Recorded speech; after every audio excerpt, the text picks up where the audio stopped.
A bottle of... Oh, shit.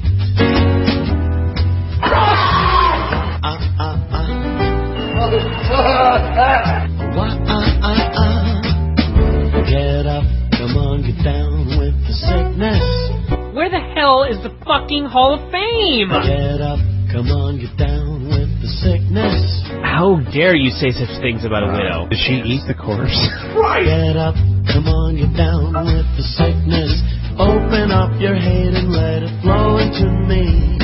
I can see inside you the sickness is rising. I think he's some kind of darky. Seems that all that was good has died. He living in my coattail. Oh no, the world is a scary place. Quiet down on the Christmas show, for fuck's sake! Now that you've woken up the demon in me. Whose idea was this?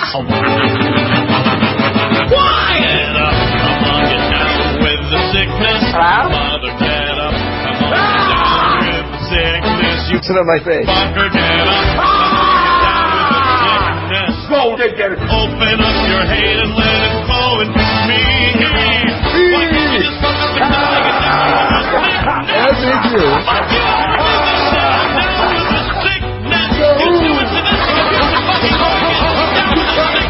He got out. Here it comes. Get ready to die. Get ready to fuckers die.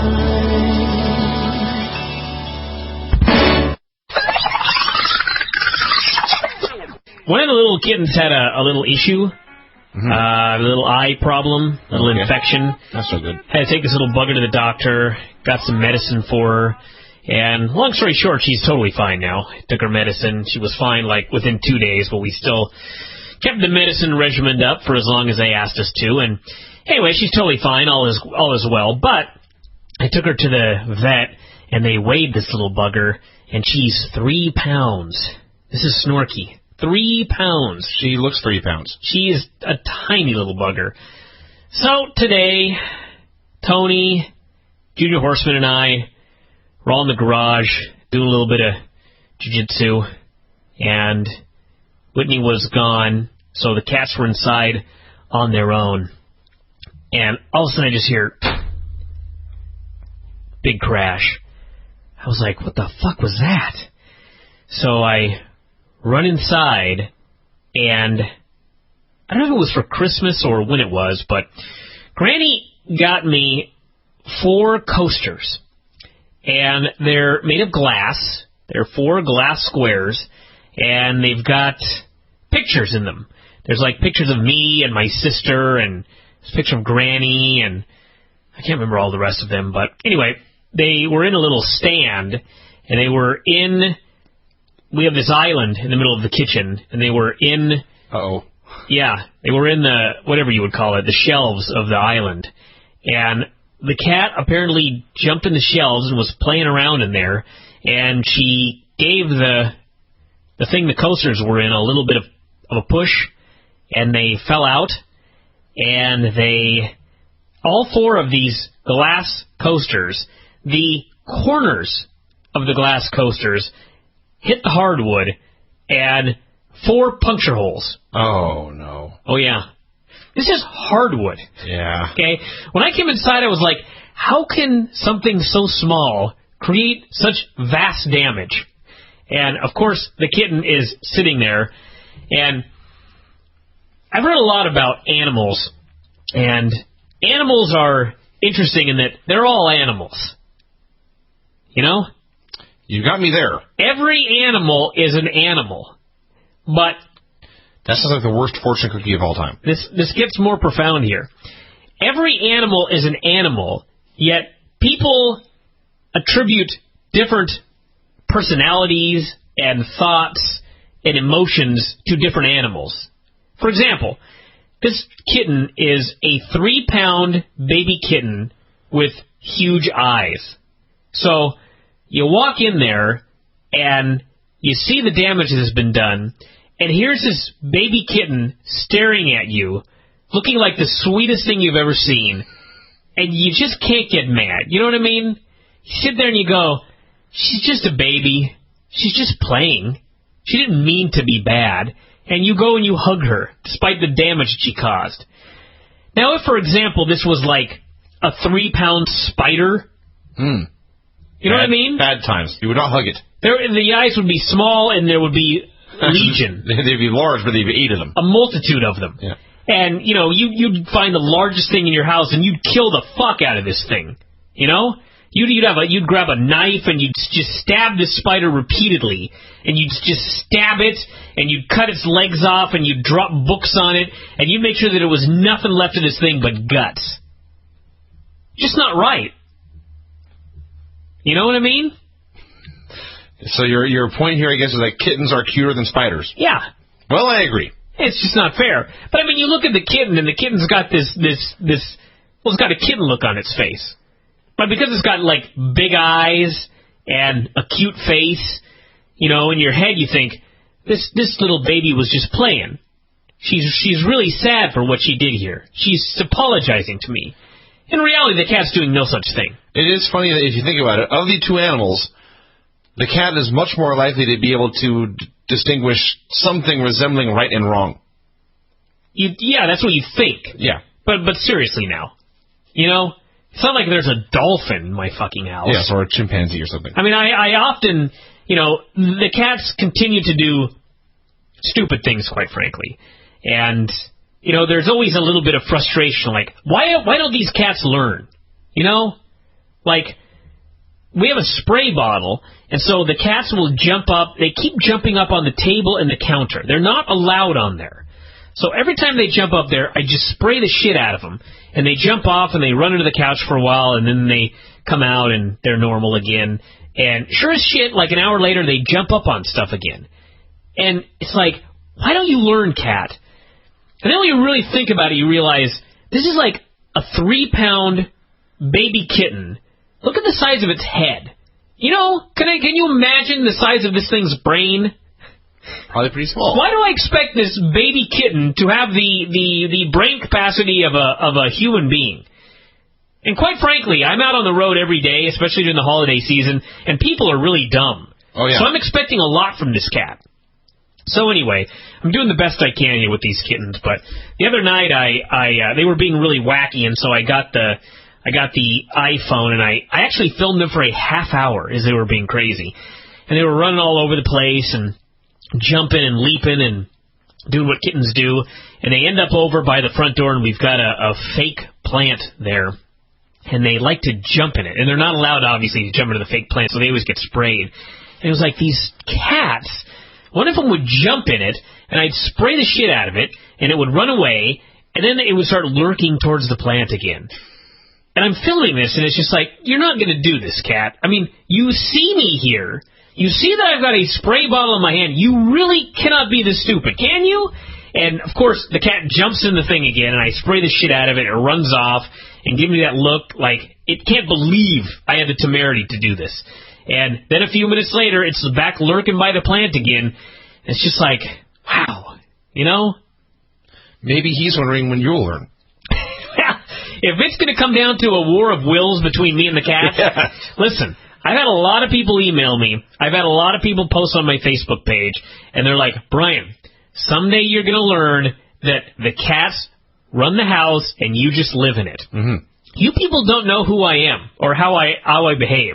It is going to be a battle of wills between me and these kittens, and I am determined to win.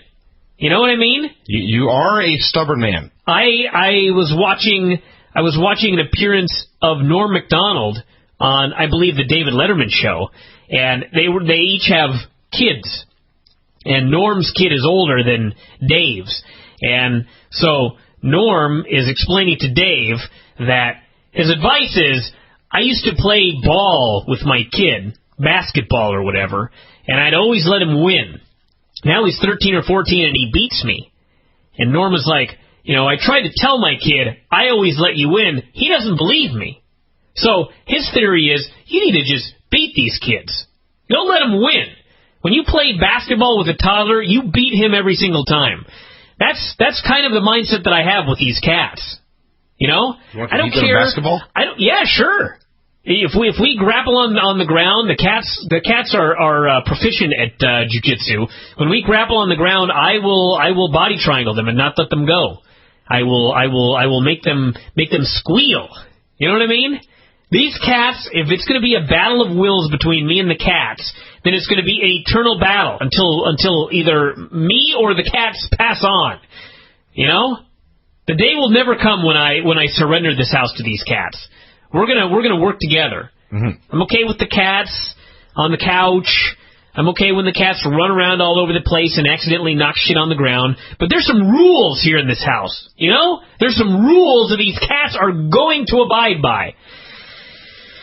So yeah, that's the latest on these little buggers. That's what happened with Snorky today. Popped 4 holes in the hardware. She broke your floor. Astounded that something so small could do this damage. The cats have already learned to use weaponry. They have. So, and it's just like nothing else in the house would have caused this damage. You know what I mean? It just happened to be 4 heavy, square, sharp. That's the key. I mean, seriously, what else in the house? If Granny had gotten you circular coasters, we would not be having this conversation right now. Nothing like that would have happened. But they happen to be 4 heavy, square, glass coasters, right? I just couldn't even believe it. With Alex Riley coming out in the worst fitting suit I've seen in many a day, he and Punk on commentary traded barbs. Punk won. He was much funnier, talking about how a DUI was drop security, and he looked like he was going to court. First match king of the ring was Alberto and Daniel Bryan. Punk, by the way, was wearing a Colt Cabana t-shirt on Monday Night Raw. That made me laugh. So, it was Daniel Bryan versus Dos Caras Jr. I was hoping to God the finish would be Daniel Bryan winning via high kick, just like Mirko Cro Cop, but sadly they did not make this match to appeal only to me. Dos Caras Jr., where did that come from? He just decided to alert us as to his real identity. Remember when he lost to Mirko Cro Cop? Yeah. Via high kick? I see. That's what I was referring to. I see. Over my head. For a second there, I thought I had totally screwed up his identity and gotten the wrong Mexican involved or something. But anyway, they had probably, well, actually, I wrote they had probably the best match of the show. By the end, that is certainly not true. They had a very good match.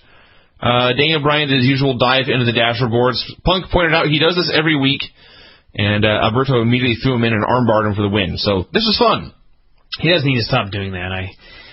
Oh, by the way, everybody, before we go any further, I'd just like to note that Caitlyn did, in fact, win NXT Season 2. She beat Naomi. So I called that from very early on. Not that I like to toot my own horn or anything like that, but flabbergasted when I went to the website this evening and you had the lineup for NXT Season 4. Oh, yeah, they're doing it again. Why? I don't know. Okay.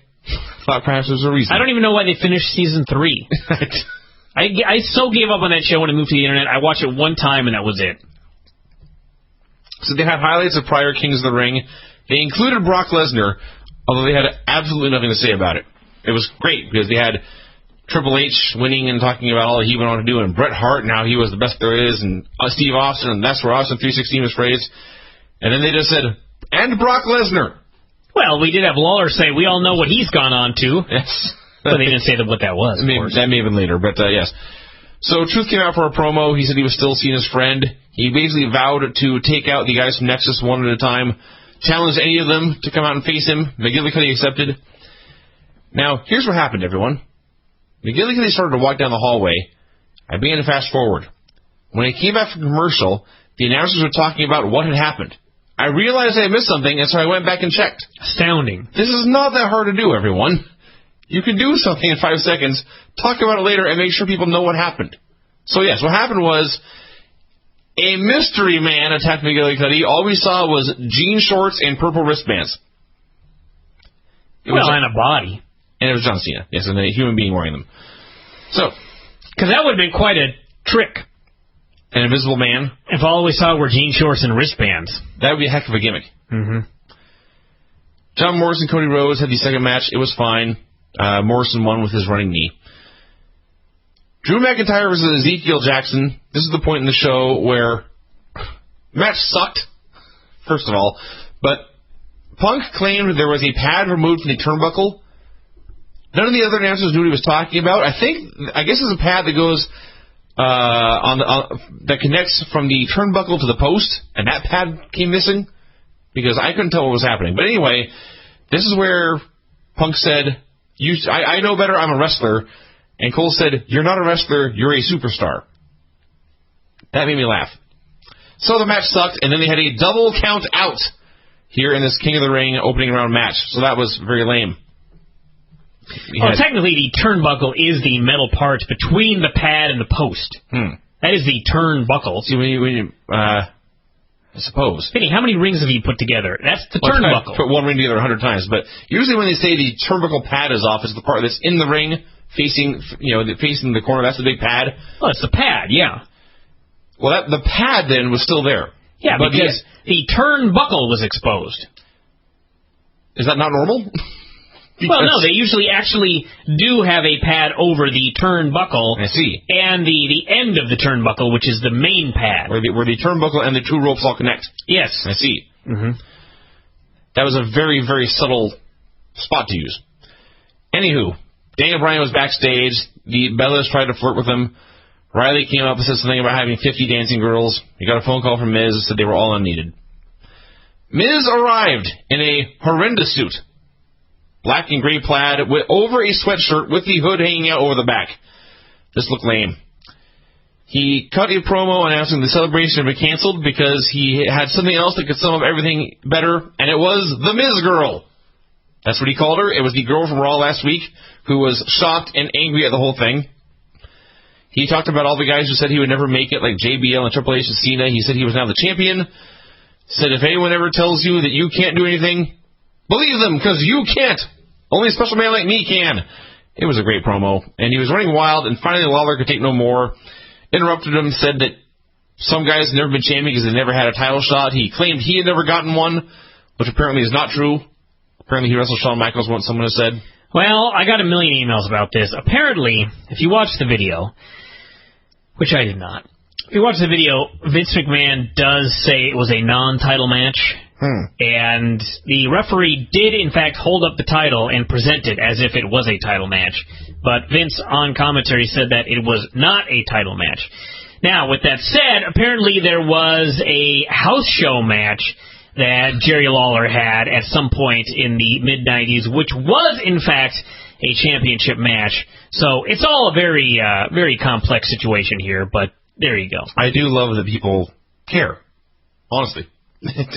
I seriously got like 24 emails about this whole thing here after I put it in the update today. It is funny when the Michaels match came up. I don't remember anything about the match, but I actually remember the promo they did to set it up. Because I think it was Michaels had just won the title. This is from Scott Bowden, by the way. What's like Miz here, by the way? I'll just read it. During the commentary for the Raw bout, Vince says the bout is a non-title match, despite the fact that Hebner showed the bell to the audience, and Lawler, prior to the bell, indicated it was a title shot.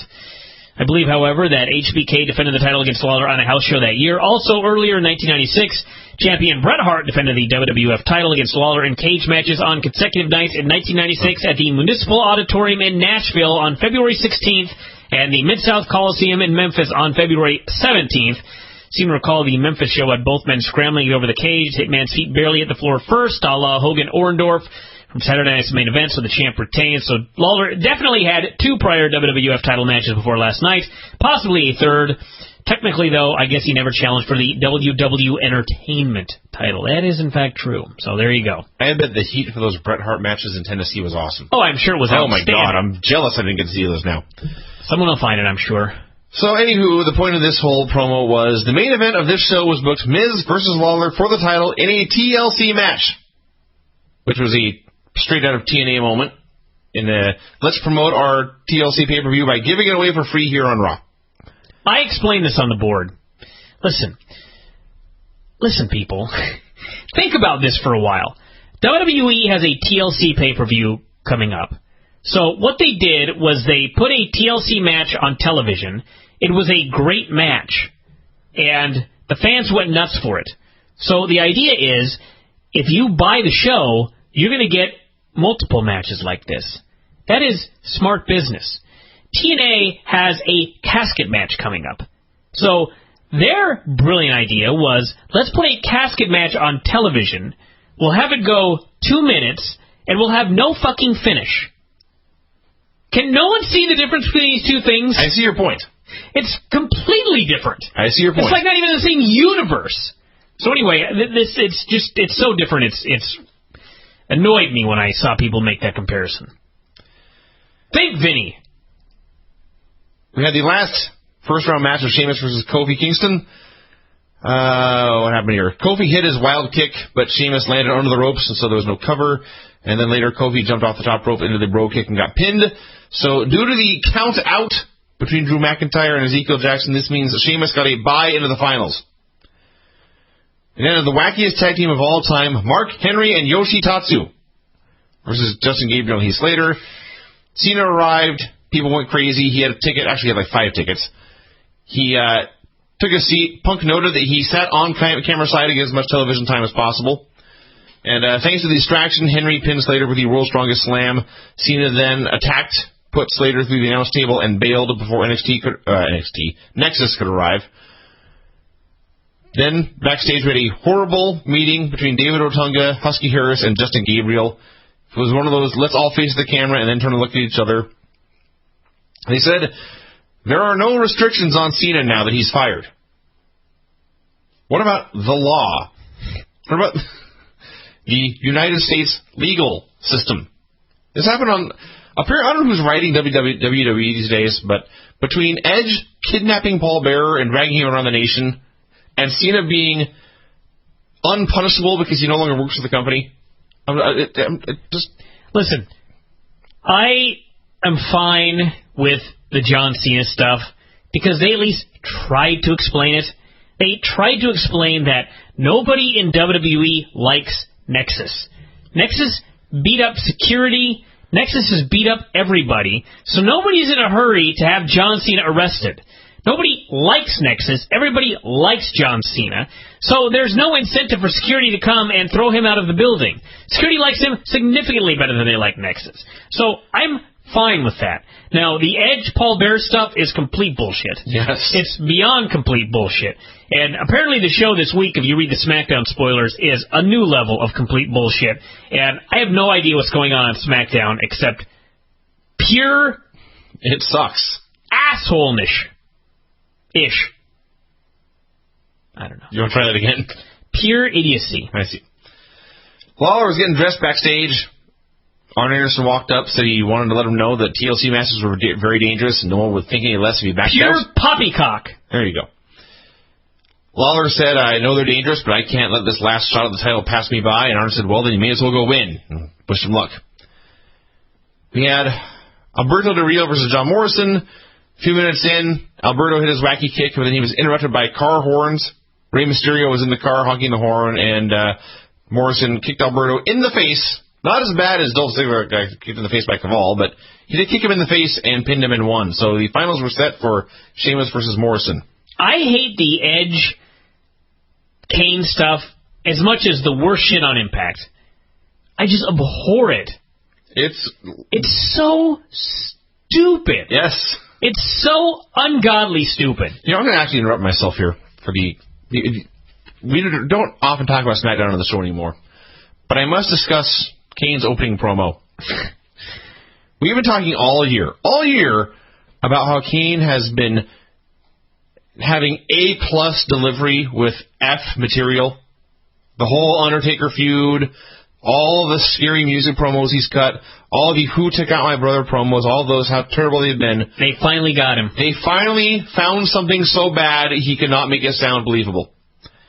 This is an actual sentence Kane said in the ring in the opening segment on SmackDown. He mentally tortured Paul Bearer, forcing him to play dodgeball and smothering him in pizza and buffalo wings. Direct quote. Yeah. Direct quote. That is what SmackDown has become. Kane and Edge. Edge is so much better as a babyface. I'm sorry, as a heel. So much better as a heel. And Kane, and no one knows why. And when I say nobody, I mean, find me someone who knows why, whether inside or outside WWE. Kane on international tours is like mega over. He's like maybe the most popular guy in terms of ring, when he does his ring entrance, the reactions that he gets. In Mexico, he's like upper top tier. Sometimes even more so than like Ray Jr. Like, no one understands why Kane is so fucking over in all of these countries. And even at the house shows in America, when Kane's music hits, the place goes fucking nuts. I have been to shows and marveled at the reaction Kane gets just for walking out. So, Edge is miscast as a babyface, and Kane is miscast as a heel. You've already got that issue. And then on top of that, we're supposed to cheer Edge when he's acting like a complete asshole. Yes. This is like so... I don't even know. Like, you know, it's goofy enough when stuff like this happens in TNA, where Jeff comes out and you know, they lower his belt and it's supposed to be this big heel deal and everybody's chanting his name. But, you know, they're always incompetent. But this, like, SmackDown is usually the logical show, the wrestling it's show. The wrestling show, yes. It has become, like, so much worse than Raw in terms of complete bullshit. Mostly this storyline here. Surely just that. It's so dumb. Like, I can't... SmackDown is a pain for me to watch these days. Yeah, it's no good. It is completely backwards, especially the part about Edge. Edge is not being a babyface. Edge is being a heel. He's being a complete dick. There is one redeeming factor to the feud, and that is Paul Bearer. I love Paul Bearer, but it's starting to get to the point where even Paul cannot save this shit. There was, I forget what segment it was on here, but I could read my notes. When he was screaming about bastards? Bastards. That was actually funny. Even if they have parents, they're still bastards. Yeah. Paul is doing all he can to salvage this shit. I will not say he saved the segment, but he helped. He did what he could. Yeah. All right, so we're back on Raw. Wade Barrett came down to the ring, called out John Cena. He basically said that he knew Cena was trying to get him angry enough to let him back in, and that wasn't going to happen. And then suddenly Cena appeared on the big screen. Now, we talked about this. Yes, everyone likes John Cena and is nice enough, because they are friends, to let him appear on screen. Mm-hmm. Wade can't go to the GM and order it. There's nothing they can do to prevent John Cena from being on screen. So he cut a promo. I was going to make a joke, but I'm not even going to get into it here. All right. He cut a promo basically saying that he had promised to take out everyone in Nexus and he was going to do that job or no job. Cena dropped a Leslie Nielsen reference here, which was nice. He said security was in no rush to get rid of him, explained that security liked him and hated Nexus. But then it turns out Nexus themselves were there in the form of Harrison, Otunga, and Gabriel. However, before they could attack, Cena pointed out that the entire Raw roster was there to beat them up. Like 15 guys jumped them, including Darren Young. He's still around. So Gabriel's head ended up going through a car window and then FU'd on the hood of the car, which also shattered the windshield. I assume these are fake.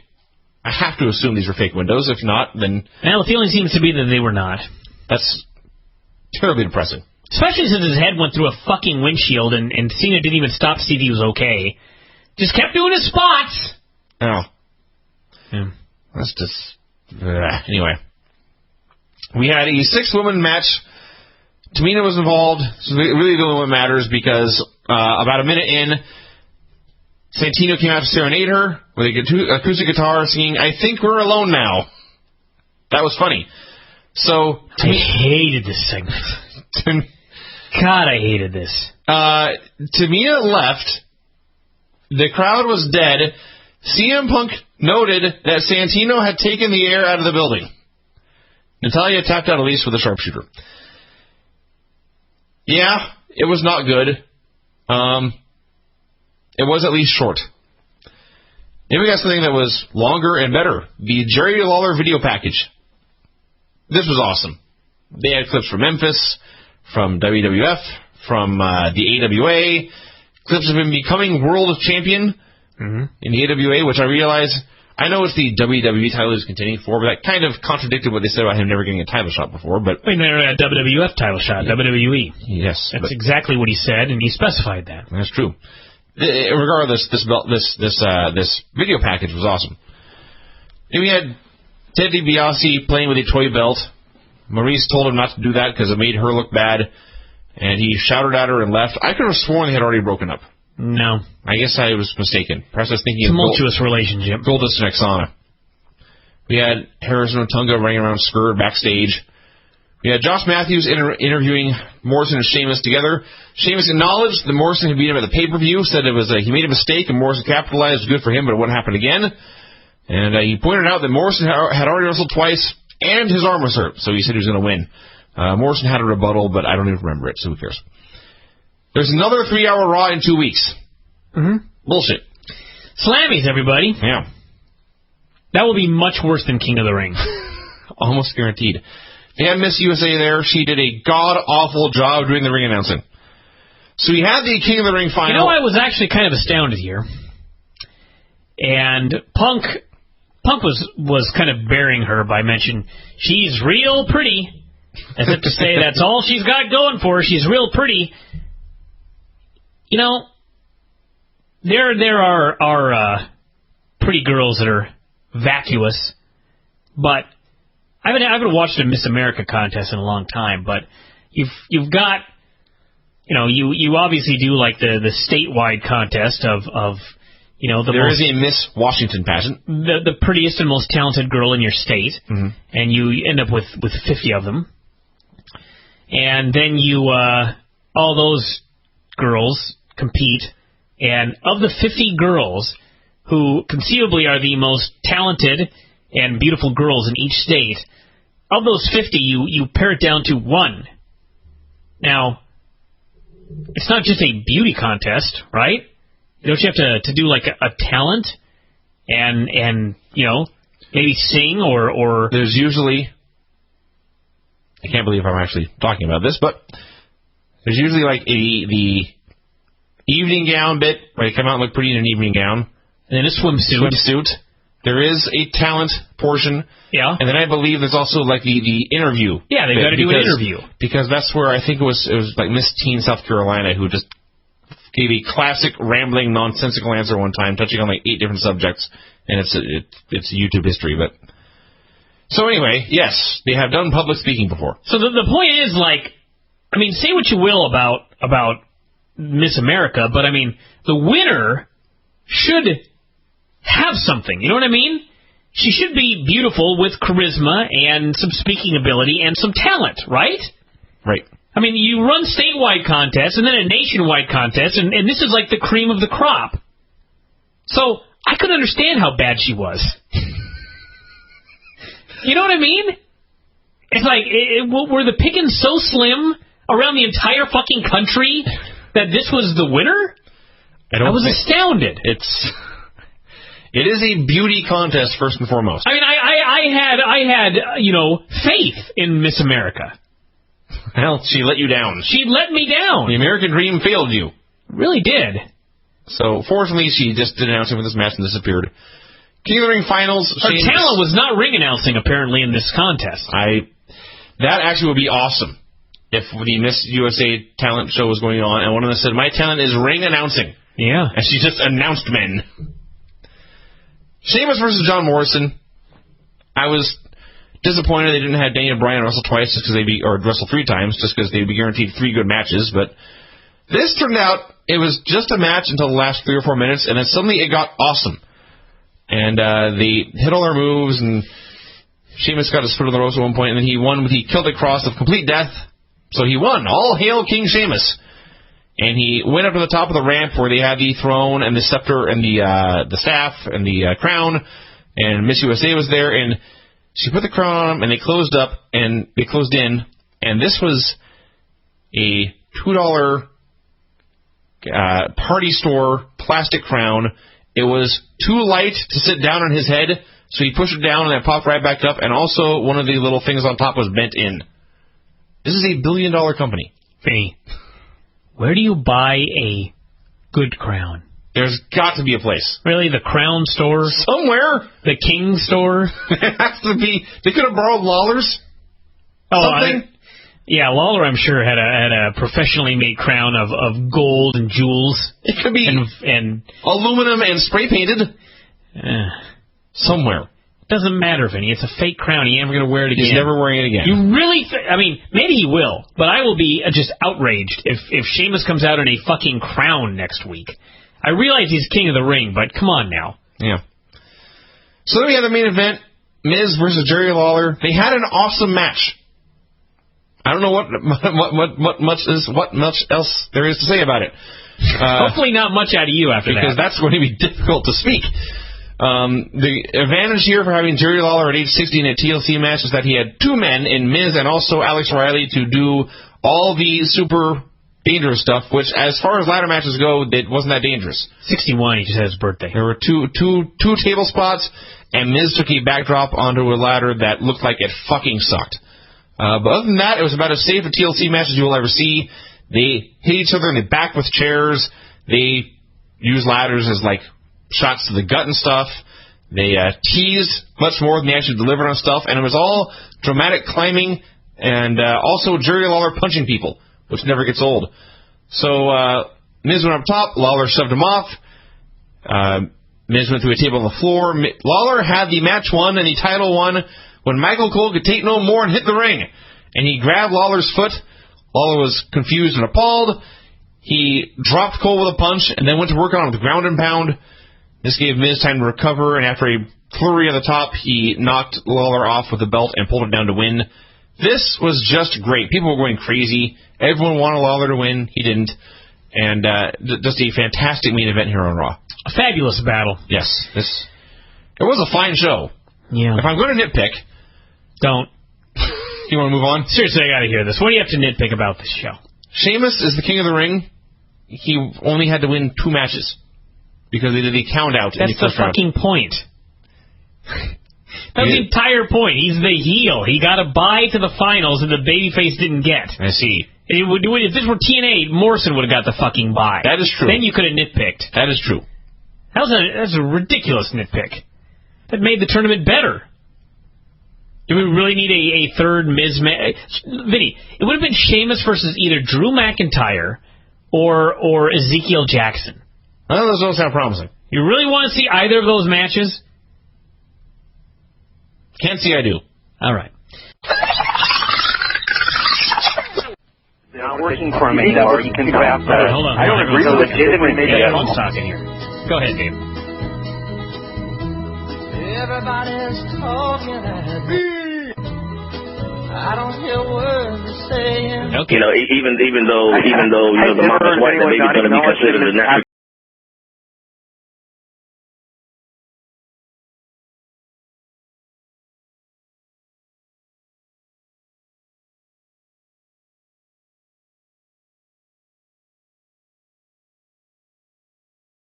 If his dad is black, then that would mean that he's a black man. His mom is Yeah. Everybody. Wow. That was some audio shit right there. Can't we all just take turns? Talk about Bob Saget. Strange days. I enjoyed this show. It was wacky. It was a very wacky, very fun show. Bob Saget and Dr. Keith are kindred spirits. Yes, they really are. They are the same guy. Dr. Keith was on the show, giving the camera a funny look when Bob Saget successfully rang the bell. And as to say, I'm impressed that this man who sucked such cock on America's Funniest Home Videos is capable of ringing a bell. So, Bob was investigating pro wrestling, and the story of the show was, first he visited some backyard goofs, and then he visited some luchadors at a lucha show, and then he worked his way up to Dragon Gate USA.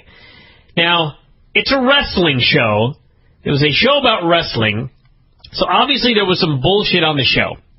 For example, they were saying Luke Hawx on the Dragon Gate show was hoping to turn pro by having a good performance at Dragon Gate USA. Hoping to turn pro? What?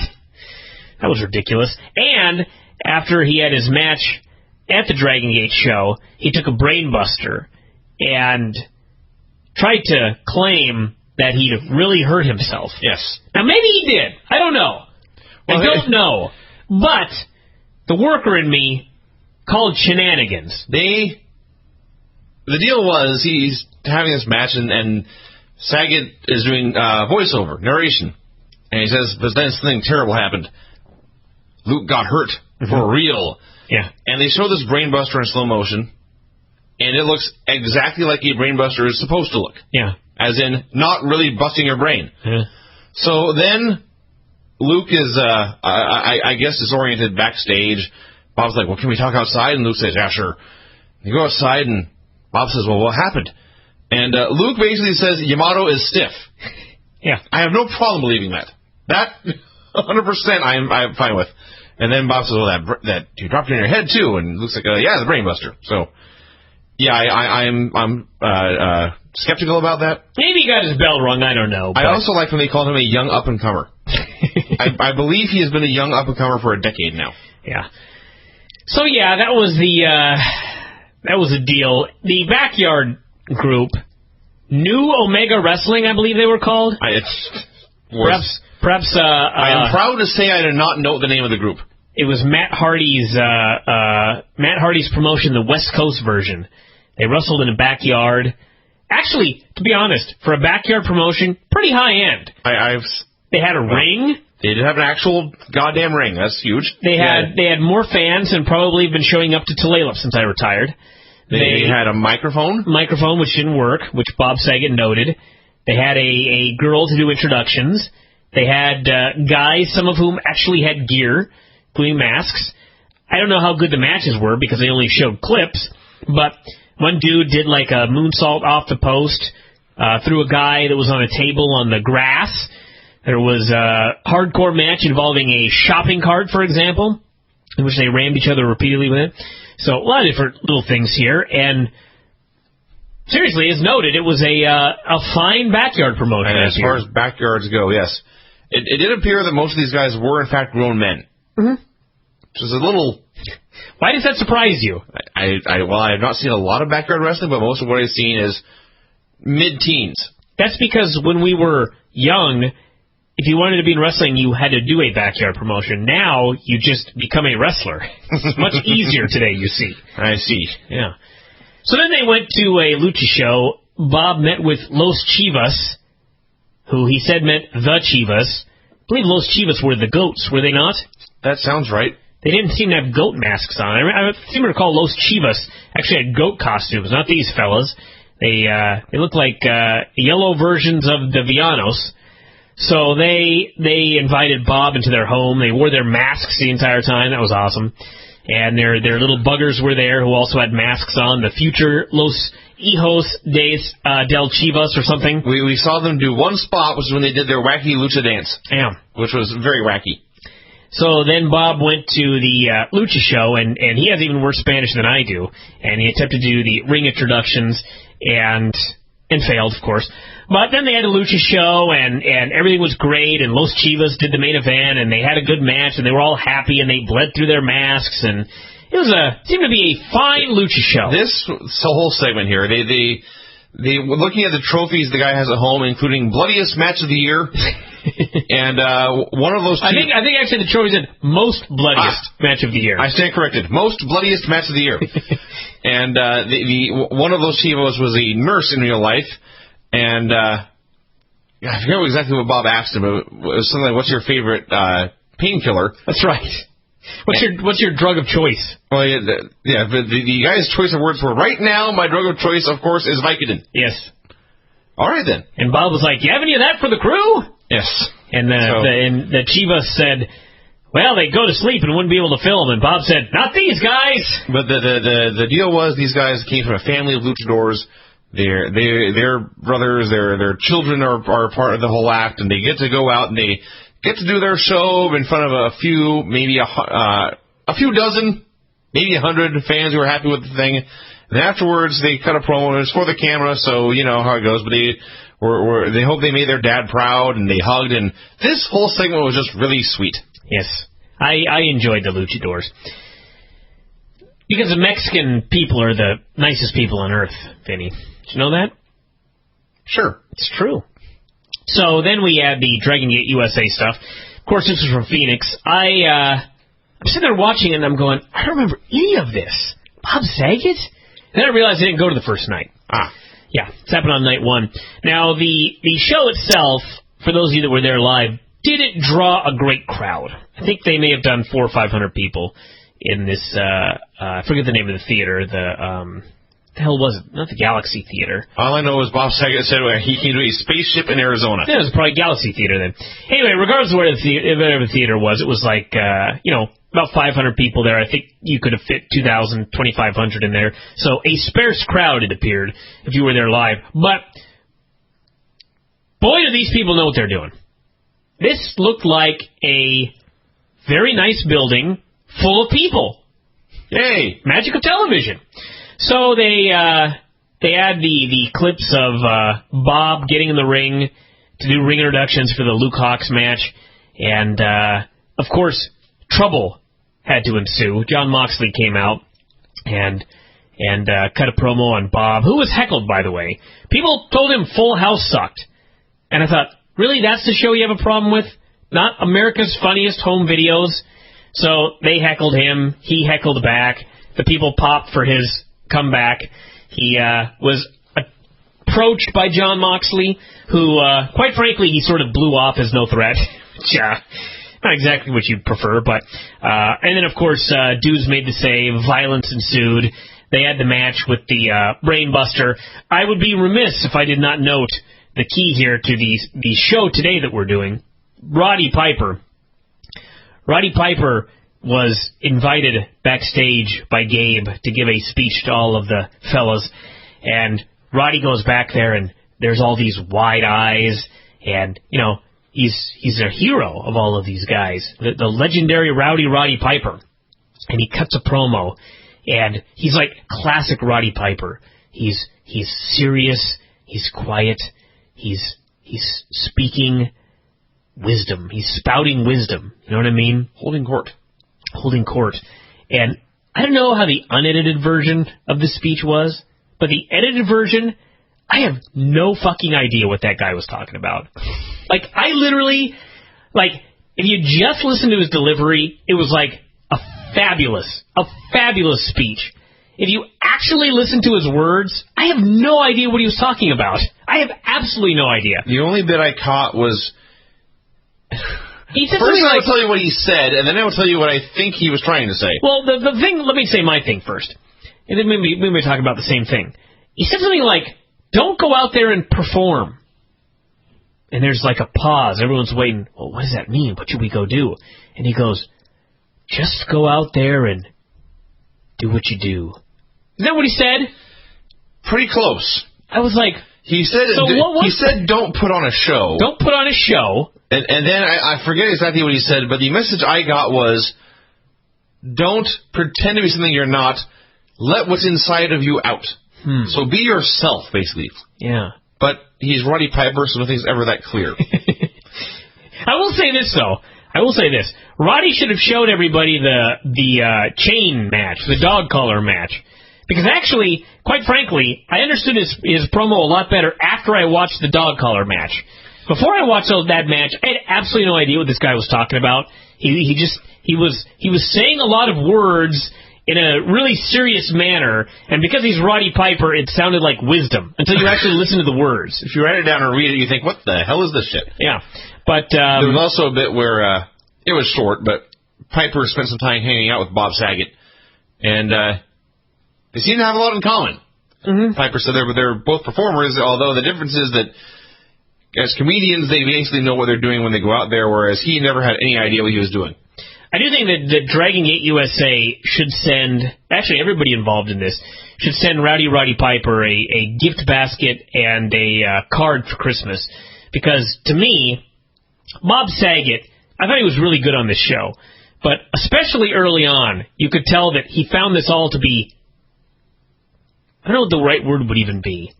I don't want to say he found it to be bullshit. He found it to be, really goofy.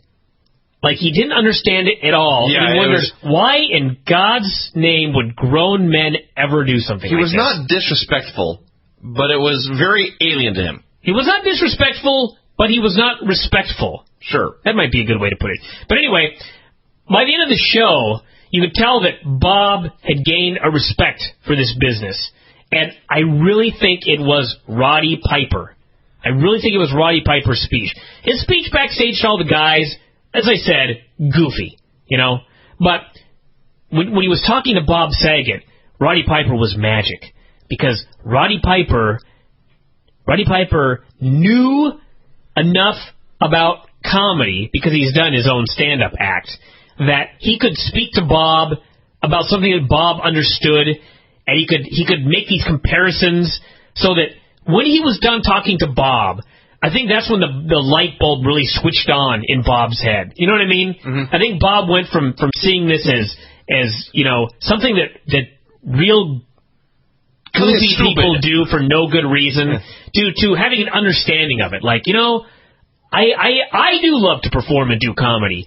And, you know, I remember back when I did it for no money. And maybe people laughed at my jokes, maybe they didn't, and it was very nerve-wracking, but it took balls for me to get out there on stage. And I think that he made maybe that realization that these guys are doing the same fucking thing. They're just falling through tables. They're doing the exact same thing I'm doing. They're just risking their lives, doing their best to entertain the people that they that come to see their show. So I think without Piper there, I think I don't know, but I just had this feeling from watching it and from watching the way that Bob was reacting to, responding to, and listening to Roddy, that if he had not had that sit-down with Roddy Piper, this might have been a very different show. I also would be remiss if we did not note the opening theme song to the show, which is, and I assume they play this for every episode, but it's Bob Saget playing an acoustic guitar and singing to himself, saying basically he doesn't know why he's doing the show. It seemed like a good idea at the time. Yeah. And he walks away. So, yeah, I think this was originally supposed to be an hour. Maybe it wasn't. I'd heard there was an hour-long version and a bunch of stuff got cut out. I would have liked to have seen the hour-long version. I enjoyed this show. I'm sure it'll be replaying quite a bit. I know it replayed last night at least once. So check your local listings. Maybe it's on demand. I don't know. But good show. It painted everybody, even the backyard dingbats, it painted everybody in a good light. I think it was obviously Los Chivas, you know. It's kind of one of those shows where people are always going to remember Los Chivas. And I think it was good for Dragon Gate USA, too. I don't know if it's going to make, like, one difference as far as, like, selling an extra DVD for Dragon Gate. I don't know. But it can't hurt. It can't hurt. And maybe it will. You know what I mean? But, you know, I just don't know if, like, a non-fan would watch this and decide they were going to, but, you know, maybe a wrestling fan that's never seen Dragon Gate, maybe they'll watch this and go, you know, this is kind of high-end, and check it out. So, anyway, good show, thumbs up. Didn't know what to expect. Actually, didn't really expect much, but turned out much better than I figured. Let's get going on Raw. I actually didn't bring my timer up, so I'm going to run and get it. So, are you going to hit pause? No, I'm going to let you start going. All right. I always love to sync the show by giving you time on your own. It is a great way to ensure terrible radio. Yeah. So you're going to get an extra minute here while I go get my phone. All right, I will summarize this Raw by saying I believe the highlight of the show, in all seriousness, may have been David Arquette. He was all over it, and he was great. He opened the show, in fact. He come out, he got a great heel promo. They introduced him as a former WCW champion. He talked about what a great champion he was, that he beat Eric Bischoff for the belt, which I guess is true. He plugged Ready to Rumble in 2010. The award he gave was Shocker of the Year. The nominations were Miz cashes in Money in the Bank, Nexus kills John Cena, Paul Bearer turns on Undertaker, and Orton punched Chris Jericho to death in a moment that was so shocking I had completely forgotten it. Nexus won. Wade accepted the award, took credit for all the success, and basically reminded us that he had to rehire Cena tonight or Nexus would kick him out. Then the GM interrupted. He booked Wade Barrett versus Big Show. They had a terrible match, Wade stalled the entire time, and then grabbed his Slammy and walked away. I have no idea what the point of this was. I wonder how many viewers we lost in that last minute right there. We had Kelly and Tyson Kidd in a verbal debate. Actually, hold on. I got to cut you off here. You really thought that David Arquette during his promos was any good whatsoever? I enjoy David Arquette. I thought David Arquette in the ring was quite frankly outstanding when you compare him to the other idiot guest hosts that try to do physical action. he was like the best worker of all of the non-workers. I think he may have been a better worker than you, quite frankly, Vince. Not impossible. But I was by the end of the show, I decided he was not the worst WCW champion of all time. I don't know. Vince Russo was by a country mile. But seriously, though, his promos were horrendous. Well, I disagree. All right. So yes, Kelly and Tyson. What a compelling argument we just had right there. I don't like arguing, so I don't. Kelly and Tyson Kennedy verbal debate. Sound like a challenge. Got to hear Kelly you say the following phrase: heinous atrocities committed with malice and treachery. Yeah. Much like Arquette's promos, I might add. Sure. Tyson identified his new giant friend as Jackson Andrews, not to be confused with former President Andrew Jackson. The award was... or Abraham Washington. Sure. I didn't even write out what the award was. I didn't care. But CM Punk won. Oh, it was for Despicable Me, most evil person, basically. And he was very ecstatic to win this award for being evil. He celebrated almost as big as he did when he won his world title. He came over the ramp. He was very happy. He has a Vince McMahon haircut now. That's awesome. He said that Rey Mysterio had wronged him in the past, which is why he had sung Happy Birthday to his daughter like that. He said someone else had also wronged him, and one day he would get even, and it would be worse than what he did to Rey. Daniel Bryan has an awesome new shirt that on the front says Daniel Bryan and has a picture of a ring. On the back it says Submission Wrestling. Tremendous. I bet he made that himself. It looked like it, but that's good. You know, I wrote down the match and then didn't write down anything else that happened, and I've completely forgotten, so I was going to move on. Santino and Kozlov came out to introduce an award. I thought this was actually horrible comedy until Kozlov announced, and nominees are... It was Guest Star of the Year, Mike Tyson knocking out Chris Jericho, Miz and Pee-wee, Wayne Brady getting RKO'd to something else I'd completely forgotten, William Shatner singing, and somehow Pee-wee won. It should have been Shatner. The announcer said it should have been Shatner. Everyone knows it should have been Shatner. I think Shatner just didn't have time to cut a video for them. So Pee-wee did. He won. He cut a long promo plugging his Broadway show. I couldn't believe they didn't edit this video, frankly. We had a Nexus segment. David Otunga has an amazing ability to suck all the energy out of any show. We had Mark Henry versus Cody Rhodes, continuing Cody Rhodes' streak from SmackDown of having dandy versus strongman matches straight out of the 20s. Never thought of it that way. That's it. On SmackDown, it was him versus Chris Masters in a full Nelson challenge. That was dandy versus strongman. So was this. It's Mark Henry. Dandy versus strongman. Straight out of the 1920s, yes. How many dandy versus strongman matches have you ever seen from the 1920s? Few. I can't think of any. Just sounds like something you might see in the 20s. I'm sure they were around. Maybe Carl Stern would know. I was going to say, I'm going to have to ask Carl Stern about dandy versus strongman matches. I'm sure, perhaps 1920s is pretty too strong, but I'm sure Gorgeous George had a number of matches against strong men. So you presume he was a dandy? Yes. Okay. Anyway, Cody won this match here. It was a fine match. Cody won with a kick to the face and a knee drop to the back. So I guess that's his new move, or he just needed something to do to the giant Mark Henry. We had Jerry Lawler and Vicky Guerrero doing the holy shit moment. Cena won for putting Dave Bautista to the stage with the FU. It was bullshit. The obvious winner was Randy Orton hitting the RKO on Evan Bourne in midair. In a spot I still can't believe they wasted in a nothing angle. And not for, like, the finish of a match. If Dave was going to be in a holy shit moment, it should have been his daughter's sex tape getting out. I thought you were going to say some of the outfits he wore towards the end of his run. No, that was great. I still remember that should have won a different kind of award. I still remember the sweater vest and golf cap. He's a great man. And a pissed off man. All right, you don't say. Yeah. So, Cena won, but Wade commandeered the Slammy. What happened next took a very long time. Did you see the sex tape? I have not seen Dave Bautista's... No one cares about the Raw. They care about this. I have not seen Dave Bautista's daughter's sex tape. Really? Why? I've seen a lot of people having sex in my life, and I don't see why I should care about Dave Bautista's daughter doing it. It's news. I see. There was nothing to it. It was two people having sex? Actually, you should watch it to see shot video. How unbelievably lame it was. That's what I expected it would be. Yeah. The only way I really think this would be news, the only way I can figure this, is if Dave Bautista's daughter goes from being absolutely nobody to, if it somehow elevates her to any kind of celebrity status, Dave may see this, and perhaps he will follow suit. I was thinking his own. I was thinking more that Dave would be, like, incredibly pissed off and angry, and then, perchance, he would watch it, and he would respond with one of those laughs where he goes, ha, ha, ha, ha, ha!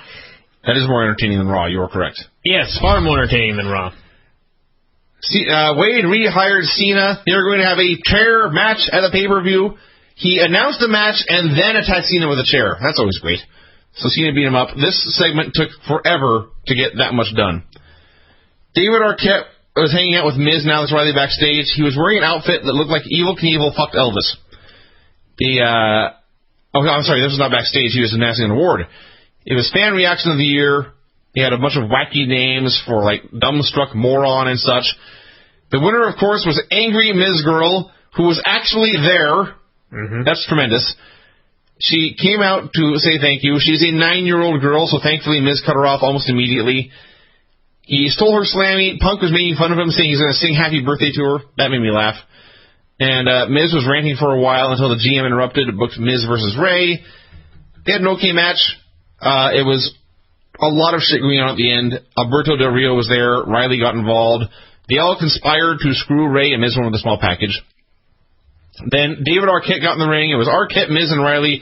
Arquette was dancing to Miz's theme song, and that was a great win right there. The GM booked Riley and Arquette versus Orton in a handicap match. Arquette was completely fine with this, ready to go, and this was the moment right here where I decided this show had redeemed his title win. Edge came out to introduce Meltdown of the Year. Said Kane was supposed to be his co-presenter, but he was having his own meltdown. He said he brought out somebody to co-present. It was Christian. I could have sworn these guys were fighting last time I saw them on the show. And we're supposed to believe that WWE decided to put Kane and Edge together as co-presenters? I don't know. I call shenanigans. Dude, of all the things in that feud to hate... I'm not talking about hating. I'm just talking about how stupid that would be. Well, it was stupid. But Christian and Edge did some comedy about the GM and meltdowns. Edge won for the time he attacked the laptop. And it was actually funny comedy, and... Christian needs to come back. He has the match with Alberto waiting, which he plugged here. He needs to come back and do that one match, and then Edge and Christian need to be tag team champions immediately. Immediately! I have no idea how you and I do the show together with such completely divergent views on what's funny. Edge's shit was funny comedy to you?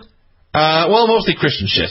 Oh, that's a little better. Edge was his setup for Christian calmly and rationally pulling out his iPhone and making it do the GM noise. That was at least mildly entertaining. Yes, plus they're both great wrestlers, and Kozlov and Santino are not. So I won the belts on them. I don't know what Santino and Kozlov had to do with anything, but go ahead. Well, they're the tag team champions. I see. You realize Christian's not coming back for a long-ass time. I do realize that. All right. Like at least Mania or something, but regardless. Now watch him trying to rush him back for the pay-per-view. Well, that would suck. Speaking of things that suck, Sheamus and Morrison wrestled for 15 seconds. It was a double DQ. The GM responded by booking them in a number one contenders ladder match for the pay-per-view. I assume this leads to Miz versus Morrison at Royal Rumble. They did an amazingly stupid ladder spot here, with the ladder leaned up on the ring apron, and Morrison tossed over the ropes onto it, so it had no give. I could not fathom why you would ever do this. Like, in the match I wouldn't do this, let alone in an angle to build to the match. With no replay. With no replay. Just devoid of merit, lifelong pain, just stupid. JTG and Regal announced Knucklehead of the Year. They were not nearly as wacky a duo as you would have thought. Lady Cool won for the time they beat Mae Young, which was retarded because Show unmasking CM Punk and Santino and Kozlov, I realize I just buried them, but the time they had their dance-off were both way better than that one. So that led to the... Well, the idea was you can't do the Slammy Awards for these fools unless they each have a Slammy. I see. Both have to have one. But yes, Big Show did not win his own award. Yeah. So... What a loser. I was going to say, no, you can't do that, but then I realized in the last segment, Edge did in fact win his own award. So there you go. A bunch of divas came out for the Battle Royal. I did not bother to write all the names down. Jerry Lawler said, and I quote, "How many divas are there?" They had an even worse Battle Royal than usual. It came down to 5 or 6 girls, and then suddenly They were all gone in like 2 seconds. Michelle won, so she is the Diva of the Year. Yeehaw. And the GM then booked Lady Cool versus Natalia and Beth in a Divas table match for the pay-per-view. I suspect Lady Cool is going to win that one. I would expect otherwise. I don't think Layla can go through a table. I don't think she's big enough. Go through a table. Yeah. Besides, maybe only one girl has to go through a table. Perhaps. We had Edge versus Jack Swagger. This actually may have been the only redeeming factor of the show. Besides, hey, you have to put your opponent through a table, so unless she gets whipped into a table, how are either of those girls going to lift up Beth or Natalia? You have to throw them off the top rope or something. Yeah, that's actually a good point. Anyway, Edge and Swagger had a pretty good match. Didn't have a lot of time, but Edge won clean with a spear. He's getting the title shot on Sunday, so it all made sense. This was fine. Riley was upset about teaming with Arquette because he was in Scream and everybody in Scream died. I did laugh at that line. Arquette showed up. He was now wearing a Kurt Angle gi. I don't know where he got all these outfits, but that made it better, the fact that he changed for every segment. He was completely excited for this main event. They had some kid win a contest for doing cool moves in the video game they have. Something about that made me laugh. It showed his fake characters doing fake moves, I guess. Show came out to announce Moment of the Year. He was wearing a suit. I don't know where he found a suit that fit him. He was listing Same place you did for the wedding. He was listing great stars of the past like Hulk Hogan and Steve Austin, and one guy screamed, "Lex Luger!" I did hear that. That made me laugh. So the nominees for Moment of the Year were John Cena getting fired, Sheamus beating up Hunter, Edge spearing Jericho through a wall after he lost a match, and Taker beating Shawn. The winner was Taker beating Shawn at WrestleMania. He had a Shawn Michaels video where he said he would not identify his location because he was afraid they would try to talk him into coming back. That was awesome. He said he did not miss wrestling, but he did miss the fans. I'm sure that's true. We had Orton versus Riley and Arquette. Here was where Punk said David Arquette was wearing Clubber Lang's gi, which is a fine reference. It was an Orton squash. He was about to put Riley through the table when Miz attacked him. What the hell happened here? The point is, David Arquette ended up going through a table. That's all we need to know. Yeah, and Miz and Riley escaped, so that sets up still Miz and Orton for the pay-per-view in a tables match. Cole introduced the line of the year.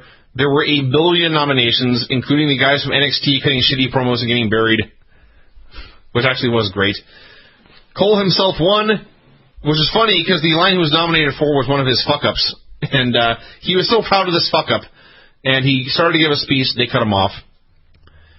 They did Superstar of the Year. It was based on fan voting, so of course Cena won. He thanked the fans for voting for him, even though he had only been employed for about an hour. He said that he had left the company, but now he was back full time. Mm-hmm. I believe he was high when he said this. It's he lied. The only explanation I have. He said that the only guys left on his list for Nexus were Otunga and Wade. He had taken up everyone else at one time or another. So after talking about how he had been fired and was making his big return, his music plays and he goes down to the ramp, and Michael Cole says that he is going to wrestle, this is a quote, for the first time in over a month. Yeah. They're not even trying. Of course not. They're not even trying. So Cena beat the shit out of Otunga. Nexus came out to watch, then they left him high and dry. Cena won clean, then beat him up with a chair, and then the show ended. It was shitty. There you go, everybody. There was Raw. I'm certain that went more than 5 minutes. Yeah, I should have kept giving you the 1 minute warning every 1 minute, like the woman in the Chael Sonnen deal.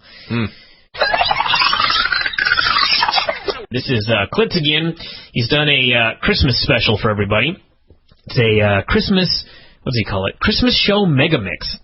Which actually is going to be new for me because I don't remember a goddamn thing about it. Have you ever gone back and listened to any of these? No, not a single one. Neither have I.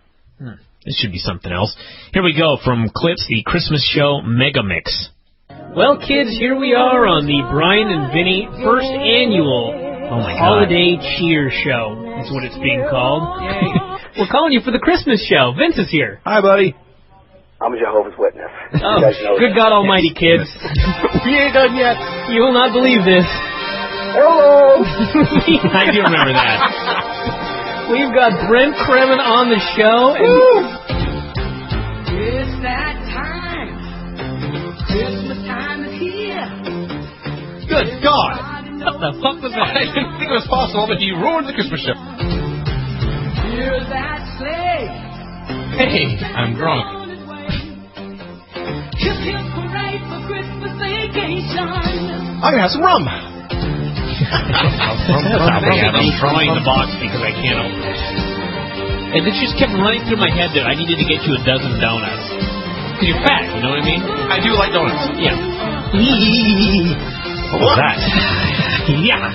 You became a hummingbird. Hey, you know what sucks? When rum spills out of your mouth and pours onto your newly shaven face. Oh, shit. Hello! What are you doing?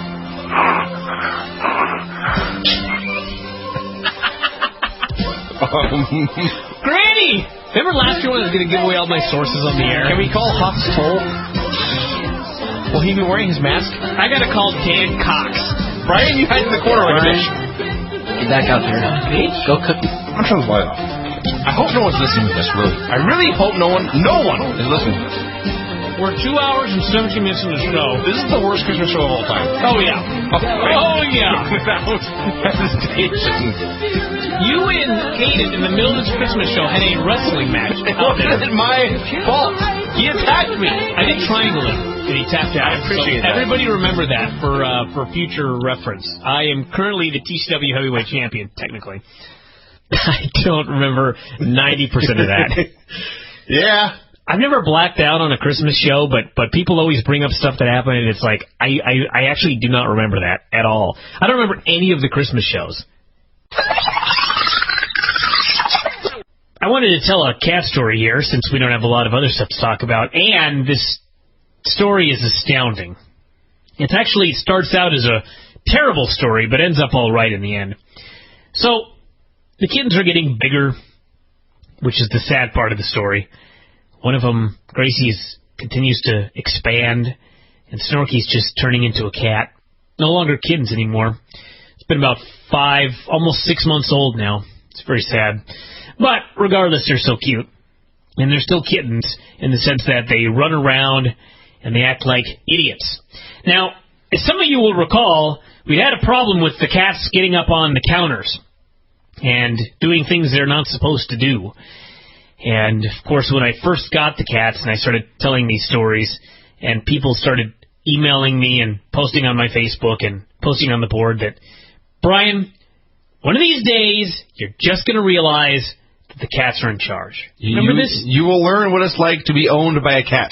The cats, you will someday learn it's their house, you're just living in it. I heard that from a lot of people. And, of course, I thought, bullshit. Ain't no way some cat is going to run the show around here. This is my house.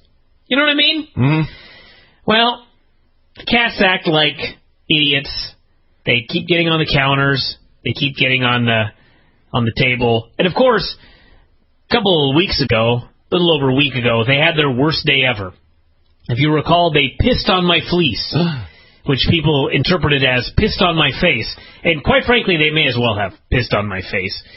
I think what happened, well, I'm not going to tell the story about what happened, but regardless, the cat pissed on my fleece. So it was a terrible day for them, and it was such a bad day that my wife actually was thinking, you know, what are we going to do about these cats? Because I really don't want to get rid of them, but are we going to have to get rid of these cats? Are they that crazy? This was like the peak of their insanity. So I was determined to teach these cats not to go on the tables and the counters. It's unsanitary, these fucking cats getting on the tables and the counters. So you read all sorts of things, you know, get a spray bottle, make a loud noise. You know, I read about this idea of you take a can and you fill it with coins, and every time you see the cats on the counter, you shake the can repeatedly, and it scares the shit out of them and they get down. Sure. Well, this wasn't working, because, as noted, I would go upstairs when nobody was home, and it would get very quiet downstairs. And so I would sneak down the stairs, and if I was too loud, I would hear, which was the sound of the two cats getting off the counters, because they heard I was coming. Right. Or maybe I'd sneak down the stairs, and I was quiet enough to catch them off guard. They are, in fact, indoor cats, so they die within a day outdoors. their hunting and tracking skills and just not the best. So I would sneak up on them and surprise them, and they'd be on the counters, and then they'd, of course, flee. So I came to this conclusion that they never seem to get on the bookcases, and they never seem to get on the dining room table. They only get on the kitchen table and the kitchen counters. And so I concluded that there must be something up there that smells good. Perhaps when we prepare food, or perhaps when we eat, even if we clean the table, perhaps there's these lingering scents that cause particularly the fat one to get up there looking for food.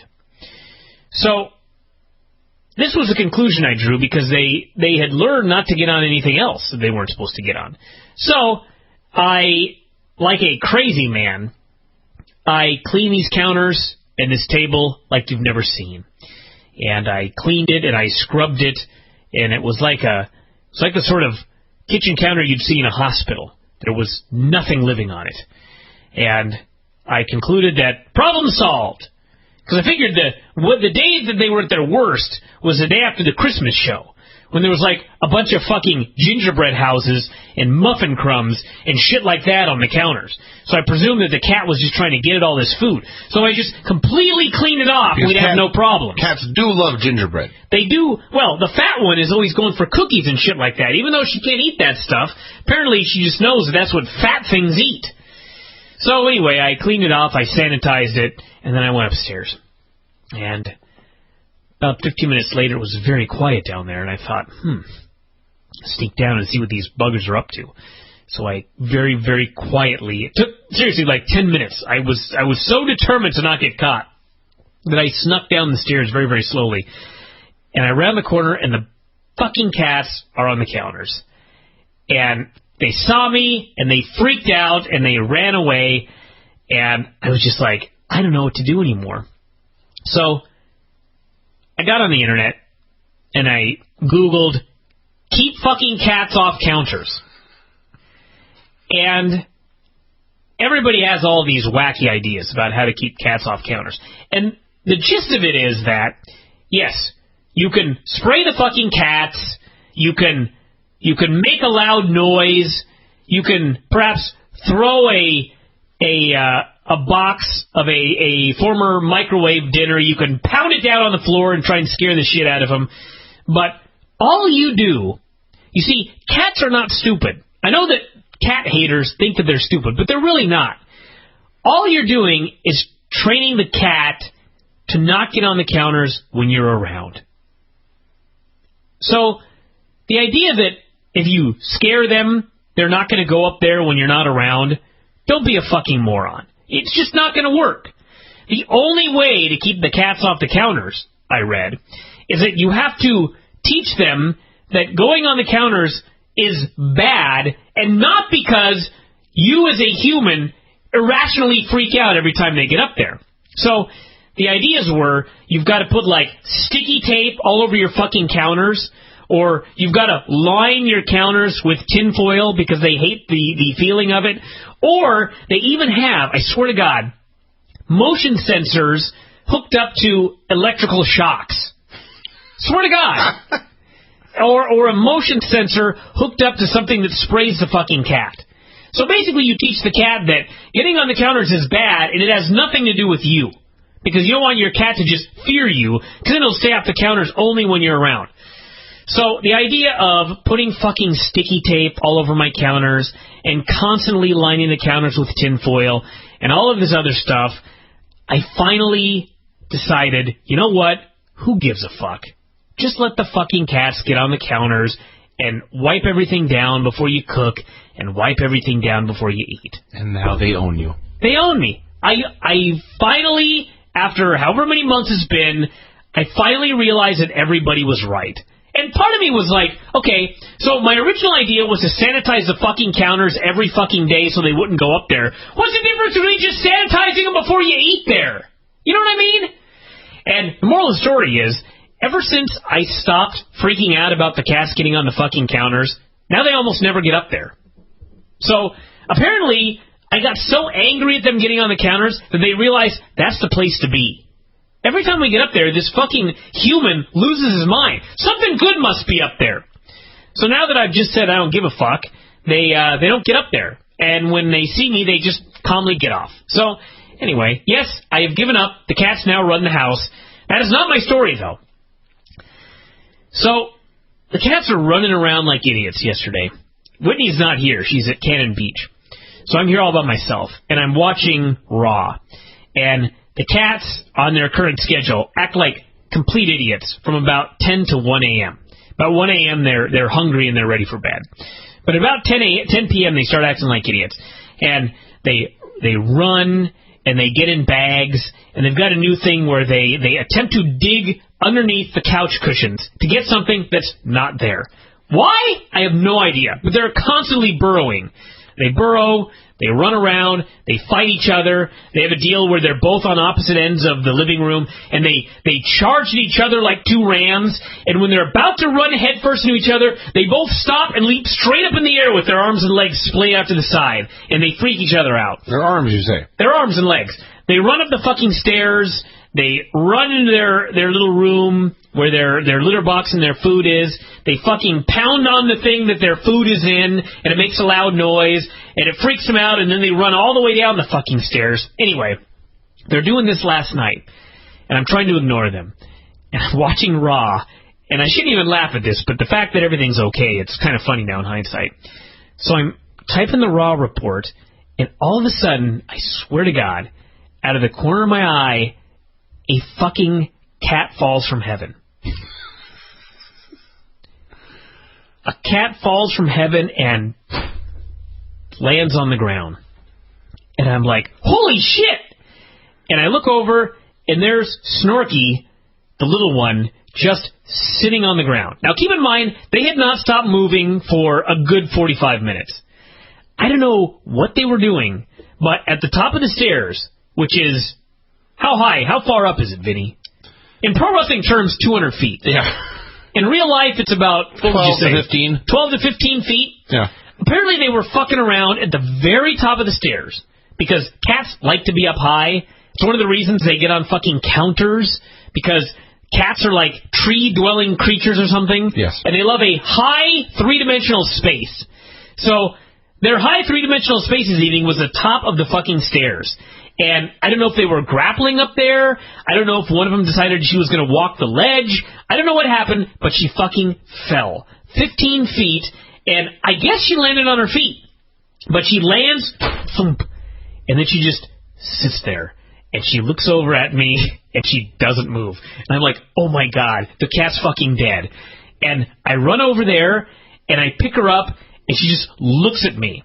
Now, I realize anthropomorphism, you know how it is? You assume this cat is looking at you saying, holy shit, what the fuck just happened right here? When in reality, the cat's thinking something totally different, like, when's it time to eat? No, this cat was thinking, what did I just do? And what can I do to never have that happen again? And she sat there very calmly, and I touched both of her arms and legs, and she wasn't crying or anything like that, and I checked her ribs, and I checked her neck and her head, and she just sat there looking at me, very calm, and the other cat's upstairs, and I look up, and she's just looking over the edge, like, holy shit, what just happened? And I'm like, Gracie, come down here, get off the ledge. And she gives a little weird meow, and she runs down the stairs, and she comes around the corner. And, of course, as soon as she comes around the corner, then Snorky freaks out, because there's playing to be done again. So she starts squirming and this and that, and I put her on the ground, and she assumes a position. And, of course, they both charge at each other and leap high in the air, and their arms and legs go out to the side, and then they're running around the house like fucking idiots again.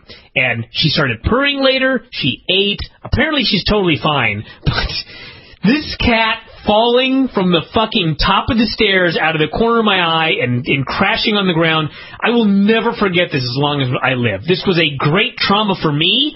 I presume it was a great trauma for the cat, although the cat no-sold it. And scared the shit out of me. I thought she was dead. But, I don't know. 7 lives left at this point? Yeah, it's possible, too. Because there was that time that they zoomed out of the bedroom and didn't know stairs were there. And did the Wile E. Coyote running in midair before plunging straight down to the second floor.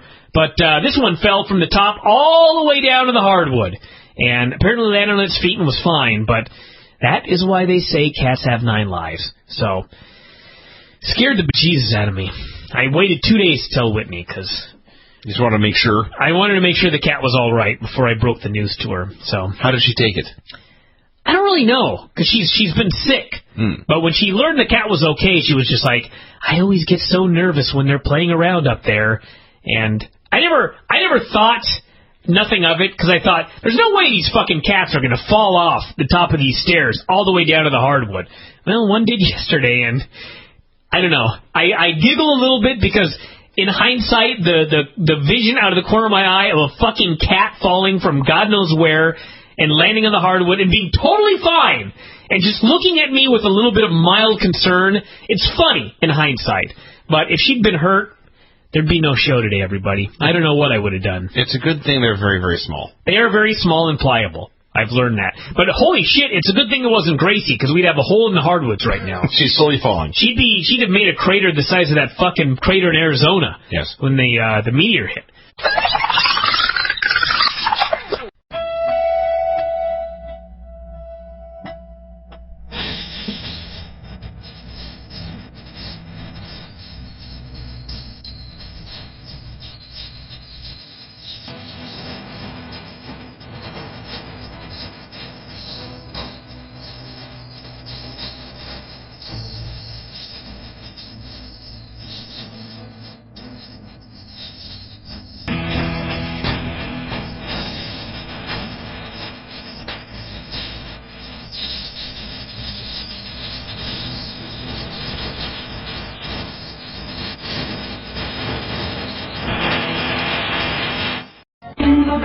What's happening, everybody?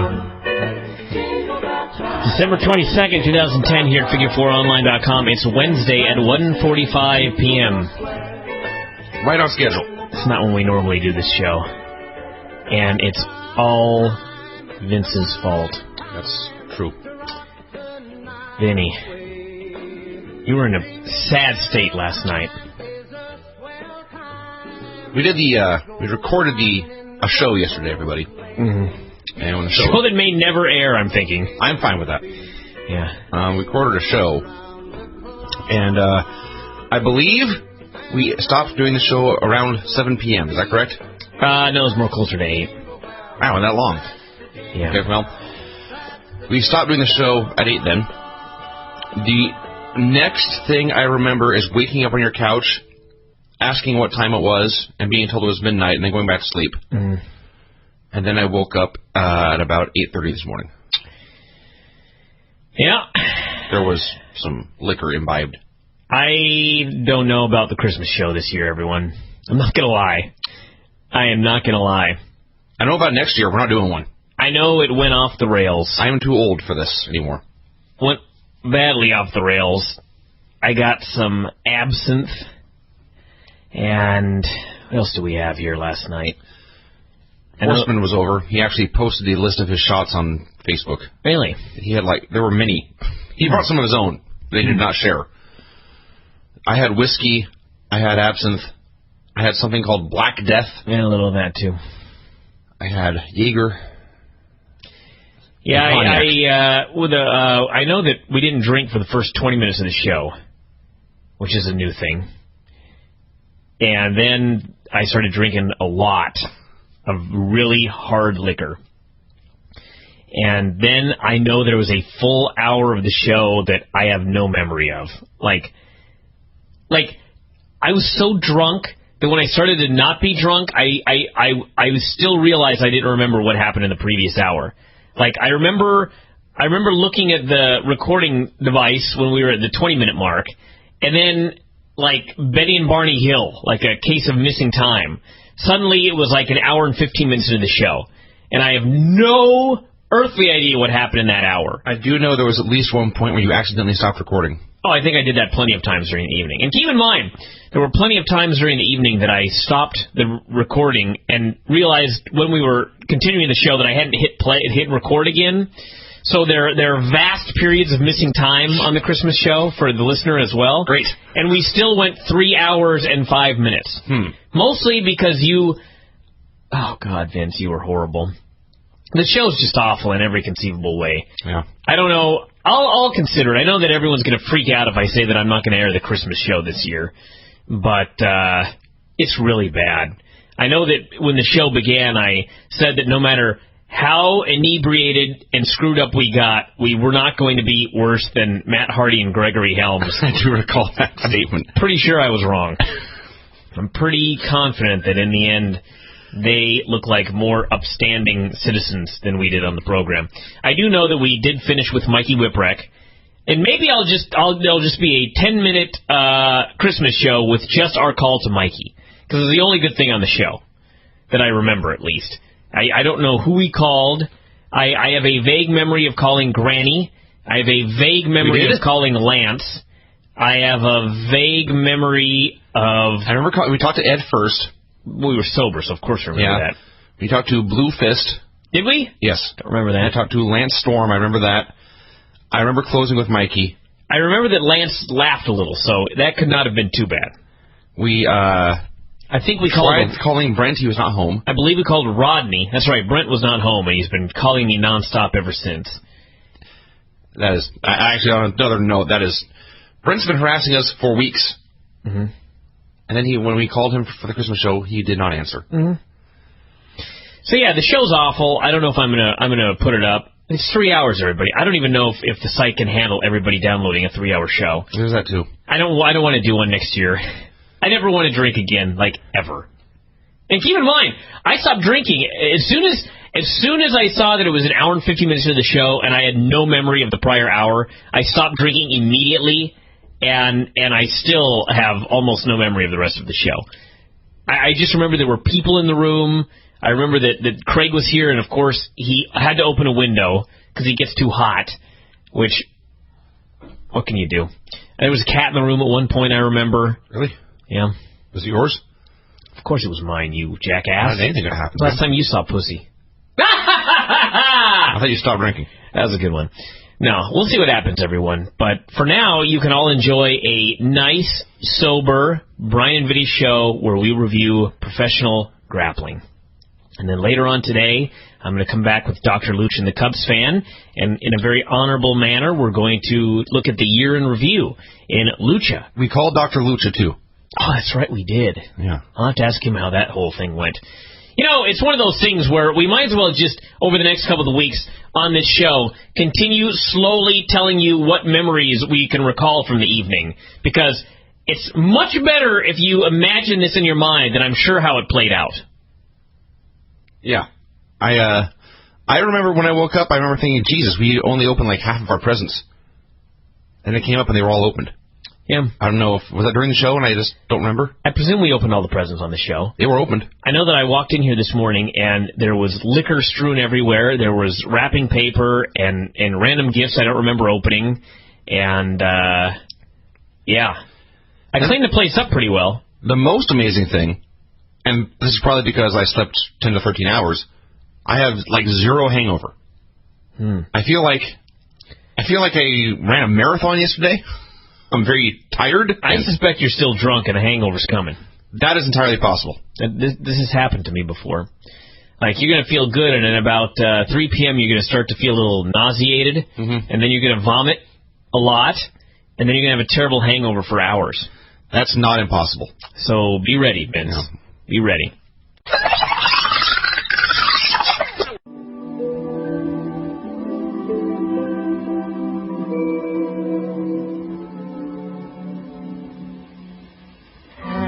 Yourself a merry little Christmas. Let your heart be light.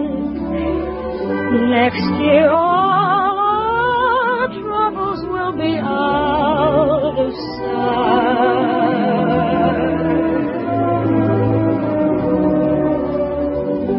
Have yourself a merry little Christmas. Make the Yuletide gay. Next year all our troubles will be miles away.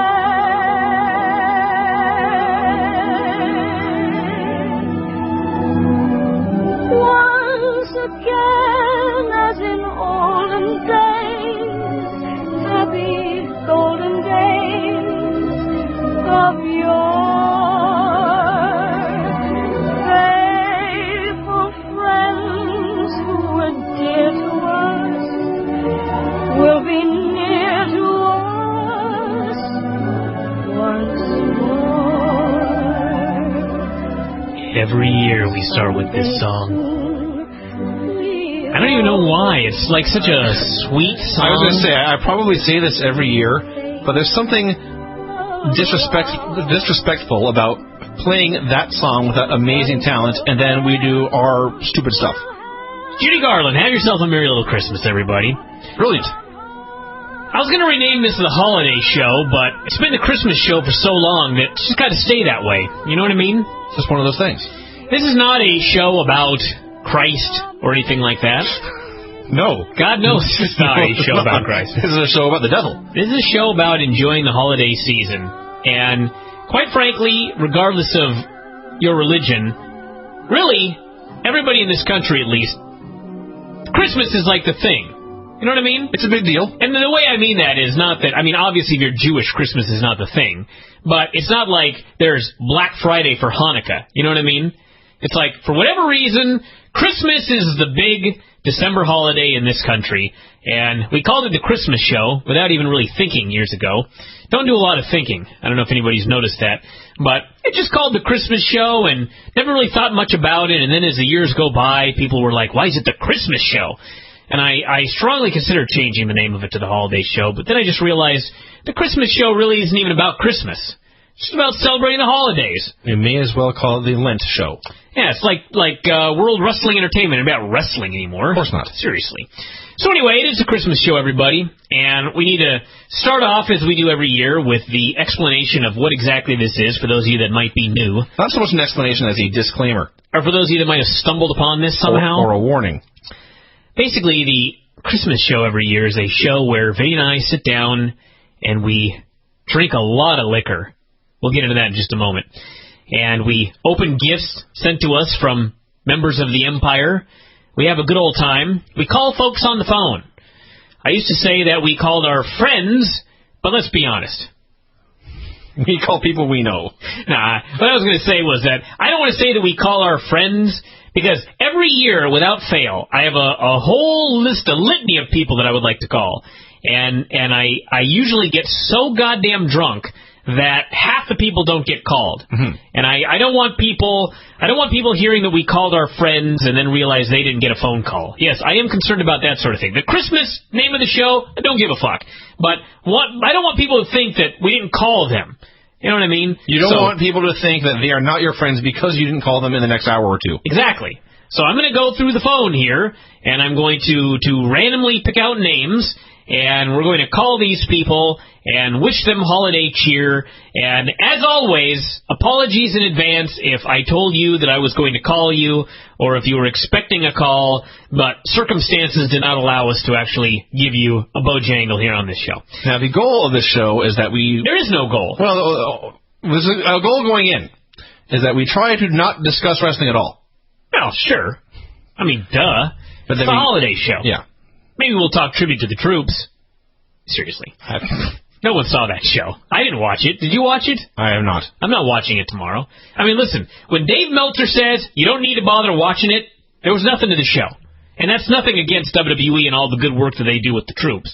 But there's only a certain amount of wrestling that a person can watch in a given week. I got other stuff to do in this job. I got to do shows, got a lot of stuff to do, and if there's a show that I don't need to watch, I'm not going to watch it. And Tribute to the Troops is one of those. We've already gotten talking about wrestling. It's time to move on.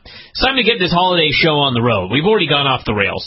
So, again, if this does not sound like your thing, 2 hours of drunken debauchery and calling people and no talk whatsoever about wrestling or mixed martial arts, all you got to do is move that little mouse up to the thing there where it says stop and click that button and move on with your life. Problems are over. I don't want to hear anybody complaining about this program. If you do, it's your own fault. I don't want to hear someone who listened to all 2.5 hours and then decided to get angry about it. Get angry about it now and stop listening. Yes. Take control of your own destiny. Now, the Christmas show this year, last year it was done in association with a Christmas party, and it got out of hand. And to be honest with you, I remember nothing about last year's show. I got to tell everyone the God's honest truth. I have never listened back to a single Christmas show. I've never listened to a single one. I may have listened to a smidgen of one here and there, but I have never listened back to a Christmas show. And I have absolutely no memory of 95% of the stuff that has happened on these shows. I know that last year, Caden and I got into a grappling battle in the living room when he got out of control. It's the only thing that I remember. Caden, you had a grappling battle. We had a worked... Well, it started as a worked match, and then by the end, when we were all sick of him, I had to shoot on him and dispose of him. I took him out, literally. Wow, you should be the champion. So, anyway, we're having another holiday party of sorts this year, and my wife decided it was going to be glitz and glamour. That was going to be the theme of the party. This is what wives do. And I sent out multiple texts alerting people it's a glitz and glamour party. And I got texts back, for example, from Sonny saying, "What's glitz and glamour?" So I explained, wear something nice. Of course, Craig asked the same question. I said, wear what you wear to church in a feathered boa. And he said he was going to show up with some mascara, I believe he called it. No. I forget the word he used. But anyway, he's on his way right now. So the point of the story is, for those of you that have been on my Facebook and you saw the photograph of me and Vinny and Craig at the rehearsal for my wedding. Yes. Where I was wearing a suit and tie, decked out to the nines, and Vinny and Craig showed up in, T-shirts and jeans.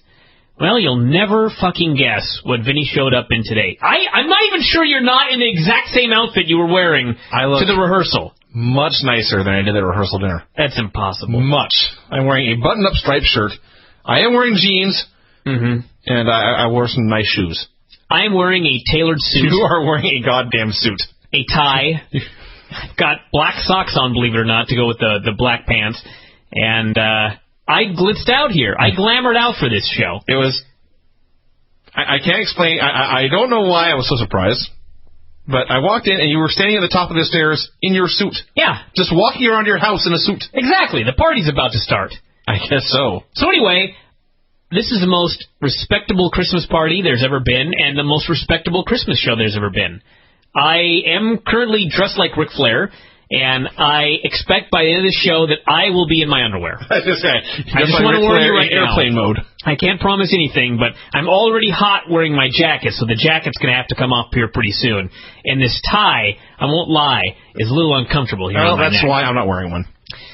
All right, everybody. So anyway, before we start making our phone calls here and opening presents and doing what we do here on this program, we should talk a little bit about alcohol. We went down to the liquor store at the bottom of the hill. God, I live in a great place. Liquor store right at the bottom of the hill. It's a 5-minute walk. And last year we had some absinthe. I think we'd gone to the liquor store and there was like a little $9 bottle of absinthe. Was that what it was? I vaguely remember this. We don't remember this. But I know we had absinthe last year. I remember this distinctly. We did have absinthe, yes. Because I remember it was so fucking good. So we went to the liquor store this year and they didn't have the little bottle of absinthe. The cheapest absinthe they had... I've got to whisper this in case my wife is out in the hall right now. Oh, my God. $30 for this bottle of absinthe. And I did not want to pay this much for this absinthe because no one else is drinking this. This is mine. So I rolled it over my head for a long time, and finally I decided we only do this show once a year, and so I've got a big-ass thing of absinthe right here. Now, I also bought some... what else did I buy over there, Vinny? We got a thing of rum the size of my leg. Sure. I have brought some... That's a big-ass thing of rum, everybody. A giant thing of rum. It is a keg of rum. I have some stuff from my own house, some Jack Daniels to finish off, and some Jägermeister with literally about one shot in there. And just because I have never tried it, I bought some cognac. Really? Cavassier, yeah. I told you this was the classiest show we've ever had. So... what we're going to do here is get started, but I just realized that I don't have any shot glasses. And so I'm going to go downstairs and get a couple. And, Vinny, I want you to entertain the people. All right? I know that is impossible. That's never been a problem before. You know what I'm going to do? What are you going to do? I'm going to do this. I can open a gift. I'm going to call our first guest while we're sober. And ironically, it's you'll realize the irony of this when we call this person. And Vinny, you can chit-chat with this fella here for a while. And I'll go down and get some liqueur. So hold on one second, everybody. And I'll get this thing loaded up. Here we go. We're off. Ed in San Antonio. Hey, what's going on, Brian? What's happening? It's Ed from the Drunk Cast, everybody, and the irony is that we are calling Ed stone sober. Oh, sober? What the hell? It's a Christmas show. You're supposed to be drunk. I know, but of course... That wasn't my idea, Ed. Ed, of course, he has to be on the show, so he sends me multiple texts telling me the exact perfect time to call him.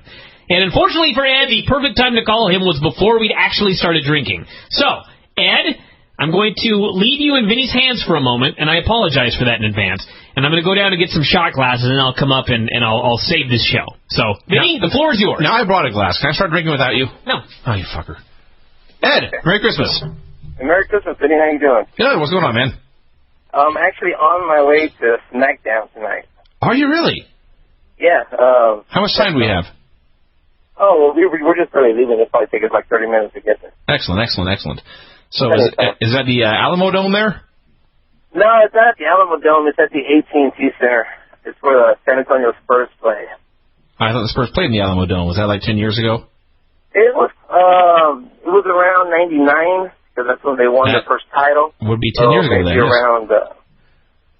Maybe around 2000 was probably the last year. So what are you looking forward to at SmackDown tonight? We've already broken our own wrestling rule, everyone. I don't care about SmackDown.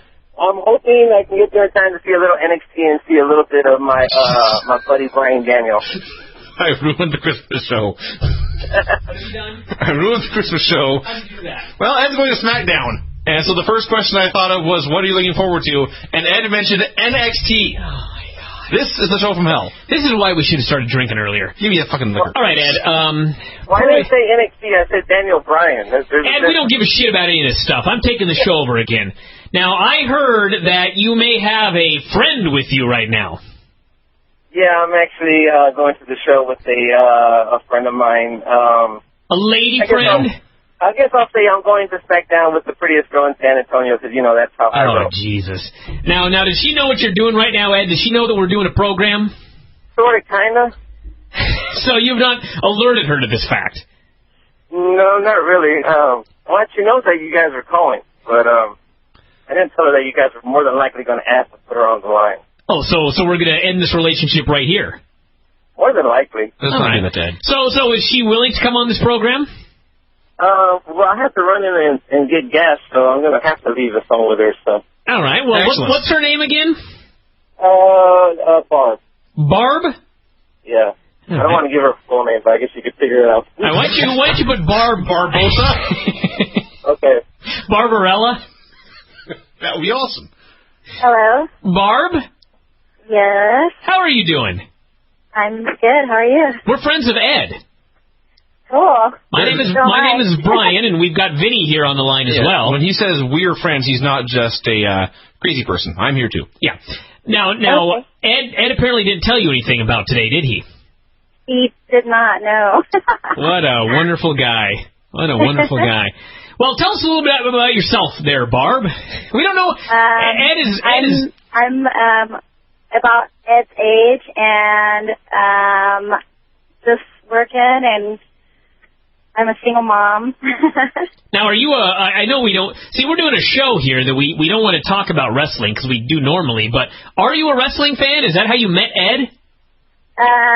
No, we met because we went to high school together, and we've been friends for a really long time. I see. So essentially he's dragging you. He's dragging you to wrestling tonight. I've been to wrestling. I used to go to wrestling when I was a kid with my parents all the time. Oh, really? But it's my son's first wrestling. He's never been to wrestling before. Oh, how old's the boy? He's going to be 7 in a month. Oh, you're going to have the best night ever. Yeah, that's actually a pretty good age for WWE, quite frankly. So are you looking forward to this personally, or are you just kind of going along to see how the child enjoys it? A little bit of both. I enjoyed it when I was younger, so I'm pretty sure I'll enjoy it again. Who are some of the people you remembered from your childhood? Oh, my gosh. The Von Erichs. Holy Ric cow. Flair, Yeah. the Kabuki. Bruiser Brody. Yes. How about Kamala? That real tall dude. He died. He used to be in movies also. Real tall dude who died. That could be many people from World Class. Oh gosh, what's his name? He's got big curly hair. Andre the Giant? That guy, yeah. I see. Andre the Giant, yes. You're a tall dude. So this was the mid '80s. This was Ed's heyday for wrestling too. Yeah. Now that Ed is apparently not in the car, he's pumping gas. You can let us in on Ed's a pretty cool guy, isn't he? Yeah, he's a real cool guy. Yeah, me and Ed, we make fun of each other back and forth as friends do, but overall he's a pretty fine gentleman. Yeah, he's nice. We've done lots of things together. We've gone to Spurs games and hung out at parties together, and this is our first wrestling thing together. Although I know this is what he does for his fun. Now, does Ed ever tell you things like, I had a better show this week with Lance Storm than Bryan did last week? No, but I think he may. Well, he probably does, but I don't know everybody's name, so it doesn't quite register with me. Sure, I understand. Well, we're gonna let you go here, and especially because we want to have to let Ed go before he even comes back, so I can have a good laugh about this tomorrow. But we've never met you, but we want to wish you a very Merry Christmas. Thank you. Merry Christmas. And to your boy. And yes, right. and tell Ed Merry Christmas as well. You want to say hi to him? He's back in the car. Oh yeah, sure. Oh, Ed? Okay. I guess Yeah. so. Fine. Yeah. I thought you were talking about your son. Hey. Oh man, you made it back. Yeah, yes I did. We were gonna hang up before you had a chance to return. Yeah, I bet you do. But I wanted to thank you for that awesome plug on the update today. Oh yeah, I forget what it was already, and I haven't even been drinking. Cool, man. All right, Ed, go have fun at wrestling tonight. All right, Merry Christmas, and Merry Christmas to all the jerk-offs on the board. That's right. Don't do anything I wouldn't do there, Ed. I'll try not to. Mark out. All right, I'll talk to you after a while. All right, bye-bye. All right, see you. Well, that was relatively pain-free, even though it involved Ed. It is time to start drinking. You know what else time it is? My socks are coming off. I'm so hot already. I turned the heat down and everything. Oh, your jacket's still on. I know. I removed your socks before the jacket. Well, yeah, because my you're in a suit and barefoot. Yeah, what's wrong with that? You're Kevin Von Erich of the Hall of Fame. I was gonna say I'm one of the Hardys. All right. And by the way, I just want everyone to know that I am fully confident that by the end of this show, when I am laying on the floor upside down, perhaps covered in vomit, I am still going to be more respectable than Matt Hardy and the Hurricane have been of late. and I suspect we'll be more entertaining as well. All right, I'm going to have a shot of this. You open the absinthe? Oh, yeah. All right. Fuck yeah. Well, I will take the one shot of Jägermeister I have. It's actually in a I don't even really know how to explain what this is. It's an awesome-looking bottle. Oh, you know what? I'm going to take a picture of it on my phone. Hey, brilliant idea. We're going to have a series of pictures that may accompany the Christmas show this year, although I've promised that every year and I never deliver. Did you ever post the one of you in the snow? I think I did. That was a great picture. We need to dig that up somewhere. All right, I'm taking a picture of this absinthe. Mm-hmm. And I'm going to bust it open in wrestling parlance. It's actually got there's like a wire... What is this? It's like it's wired shut. Huh. Well, I'm drinking Jaeger. Preferably like Ed's mouth. All right. I don't even know how to open this. Stuff's delicious. Vinny, help me out here. Come here a second. Here, I'll be right back, everybody. What's happening? We're going to... I cannot open this. Can you figure out how to open that fucking thing? They do not want people getting into the absinthe. It's like chicken wire. Doesn't need to be untwisted. It needs to be cut somehow. Oh, you know what? I got scissors. Give me that back. Right, take it back. Oh, look at that. Well, you might. There's still plastic on there, too. This is the one show of the year where I actually like Vince. All right. Open this up. And by the way, I should note that this absinthe is 50% alcohol by volume. Never a good thing. And I should also note that, as those of you on the fitness area of the board have noted, that after Halloween I felt a little porky, and I decided to go on a workout regimen, a workout kick, and I'm down to 145 pounds. Me too. And the other day, during one of the pay-per-views, one of the 80,000 pay-per-views we've watched of late, I think it was TLC, I had one Mike's Hard Berry, and I felt it. And now I'm going to drink a shot of absinthe. Yeah.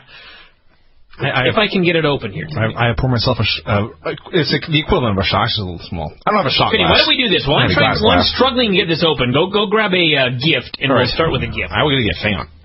You keep talking. Just smutter curse words. Suck it. Motherfucker. All right, I got it open. All right. Of course, we do not endorse heavy drinking by anybody. Just want to make sure we got that out there. All right. First of all, I'm going to drink my cognac. All right. I've never had such difficulty opening up a thing of liquor. So clearly they want you sober before you get into this. Okay. How'd that feel? That has some heat. All right. All right. This is, how's this from? From Gordon Tepper in Long Beach. Gordon Tepp on the board. In Long Beach, New York. Sweet cork on this thing. I will try. I actually, to be honest, because I think it was your bachelor party. Oh, give me a second. Okay, hang on. You got to smell this. I need the scissors anywhere. I am a little. I can't believe I'm wearing a suit for this. I should add. I'll take a photo of you right now. It's a sweet green. You want to take a picture? I'll take a picture of you right now. All right. While everything is still looking good. Here we go. Got it? Well, I found a new wallpaper. All right. You what? I found a new wallpaper. All right. So to smell it? Just smell it. Yeah. That smells tasty. Actually, I'll get back on mic. Here's some scissors. This is why this show goes 3 hours, by the way. Yeah. It's mountains of... You want a shot glass, by the way? I have a regular glass. If you have a shot glass. I have extras. Come here. All right, a shot glass. Never seen me so friendly, have you? No. It's like I'm trying to get Vinny to lose some weight by standing up and sitting down repeatedly. I'm going to put the cork back on the absinthe here. I'm not doing it the old school way where, for example, you melt the sugar and the spoon over the deal. I'm also not smoking any hashish. Not that you know of. No. Okay, I'm going to try to get this box open now. Tape the fucking thing. I'm going to take a shot right now. I had more I was going to say, but I decided to just take the shot. Here we go.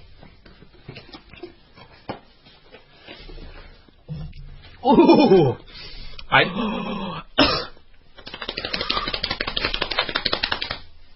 Christ, that's bitter.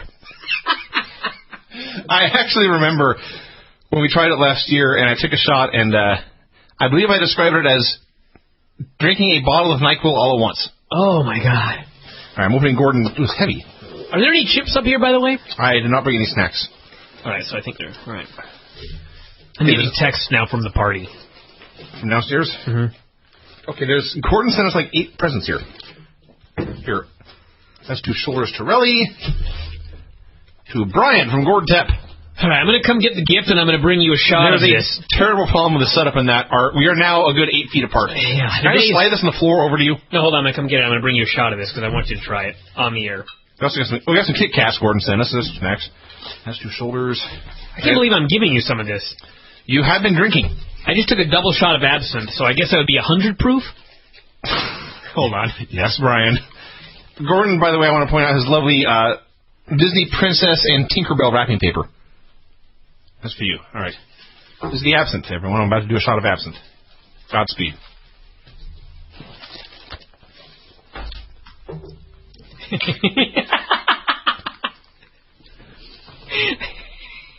Knocked Vinny on his ass. It attacked me. Wow. That shit's something else, isn't it? God, and I was ready for it this time. I still did that. Bitter. I'm going to put my cap on my Cavassier now. It's the only word that I can use to describe bitter. it. Just awesome. Yeah, that's it. It really is good, though, isn't it? I brought some Coke up here if you want. Hope you don't mind. Except I feel that I've burnt a hole in the back of my throat. All right, should we open the presents? I'm going to go first. You go first. And there's some Kit Kats over here, too, if you want them. This is from Gord Tepp. We have got an official World Wrestling Federation Doink action figure. You got Doink. I got the Monday Nitro Hollywood Hogan. Oh, wow. Advantage me. Is yours a Bendham's? Thump, bash 'em, thump. Baddest of the bad guy heels, it says. Bought at KB Toys for $3.99. Oh, you always got to scratch off. Holy fuck. It's going to be a short night. All right, let me open this next one here. That hit me like a ton of bricks. I got Kevin Sullivan! I was just looking at the figures in the back and about to make fun of the fact they made a Kevin Sullivan doll. Like, who would ever buy that? You know what's awesome about this? The answer is Gordon Tepper. Hold on. This World Championship Wrestling collectible, it says realistic detailing. Because the picture of Kevin Sullivan on the front is him winking, and the doll also is winking. I see. Why is Kevin Sullivan winking? I don't want to know. I do not want to know. All right, I got one more thing here from the Gorster. He's got quite the six-pack, though, I'm not going to lie. Speaking of not six-packs, I got a Yokozuna Bendham. Wow. He's fat. I went from really hot to, like, chilly. I don't know if that's good. He's fat and pale. Thanks, Gordon. I want to, before we make... Yeah, thanks, Gordon. Actually... Oh, God. I wish I could see the picture on the back. Because Yokozuna, I mean, he looks like Yokozuna, right? He looks like you. Thank you. The other three toys available in this line are Ahmed Johnson, Shawn Michaels, and Goldust, and you must see the imaginary light syndrome these dolls have. Oh. Bryan can't see. It's great. I can see. I got LASIK. All right. Man. What do we do now? Should we open more gifts or call somebody? I'm gonna do a quick speech, and then I'm gonna call somebody. That absinthe, I'm gonna move that away from me for a little while here. Holy Jesus. Wow. I got, like, hot and cold chills as we speak. So around here, around these parts, they banned the drink Four. Did you hear about this, Vinny? Four Loko, yes. It was an energy drink with alcohol in it. It was like an energy drink with like half energy drink, half beer. They banned it. Because apparently some kids drank it and passed out. And I thought, was that not the fucking stupidest thing you ever heard of? Because, number one, kids pass out like every weekend drinking. You know what I mean? Especially around here. Especially around here. So the idea of putting the blame on Four seemed kind of ridiculous to me. It's half beer, half energy drink. You know? And then the other part of me was like, okay, so by making a very public deal about banning this, all you've done is alert kids around the world that if you mix caffeine and alcohol, it's good times. You know? They didn't know that already? What good does banning Four mean when all it does is result in kids mixing Monster Energy drinks and rum? Is that why you have purchased a Monster Energy drink? I did, in fact, purchase a Monster Energy drink and rum. And as we mentioned, a bottle of rum the size of my leg. Because I'm taking a political stand right here against the demise of Four. Against the prohibition? Yeah. You're bootlegging, basically. They're selling shirts here in Washington now. Never forget. Not making that up. That's actually pretty funny. Someone much wittier than I am. All right. I'm going to mix myself a Monster Energy drink and some rum. Demon rum. Yeah, just to be a rebel. And then we'll call our next guest.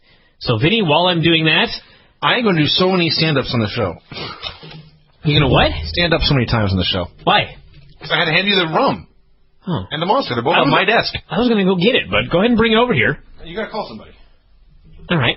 Hold on, everyone. We'll make a call. Kremen is not available. At the tone, please record your message. That's the wrong thing turned When up. you have finished recording, you may hang up or press 1 for more options. Criminal. What? It's Bryan and Vinny here. We've gotten your answering machine. We call Brent Kremen and he's not there. I want you to email me if you get this, and then we'll call you back for the Christmas show. I actually want to talk to you, Brent, so call us back. Yes, that's rare. Sorry you failed us, Brent. We'll call you back. All right, bye. Holy God. All I can say, you should have seen the email we got from Brent. If he does not call back, I will read his email on the air. Perhaps even sing it. I told him to email me. I should monitor my emails here. Maybe he did and we don't even know. Dr. Lucha apparently is available. Hi, man. And I want to call him, but I want to get a little more snookered first. So you open a present. Well, yeah, I brought these last gifts I brought over here were from Granny. Should we wait till we call her? No, of course not. All right, I'll open these ones then. Actually, you know what? Hold on. Let me get up. There's a gift that felt like alcohol. So hold on. Well, while he's doing that, oh Jesus! Is it? I think it's this one. No, it's this one. All right. From I'm going to kill this name. John Sigurjonsson from New York. I don't know why that made me laugh. All right, I have advice for everybody here. Never be 145 and drink 2 shots of, what did I drink? Antifreeze. Absinthe. On an empty stomach. That's the other key thing. I eat lunch about 11. I have not eaten in the past 6 hours. Yeah, I feel like it's burning a hole in my stomach. Maybe. But I'm still going to pour this monster with Bacardi. I swear to God, I'm going to lose a finger opening presents before the end of the show. Who's this from again? Oh, God. His name is weird. Vinny, we have a rule on this Christmas show this year, and that is no spilling anywhere. That's fair. John Sigurjonsson. Fuck, do we get this open? Okay, just ripping cardboard. I'm going to have to drink a little of this before I put some liquor in, because I filled up the entire glass. Well, there's a bottle of fluid. Moments after I said no spilling. Confirm that. Did you spill? I didn't spill, but I filled it like all the way to the very brim. Use your suit jacket to clean it up. Yeah, I'm going to have to put something in my stomach or there's going to be trouble this show. Kit Kats, you want them? No, not yet. Okay, let's make sure there's nothing else in this box. That's just some newspaper. Who's it from? Oh, God. John? You're doing this on purpose, aren't you? Sigiano? John Sigurjonsson. Sigurjonsson, the Viking King of New York. And it's liquor, right? It is a green bottle. Oh, no. Don't tell me it's more absinthe. The original Icelandic schnapps. Oh. Brennivin. Produced and bottled in Iceland. That's awesome. Have some of that for sure. There's a letter. Read the letter. Good idea. Merry Christmas, Bryan, Vinny, and Granny. Thanks for the good times you've brought us throughout the years. Except this show. You have become an institution in our home, so much that even my wife, who hates wrestling, asks me to put on the Bryan and Vinny show and tells me that Bryan's voice now makes it, quote, feel like home, unquote. Oh, how sweet. I'll bet she's a beautiful woman. And then in parentheses, sorry, Vinny, but you know we love you anyway. I guess I make you feel like the road. Enclosed is Icelandic schnapps called Brennivin, which means burnt wine. Burnt? Burnt, as in it was in a fire. And then meant Sesame Street, Burt wine. Or, as us Icelanders call it, Black Death. You know, we need to bring somebody here that can just read this fucking show. I hope Craig gets here in a hurry. Oh, my God, I'm in a good mood right now. Okay, I got to take out my suit jacket. You should enjoy it frozen, but if you open this up late in the Christmas show, I don't think you'll mind. Beware. Brian Alvarez, everyone, at the age of 35, just did a flare strut in his lobby and went woo and removed his jacket. Now drop an elbow on it. If you're going to do it, there you go. If only we had ropes to hit. I can hit the wall like Mike Whipwreck. We do have the soundproofing. He bounced off that. He dropped an elbow. Okay. Now he's done everything exactly like Ric Flair except be awesome. I just ruined my favorite. I'm just going to... You just spill on it, at least. I'm going to put this in this room over here. All right, I'm going to restart the last paragraph. Enclosed is Icelandic schnapps called Brennivin, which means burnt wine. Us Icelanders call it Black Death. You should enjoy it frozen, but if you open this up late in the Christmas show, I don't think you'll mind. Beware. The Black Death name is there for a reason. Have a happy Yuletide, and we can't wait to hear from you in the new year. Best, Jan. All right. Jan? Well, it's John, but he's Icelandic, isn't that? Would that be... Are you sure we didn't get a letter from Jan Kipper? What? Come on, that was funny. I am going to try some Black Death. If you think you're going to mail me some Black Death and I won't drink it, then you don't know Vinny very well. At least not when I've already had some liquor. Horseman has walked in this room. Dude, your horseman's here, everybody. I've been told to come in. His kind of... I haven't told you what a cool hat you have. Thank you. I purchased this in Vegas. Yeah, are you the first man here? Yes, I am. You just missed me doing a Ric Flair strut and dropping an elbow in my suit. Okay, the Black Death, I thought it was green. The bottle is green. The Black Death is terribly clear. Are you planning on drinking tonight, Horseman? I'm actually... Really? I got something for you. I'm gonna do a shot of Black Death right now. Hey, Vinny, give Horseman your shot glass. Vinny has no communicable diseases because he's never had sex. Grab that thing right there. Before that is over, you and I need to have sex. Shot glass. Horseman, you're never going to be the same after this. I just want you to know. Black Death. Are you sure you're ready for this? No. Yes. I am. I'm going to give you some absinthe. It does need to be frozen, I've determined. I've never seen this look on Horseman's face before, and he's a drinker. Oh. He's seen me in Vegas. There's legends of He's got a Horseman. look of concern on his face. Guess what? Don't drink it yet, because I'm going to have another shot. I'm trying to determine what Black Death tastes like. Doesn't that smell good, though? Yeah, certainly would be better frozen, I'm sure of that. Oh, fuck. I poured too much. All right, you ready? Hold on, let me put the cork back in. Oh. I just swallowed into the mic. Classy. Vinny, get a shot. We're going to all belly up at the same time. All right. You have my shot glass. I have another one. I should have asked Mark or Jay Briscoe if he wanted to come on for the show. It's not too late. He would have drank with us. All of them would have. We actually should have got some Jim Beam Black. Ooh, good call. Okay, everyone got a shot glass? Yes. You sure you're ready for this, Horseman? Cavassier. You sure? Yes. Here we go. Cheers! Belly up! Cheers! Oh! Last night on Earth, everyone. Last night on Earth. That's a good taste. What'd you think of that? I like it. Yeah? Yeah. Huh. Horseman's much harder than us. Yeah. He drinks it like his Kool-Aid and just asks for more. He's been around. All right, let's get a caller here on the line. I'm actually sobering up after that second shot. Third shot. Let's get somebody here on the line. Oh, actually, hold on one second. Hold on. What was that? What is that? Icelandic schnapps. I'm going to pour a...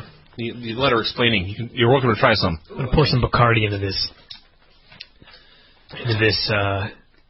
whatever I put in that thing. And then I'm going to drink it. Then we'll call somebody. I can't even get the fucking lid off. All right, here we go. Say win, Horseman.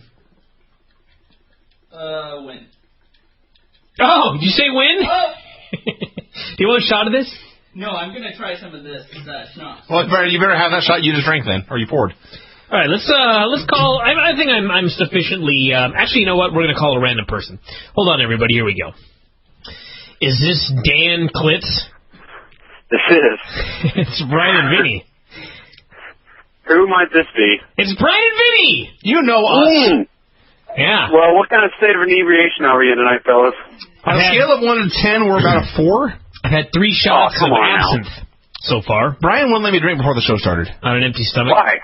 He's a prude. I wanted to start sober and end not sober. Well, that's the goal, right? Right now I'm not sober. Klitz, what have you drank tonight? Take a wild guess. Jim Beam. No, take it, you get it as gifts normally from Brent Kremen. Manischewitz? Yes, sir. That's some good shit, isn't it? I'm finishing the bottle off right now. You drink a whole bottle? Well, yeah. That is good stuff, isn't it? Yeah, blackberry. Blackberry's the way to go. I remember I bought some Manischewitz once. I think it was Manischewitz. Maybe it had been the red rum. But I got to the checkout counter, and the girl looked at it, and she shook her head, and she goes, that stuff will kill you. Because it's like so fucking good you could drink it all night. You know what I mean? Yeah. Actually, I chased a shot of vodka with it. It's really good. Now, Klitz, the rumor is that something about you and The Bachelor? Bachelorette. It's the one where the girl chooses the guy. Oh, The Bachelorette. Yes. I see. I don't know what's going on. So there's a chance you'll be competing for a young lady's heart. Well, yeah. Well, see, I still don't know who did it. Somebody, I presume, on Facebook put me in a competition that I didn't know about, and I was sent an email. Basically, long story short, I've been through about 4 or 5 rounds. I actually flew down here a few weeks ago, and I had an interview with them on camera. And I will know in about a week or so if I'm going to L.A. for the finalist. And should that go through, I'll be on TV starting in March. So this started out as a rib? Yes. Wow. Can I tell you something? I have spent time with you before. I don't know how drunk you are, but you sound much more North Carolinian than before. Were you inebriated last time in Vegas? Are you smoking meth right now? What are you trying to say, Vinny? No, not meth. No. When I was in Vegas, we started out sober together, and then we got drunk at the same time. So if you got this accent then, I was also drunk and not remember. That's probably it. I've always had this accent. All right. No. I'm not saying, though, you don't give Brian don't give Vinny enough credit. He's actually a pretty dashing man. Who's this? Brian was the guys on the board actually think that we were long-lost brothers, Vinny. Wait, hold on. You're saying Vinny is a dashing man? Sure. Let's not kill the credibility of this program with blatant lies. There are some... I will say that I've only met this man for one weekend, and I immediately felt a connection with him. Vinny is dashing in the sense that when chicks see him, they dash. Don't laugh at that shit. Away from him, everybody. Don't put him over. Well, give me 6 months with him in the gym, and Vinny could be a lady killer. That would... Wait a second. That would be impressive. 6 months, let me tell you. You think it's only going to be 6 months in the gym to turn Vinny into a lady killer? Yeah, I mean, he'll hate me after the 6 months, but he'll love me in the end. Fucking fella here. This man has goals. This man has an overabundance of confidence, is what he has, quite frankly. Yeah, I was born with it. Oh, Clips, when did you start drinking?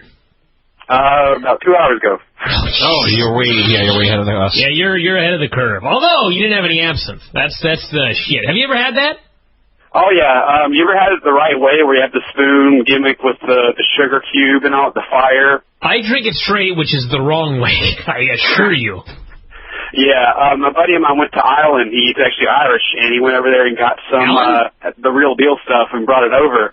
And we had that one night, and I just had one shot, and we watched Pink Floyd's The Wall, and I just sat there and I couldn't move. I'm pretty sure this is the real deal. It's probably not. And we would know the real deal, wouldn't we, Brian? That's true. 50% alcohol by volume. Yeah, that'll kill you. Tell me about it. I feel like there's you know those movies where there's like some beast in your stomach chewing its way through to the outside world? Yeah, there's a vomit trying to get out. Yeah, that's what I feel like at this exact moment. Cliff, do you have any shows or anything you want to plug, or you just want to wish us a Merry Christmas? I'd like to plug a couple ladies. No, just kidding. I want to wish everybody a Merry whatever you celebrate. I'd like to wish everyone who's unemployed like myself a Merry get a job soon. And what else should I say? Who's going to WrestleMania? You guys going this year? Oh, fuck yeah. Oh, yeah. Yeah, I got my tickets before the layoffs took place, so I will be in Atlanta with about 6 other North Carolinians, and it'll be a grand time. I hope those you're not bringing Matt and don't bring the Hurricane, are you? Come on now. I'm not bringing those fucktards. Okay, listen, now that we're all drunk, let's talk about these guys on the air. Do these guys really represent North Carolinians? Oh, no. First off, Shane Helms, I don't know where he gets that accent. It's more of a Louisianian or even like an Outer Banks, North Carolina accent. And on top of that, those kind of like drunk rednecks that want to fight everybody all the time. That's really not the consensus here in North Carolina, at least not in my part. I'm in Charlotte, which is, for the most part, a nice city.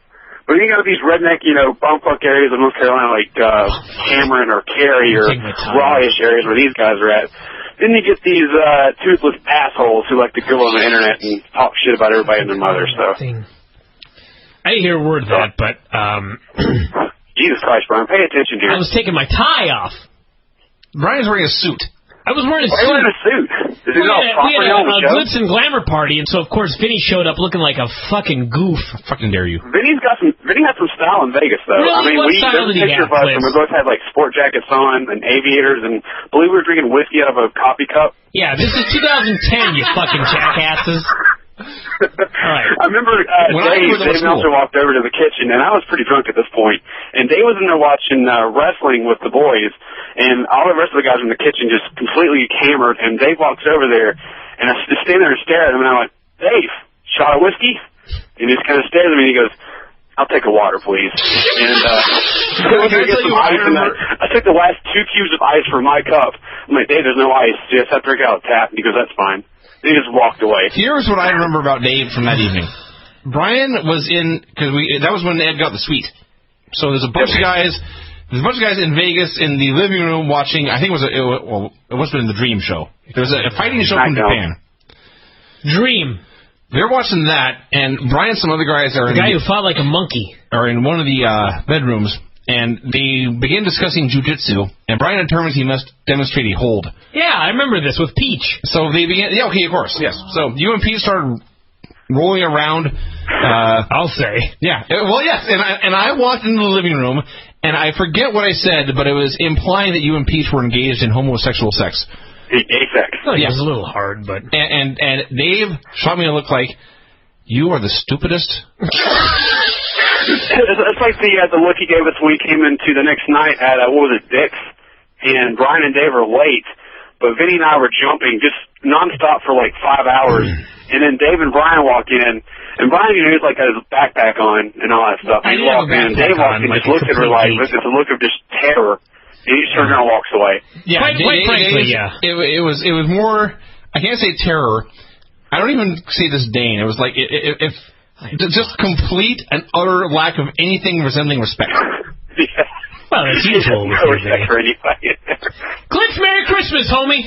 Merry Christmas, fellas. That's going to be my catchphrase for all these calls. We'll talk to you soon. I hope you make it on the show. Definitely. Make sure you by the way. give the side a shout out too while you're at it, and we'll plug each other. You know what I mean? Not in a homosexual way. Shout out. Look for me on ABC coming in. I guess it'll premiere in June. This is the first. Really? No one's ever plugged ABC before. Maybe on my Listen, guys, birthday. you'll stop watching TNA and start watching The Bachelor. It should be on the show. Yes, we will. All right, Chris. All right, fellas. We love Happy you. drinking. All right, bye. I feel great. I don't. I am gone. Like I mentioned, I've never listened back to these shows, but I suspect that every year, like I go, am I really fucked up 47 minutes in the show? So if I do, the trend continues. If not, I can't believe I'm fucked up 47 minutes in the show. Well, I want to do this now because before too long I'm going to forget. So, Bryan, here's my gift to you. It is not wrapped, but Merry Christmas. Vinny, I am seeing triple. What is it? Are these 222s? Indeed they are. Look at this. Did you get some ready? Is that... Help! I now have 400 222s, everybody. Bryan is set for 2011. Do not drink and take pills. Don't take pills at all unless you got an injury. Oh, by the way, I want to throw this out there. Everyone knows I thought I broke my foot. Oh, no one cares. I care. The next day it was fine. Huh. I was told that there are like little bones in your foot and your hand. I never did that before. I never opened myself up. But I was told that these bones are really little, and so if there's a little bit of swelling in between the bones, you can feel like your foot's going to fall off. That's what my instructor told me, and I was like, holy shit, that's exactly what it felt like. What you used in that sentence. What do you mean? Yeah, I believe you said that your foot might fall off. Well, yeah, I wanted to differentiate between, for example, my... I would be far more intrigued by the word... I would be far more worried about the word fall, or perhaps even off. I know that everyone was thinking I was going to say the word cock, but I didn't. I said hand. So anyway, I'm fine, everybody. I woke up the next day, and it hurt a little, and by the end of the night, it was fine. And by last night, I was doing kickboxing again. I was kicking the bag, and today I ran. I trained for the show, everyone. Now is the perfect time to call Steve Sims. But I'm going to have another drink of Monster and a Horseman. What's rum? Yes. Monster and rum. Horseman, you want to get on the mic for a bit? No? No, he is not. All right. Actually put Horseman on. Oh. You don't have to. Horseman, get on this fucking thing right here. All right. Vinny, get out of here. I want someone in shape on this show. How dare you? Yeah, how dare you? Oh, really? You think you're in shape? Well, no. Of course. Horseman, what's happening? Are the headphones required? Yeah, put the headphones on so that you can hear what I'm saying. I would like to know that I'm you. taking my sweet hat off in order to do so. Horseman. Yes. You're taking jiu-jitsu of late. I have. And karate. That's right. What do you think of these disciplines? They're excellent. Yeah? Excellent. You know, I know that people really make fun of karate. I know we're not supposed to talk about MMA and pro wrestling here, but I know that people really make fun of karate, but I really enjoy our karate class. Yes, I do too. It's been unfortunate lately that I have been subject to missing more classes than I care to. You know, so it's like 2010, and like, even though we do katas, and we do like the down block and stuff like that, when we actually spar, it's actually good sparring training. You know what I mean? It's great. They train us like we're actually doing stand-up as opposed to doing karate. We don't do like a down block, for example, when sparring. We do like legit, Muay Thai. Well, I find that it's great because, speaking of being slightly out of shape, I know when I've done those activities because I feel it for the following day or two. How are you so sober right now? How many shots have you had? I've had 3 shots in approximately 15 minutes. Are you listening to this, Vince? No. He's like fine after 3 shots. I have had the shot of absinthe, the shot of Black Death, and a shot of Jack Daniels. I'm actually Black Death over here. I would like to note, for those who can't see, that there are a number of alcohols strewn around the desks here. You don't say. And I'm contemplating attempting to have a shot of every one, just for the hell of it. All right, I'm going to try this. Why is it called the Black Death? Is this a reference to the plague which killed millions? Or because that's not very politically correct. The state you will be in. It's called fucking alcohol. It will make you black and then die. I'm not going to finish this. It's not even a joke. All right, Vinny, I'm going to take a shot. Pour something. Vinny, take the thing over again. I'm sorry, Horseman. It's okay. I don't mean to kick you off the thing here. No, I'm here as a... Horseman, I'm going to give you the God's honest truth right now, okay? Yes. I have respect for you. And this is why. I don't necessarily have respect for Vinny. So put him on the show so I can bury him. Okay, excellent. You fucker. Horseman, I do love you. Did you see the belt we're getting for nails for his It is Christmas very present? awesome, and... Let me tell the story, everybody. Oh, jeez. Tony's trained in jiu-jitsu, but he's so fucking fat that his belt barely ties around his waist. And he always loses it. He always wears his white belt, and it just appalls me. So I bought him a brand fucking spanking new blue belt with 2 stripes that I'm going to give him for a Christmas present. That belt would wrap around Andre. Let me see how many times it wraps around my waist. Hold on. All right, while he's doing that, I have a shot. Should I wait? How many people will be called? 2? 2, 4. Okay, ready? Okay, Bryan is wrapping the belt around his waist once. 1. Actually, twice. It will go, not even twice, really. I didn't make 2. Christ, I'm fat. You fat fucker. I was going to say, I think I almost got 3. Either I counted horribly, or... Get out of my fucking seat, Horseman. Horseman, why do you hang out with us? Are we entertaining? It is entertaining. This can't be. I'm entertained, fully. He says he's entertained. Vinny, did you pour something? I poured a shot the size of my fist. Oh my God, Craig is in a suit. Well, he's wearing jeans too. Yell at him. Craig, congratulations on dressing up like a respectable individual. Craig looks exactly like I do, except he's in a jacket and a tie. I wore a suit too, but I've been taking it off one piece of article of clothing by the time. We're playing strip poker. He sucks at it. Craig, you sit down and hang out, and we're going to continue this show. Vinny, did you get a shot? I have a shot. Do you have a shot, Horseman? Shot of wussy. Pour one. Craig, would you like a shot? Continue my alcohols around the world attempt here. Who listens to this show? I don't know. Have some self-respect, for Christ's sake. All right, you ready? And bombs up. Now the whole lot, Vitrola.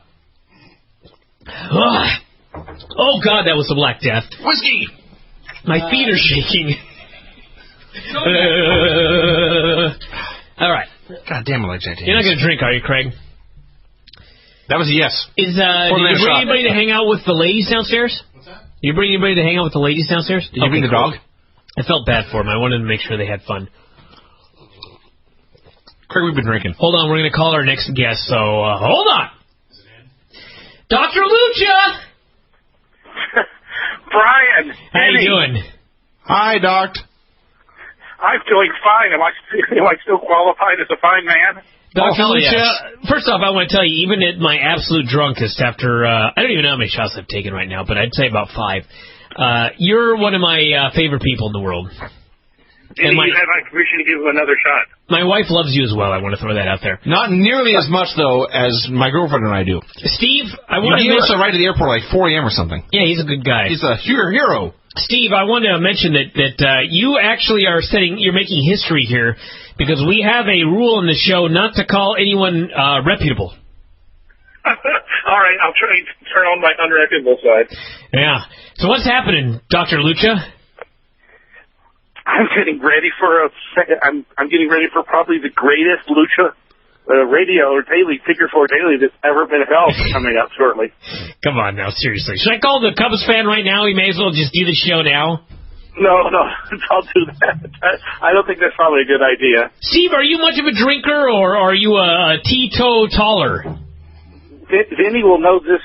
Vinny may know this story. Some people listening may know this story. When I was in college at the University of North Carolina in 1979, UNC and Duke had a gigantic basketball rivalry. They still do. You know this, Vince?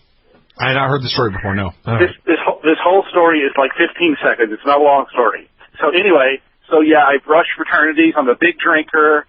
And I'm a typical junior in college. Really? Right now you're a junior in college, basically?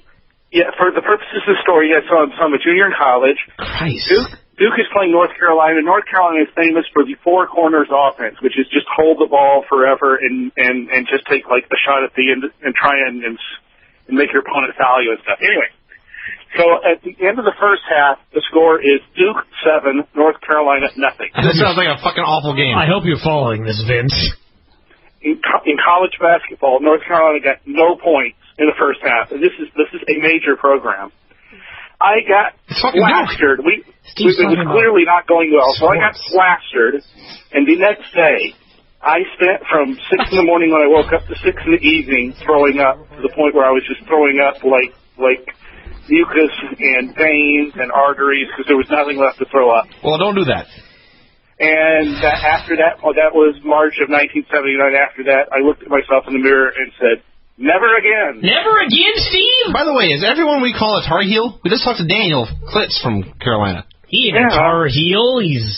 And so I went teetotaler for a while, and now I'm down to like a drink or two a year. Teetotaler? Is that what it is? Can someone tell me what the fucking word is here? Teetotaler. Teetotaler? T2-taller? I went from a drunk to a teetotaler to one or two drinks a year. Look at my wrist. Although you never know, of course, it's been rumored, although I'll deny it to this day, that sitting next to Jakey and Teddy at Margaritaville and fairly close to Bryan, that the massive shared drink there was also imbibed a bit by me. Jakey is a cool guy, isn't he? He is a cool guy. Poor guy. I hope he finds who he's looking for pretty soon. I really like Jakey. He just looks like of course. He just can't win for losing. I think he can win for losing. My wife is a huge fan of Jakey. She loves Jakey. How can you not be a fan of Jakey? Yeah. Jakey's tremendous. Craig is actually going to have some Craig, by the way, here. while we were talking... Oh, I mean, he's not going to have some. He poured a shot for me. Craig did not have a pill and washed it down with his... On the Figure 4 radio shows, give a song and dance about, oh, this happened and that happened. Yeah. Absolutely nothing has happened. I feel fine. Really? Yeah, and I have no big news or stories to report. So, I mean, it's just been a really routine last 30 days or something. Okay, Steve, I just realized this. I don't know if I stopped recording. I don't know when I stopped recording, but I did at some point. So, I now am recording. I'm sure of that. So, you guys just missed the greatest joke of all time. It has something to do with basketball. I don't know what the fuck everyone's talking about. So tell us again about the whores. Oh, Vinny, come on now. Look, I had second thoughts while I was telling the joke. I'd probably better let it go from here. Steve, have you ever listened to a Christmas show before? I listened to the last 3 or 4 for sure. Really? What did you think? We're all going to have a shot right here, Steve. Ready? I am ready. All right, I want you to take a shot of Coke since you're a T2 taller. Ready? Are you retarded? Go! Did Bryan just call me taller? My shot glass got commandeered. All right, Vinny, do you remember the 7-0 basketball game, or are you too young for this? Do I? No, Vinny. What's that? I don't even know where I'm at right now. Do you remember that 7-0 halftime basketball game? You said it was 1979? Yeah. I was 4 years old. Okay, so you only remember it vaguely then. Show's off the rails. I was there. You probably were. You were probably in Vegas trying to figure out what the latest odds were on the Rams and the Steelers meeting in the Super Bowl. I gotta eat some food low. Soon. Those odds would be low. Actually, 79 they were pretty high. I think they did meet the Super Bowl. Yes, they were very high that year. Yeah. Don't open those, Craig. I'm having a shot of whiskey right now. All right, I'm gone. Yeah. I don't have anything to drink this. I'm going to be so sober for the next radio show I'm on. Craig, stop taking my pills. Craig is taking pills here, Steve. He did not come for the party. Craig came to steal stuff. By the way, are you in that room, that padded room? Oh, you should see the room now, Craig. Or Steve? Is it Steve? Yes. Yes. It's much better than it was when you came out here for the wedding. I've done some redecorating. But can the entire neighborhood look in through the windows? Yes.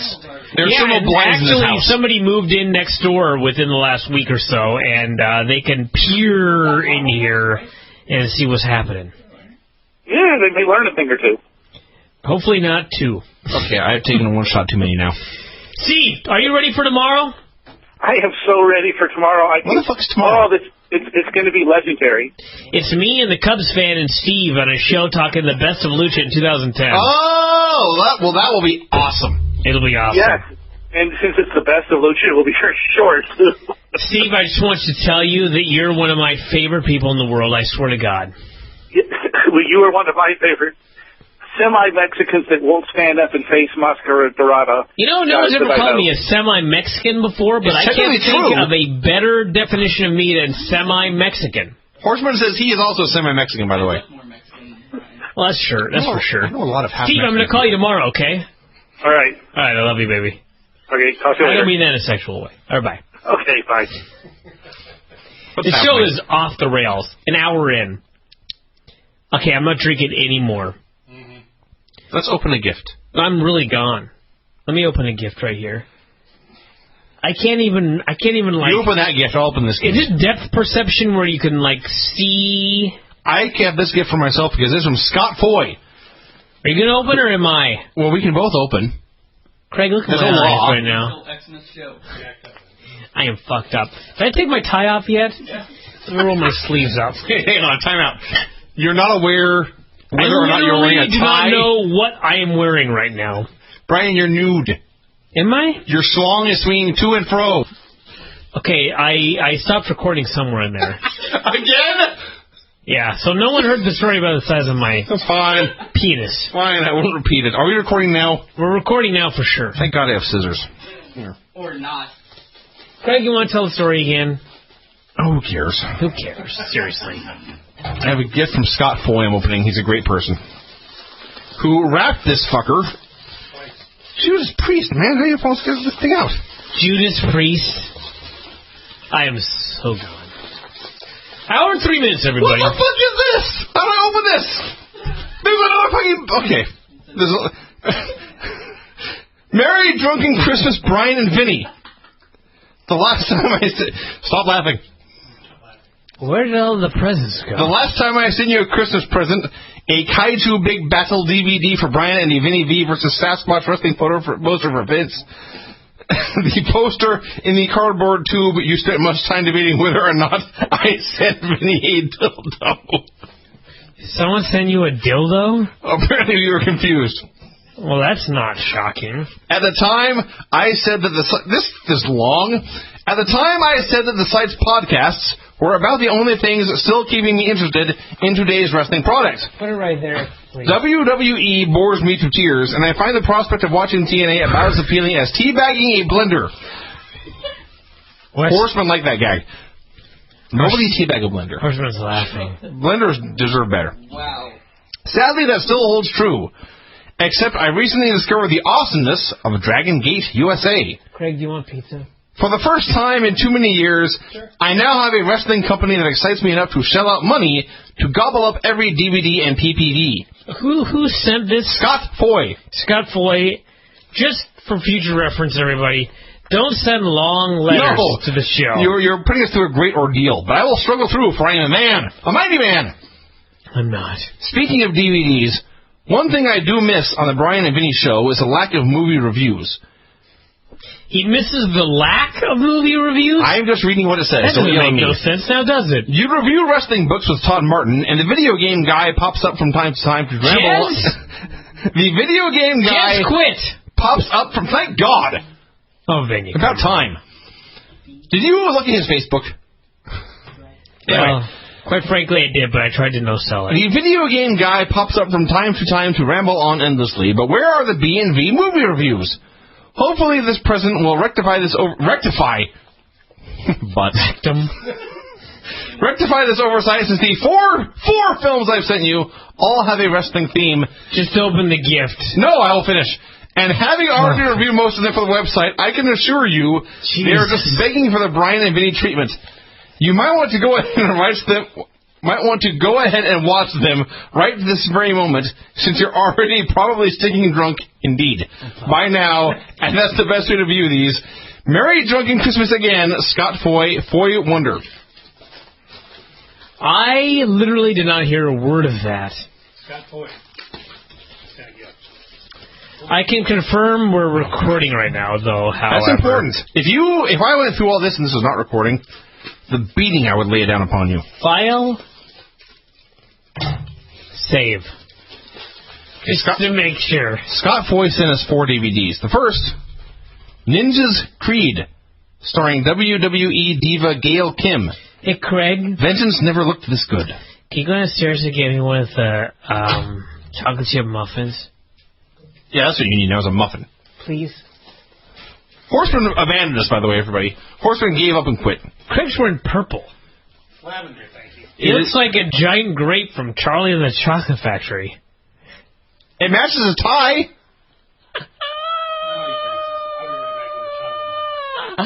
We have Wrong Side of Town. The fucking cast in here. Starring David Bautista with Rob Van Dam, Ja Rule, and Omarion. Is that Batista? And then the tagline of the movie is "Who Wants to Die First?" And it is Big Dave. I need to eat some food. Okay, Vinny, I'm gonna call somebody right here. There's 2 more here. Hang on. Fuck this. WrestleManiac. Let the Face-Off Begin. That's the one with Rey Mysterio Sr. And Little Hercules in 3D with Terry Hulk Hogan with 2 pairs of 3D glasses inside. We'll go down and watch this on your... That kid looks like he's on the juice. I'm not going to lie. Oh, fuck. That kid? Are you kidding me? Have you seen that movie? I know what you're talking about. Yeah. That poor kid's been poisoned by his parents. Don't let me do that to my kids. Bad enough what I do with my cats. Richard Sandberg's his name, and he's been character on this show. Horseman's still here. What's up, Actually, you've returned. What's that? Horseman brought more booze. That's Jaeger. I am not drinking anymore. He's not going to share. This cock's not going to share. You went to the liquor store. No. No? There's a stash here in the house that I knew about. What? You had Jaeger stash in the house, Brian? I provided it, so I'll split this with you.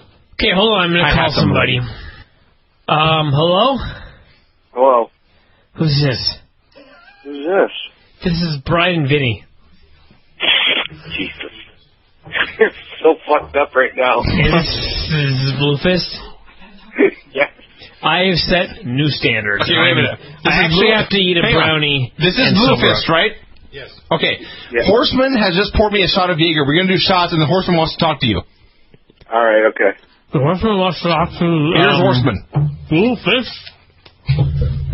Remember when I just called him the Blue Fish? Now, I want to... oh, wow, that Jaeger hit me good. I just want to preface this by saying I want Vinny to return to the seat quickly because Bluefist gets to talk to me multiple times per week. Horseman, how are you so sober right now? I'm not sober. That's just your inebriation. I gotta make sure I'm recording. Hold on. Oh, shit. I'm good. Go. Okay. So I just wanted to jump in and say hi real quick. But because, like I said, we talk multiple times per week. It's not anything exciting and new for you to talk to me right now, but... Horseman! Stop for a second. God. Hey, Bluefist, so how you doing, homie? How early did they get fucked up? Well, we've been fucked up for an hour. I think they were fucked up when I arrived. Horseman! Jesus Christ. Horseman! Yes. I'm sorry, Bluefist. I'm trying to get back into, the swing of things here. How you doing? Oh, good. How you doing? Do you know that you regularly drunk dial me? I haven't. That's not true. I haven't drunk dialed you in a long time. In fact, the last time might have been the last year on the Christmas show where you came out and you were like, "Oh, he's begging to be on the show. I got to call this idiot," which was not nice, by the way. I don't remember this at all. I'm going to be honest with you. Craig said I'm you drunk dialed him as well. I'm going to be honest with you. It was not one of my finer moments. I'm eating a chocolate chip muffin right now to try to sober up because I'm far gone. Vinny, take the thing again. What the hell happened? When did you sense that you were losing control? Oh, God, about a minute in the show, to be honest with you. Jesus Christ. I just got a text from a buddy asking me if I was drunk yet.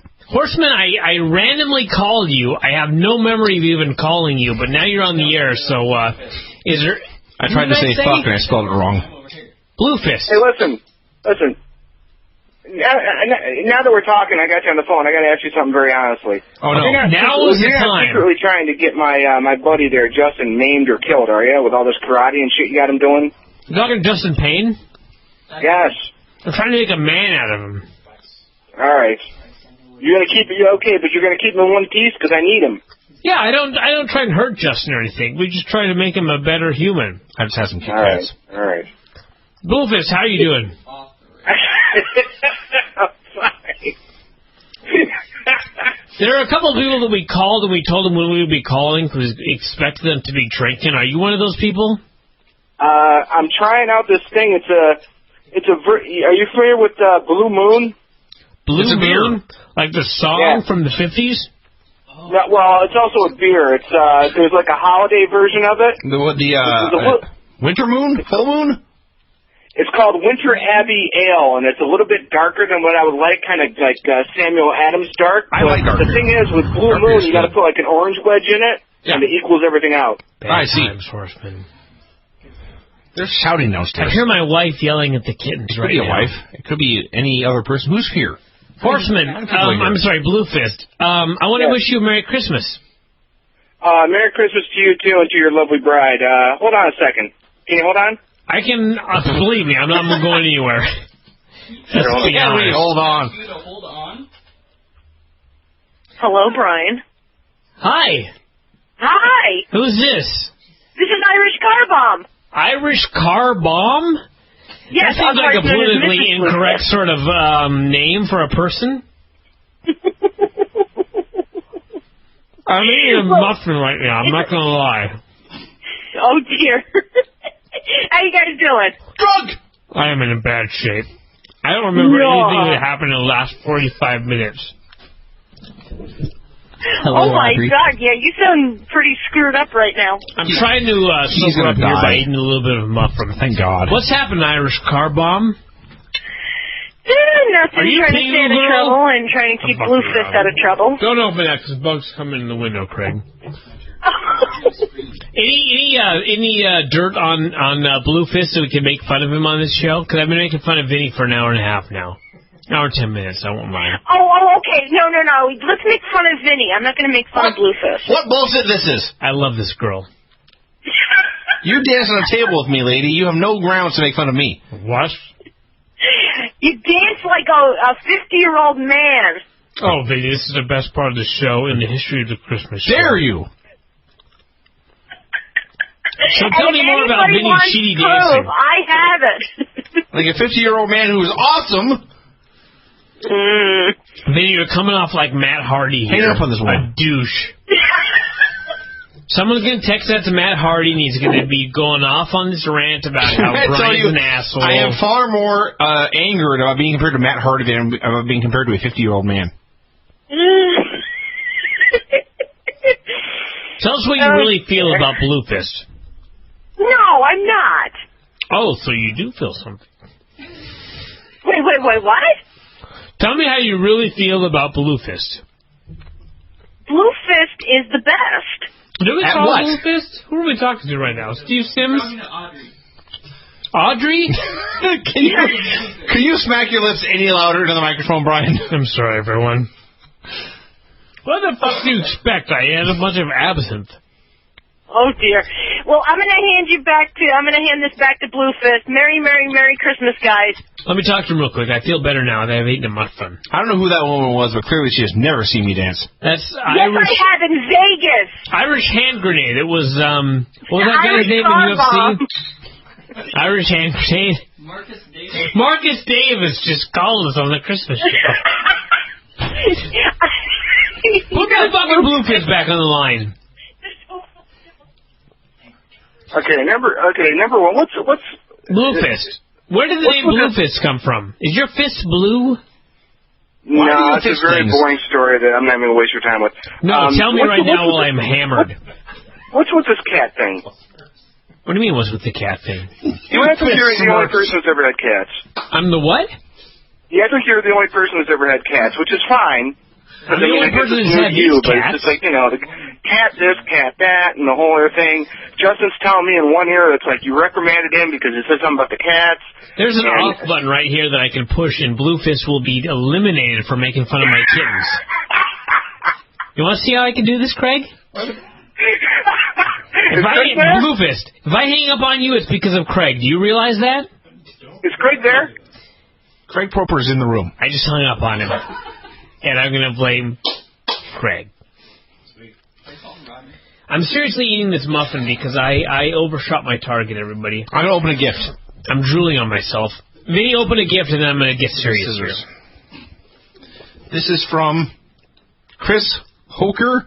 Are Costco's worldwide? From Hillside, New Jersey. Costco's doing very well. Everybody go to Costco and get the chocolate chip muffins because they have saved my life. Did Whitney ask you guys about getting pizza? You should have seen this man when he was sober before we started. Pizza was his only concern. It was my only concern. I will tell Whitney to order some pizza. I'm not drinking anymore, and I'm eating because I'm trying to sober up right now. And you're buying, right? Yeah, okay, cool. What do you see right now, Horseman, when you look at me? I just waved the mic towards Craig's direction. I just opened up my shirt to show off my chest. Mostly because I'm fucking hotter than a goddamn motherfucker. Yeah, you really need to be able to open some windows or... Windows open right there. Chris Hoker from Hillside, New Jersey has sent us a lot of bubble wrap. There's a card. There's something wrapped. It has no tag on it. There is something unwrapped. There's a book. The Christmas Spirit by Joel Osteen. You've got to be kidding me. I'm not fucking with you. I want to apologize to everybody for drinking on this show. I've overshot my target. I'm going to read the card next. Wish me luck. Why would anyone listen to this shit? I don't know, but I'm eating so rough. We're not that funny. You realize this? Oh, I know. I've known this for years. The card has a picture from It's a Wonderful Life. Says, many good wishes for a happy holiday season and a wonderful new year. Here's the message. Brian and Vinny, Merry Christmas! Can you close that window, please? In June, you received I don't mean to boss you around. Yes, Craig opened a window. It's not a matter of bossing me around. It's that I think you need the window open. I know, but I don't want bugs in here. And we don't want our neighbors to hear this shit. Brian and Vinny, Merry Christmas! In June, you received a shout-out asking you if either of you have ever heard of the Tube Bar CD. Since neither of you have ever heard of it, and the Tube Bar CD is the only audio I enjoy more than F4WOnline.com, I wanted you to have a copy. Seafood out, Mexican seafood. He sent us porn a few years ago. He sent us 6 boxes of porn. I would just like to say... Horseman's talking, everybody. He's on the mic. They're talking to the mic. Horseman, do you know people think we actually don't really get drunk? I can testify to that fact. But I would like to make the proclamation right now that everybody expects to see Mexican seafood at the convention this coming May. Let me talk about how much of a pussy Ed is. Here is what Mexican Seafood has sent us. He sent us a CD entitled Bum Bar Bastard Tube Bar. What? There's a lot of words in the back. I'm not listening to any of that. He has also sent us some Godiva dark chocolate almonds, some of which I'm going to eat right now. Everybody, I want to tell you a story about what a pussy Ed is. Ed has sent out a request asking us to have somebody else schedule the strip club for May in Vegas. Because now he has a woman. No. I must defend. Did you hear that, Ed? I will step up in defense of Ed. If Ed has a woman, it is worth sacrificing one chore on the Vegas trip to keep this woman. I'm not drinking anymore. Let's call our next guest. Jesus Christ, there's a lot of almonds. Hold on, everybody. I'm trying to call Lance. Everyone quiet down. He's a big star. Are we recording? Hmm? It's important. Landstorm? How you doing? listen, Lance, it's Vinny. Lance, this is not going to be a good call. Hey, how's it going? Lance, Just finished dinner. I really overshot my target. I'm trying to eat a muffin to feel better. You're at your in-laws, is that correct? I am, yes. I'm at my wife's parents' place. Okay, wait. To preserve Lance's marriage, we should wish him luck and hang up right now. Lance, is this a cabin? I think you've called it a cabin before. Yeah, it's more of a house now, but it started as a cabin. They've retired and upgraded it considerably. So. It's more of a house now? So like has a chimney? What are you saying? Yes, there's a wood-burning stove, but we're out in the bush by a lake. There's been deer out in the front yard. It's quite nice. That sounds lovely. It is. Lance, this is the worst Christmas show we've ever done. That's right. Get that out of the way first. At least twice, Bryan has forgotten to hit the record button. Now that I'm drunk, let's get this. Let's air out our dirty laundry. I heard you said that you had a better interview with Ed than with me. Bullshit. Well, you need to listen to the last show I did with you and the one I did with Ed. Lance, although it had nothing to do with Ed. We just had good callers. You're on the show every other week, and you were tired. How am I supposed to have a good show there? You know what I mean? I'm not blaming you. I'm just saying that's the way it worked out. Ed had good callers and didn't say anything the whole show, so it certainly was not due to his great interview skills. Exactly. So he's still a shitty interviewer. Oh, Bryan. Hey, Lance, we called Ed when I was still sober, and he was with a girl, seriously now, on the way to the SmackDown tapings. Can you believe that? Although it's not a taping, it's live, isn't it? Oh, yeah, I guess so. Well, they're going to tape it still, you know what I mean? This is true. They will be recording it somehow, yes. Hey, Bryan. Junior Horseman apparently has something to say to you, Lance. Okay. No, I actually have a question. Lance, how do you feel about you and Bryan getting number 6 in the Ring Around the Northwest match of the year? Did you know that, Lance? We ranked number 6 in Ring Around the Northwest as far as match of the year. 6! 6. There was 5 people better than us. Can you believe that bullshit, though? I mean, that's bullshit, isn't it? I'm okay with that, considering the level of effort put forth. So no, come on. I would like to add. Easily had the match of the year. I would like to add for the record that I mentioned this to Bryan on a day that we trained jiu-jitsu, and he spent probably 30 minutes on a rant. Yeah, going through the newsletter about this. I threw the Ring Around the Northwest high in the air, and I went, "What is this bullshit? Number 6?" Lance, you know we had the best match in the Northwest in 2010. You know that, don't you? Sure, absolutely the best, by far. Lance, have you been to many indie shows? I mean, you book one. I mean, seriously, do we really have the 6th best match in the Northwest in 2010? I think we had number 1. Sure, why not? This is what happens when I'm drunk. I try to put myself over, and it never works. Yes, you didn't want to have the 2nd best interview, and you don't want the 6th best match.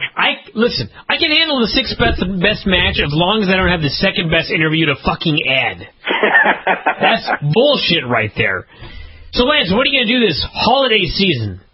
Absolutely nothing. I sit by the fire, I read a book, I take my dog for a walk. That sounds awesome. What are you reading right now? With a Vengeance by Marcus Wynn. How do you take your dog for a walk when there's like 8 feet of snow? They plow the roads, Bryan. See, they don't do that here. Can I tell you something? I was in Leavenworth, Washington last week. You'll appreciate this story, Bryan. I was in Leavenworth, Washington.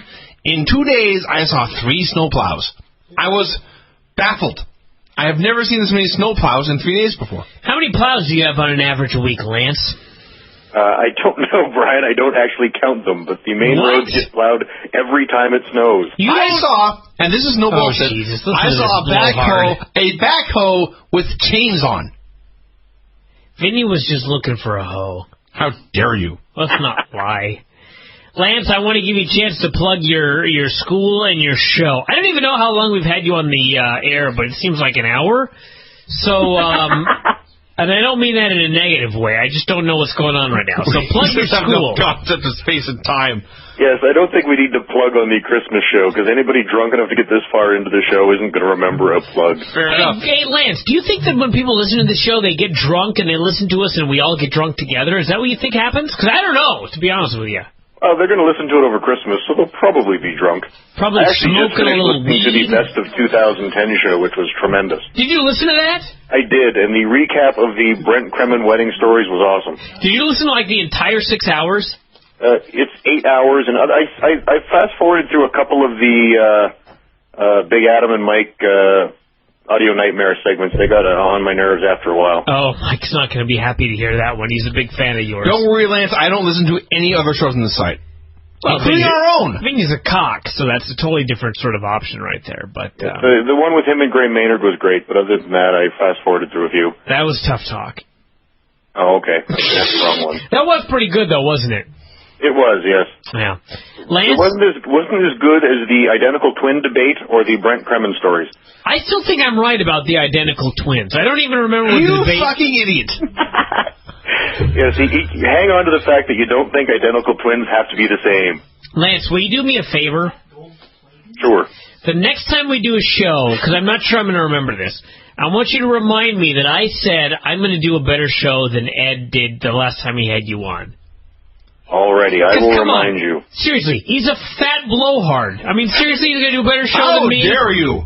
There's a man out there, he is right now out there with a woman and her son trying to impress her. I know. And you call him a fat blowhard?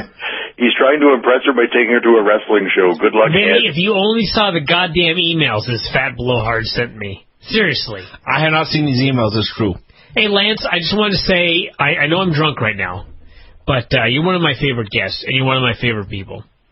Well, thank you, Brian. Actually, during the 2010 show, I realized that this year was also my first trip to Seattle where we worked together, plus the wedding, so it's been a wonderful year. It has been a wonderful year, and my wife loves you and your wife as well, so hopefully you can come back sometime. Both are great people. Yeah, I'll have to come back and have, like, the 5th or better match in the Northwest with Vinny. I swear to God, if you come back and have a match with Vinny and you score higher than 6th of the year, I will kill myself. I will drink this entire thing of absinthe and just end it all. That will be my New Year's resolution. I'll put as much effort as I can into it, and I will have to top our match, but I'll do it with Vinny. Terrible resolution. It will be an amazing effort on your part, let me tell you. I saw that match, and I'm hammered, but I will tell you, that match was pretty dang good. Yes, because that way Brian will have a worse match than you and a worse interview than Ed. And, oh my God! Seriously, I want to try and have children someday. Don't make me kill myself young. Oh, tremendous! Lance, you're the man. All right, you are too, man. Take care. Talk to you, go Lance. Merry Christmas, guys. Merry Christmas, Lance. Ho, ho, ho! And I don't mean that in terms of prostitutes. Vinny, we're trying to keep this show on the level. I feel much better after eating that muffin. Did you hang up on him? I hung up on him, yeah. I said goodbye. Horseman is encouraging me to drink more. I'm not drinking anymore. Horseman should have more whiskey or more cognac. Craig, can you not... That's fine, actually. So what, do you want the more or less? I'm opening a present. You. Hold on. I'm opening a present. All right, Horseman says more whiskey. I'm going to have more whiskey, everybody.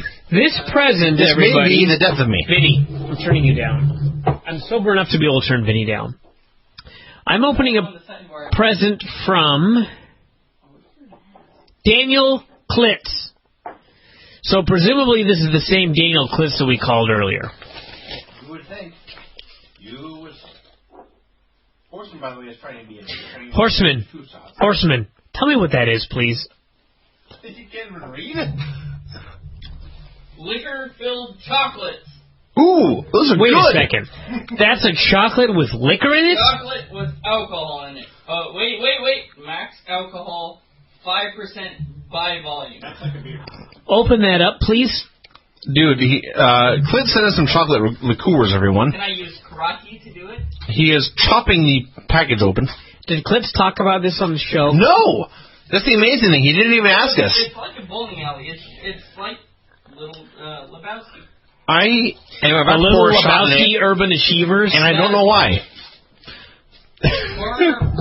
Should I eat one of these? Oh shit! I just broke it Okay, open. hang on. Stop the show. Will you Stop open the it show. for me? Listen. Give me one that's really chocolatey and open it for me, please. I saw 2 shot glasses in front of me, and then I realized there actually were 2 shot glasses in front of me, and I felt very relieved. Brian, what type of alcohol do you want to drink? Dark chocolate. Is that an alcohol or is that a fruit? Angelico. You drink that one. I will drink the Jim Beam. Is my shirt really open right now? Give me one. Where did all my I clothes want a go? chocolate liqueur. I'm the co-host of the show. I deserve at least half billing. Vinny, you're a co-host only because that's the only thing that I could think of calling you. Right. I don't care. Give me chocolate. Vinny, you really are one of my better friends.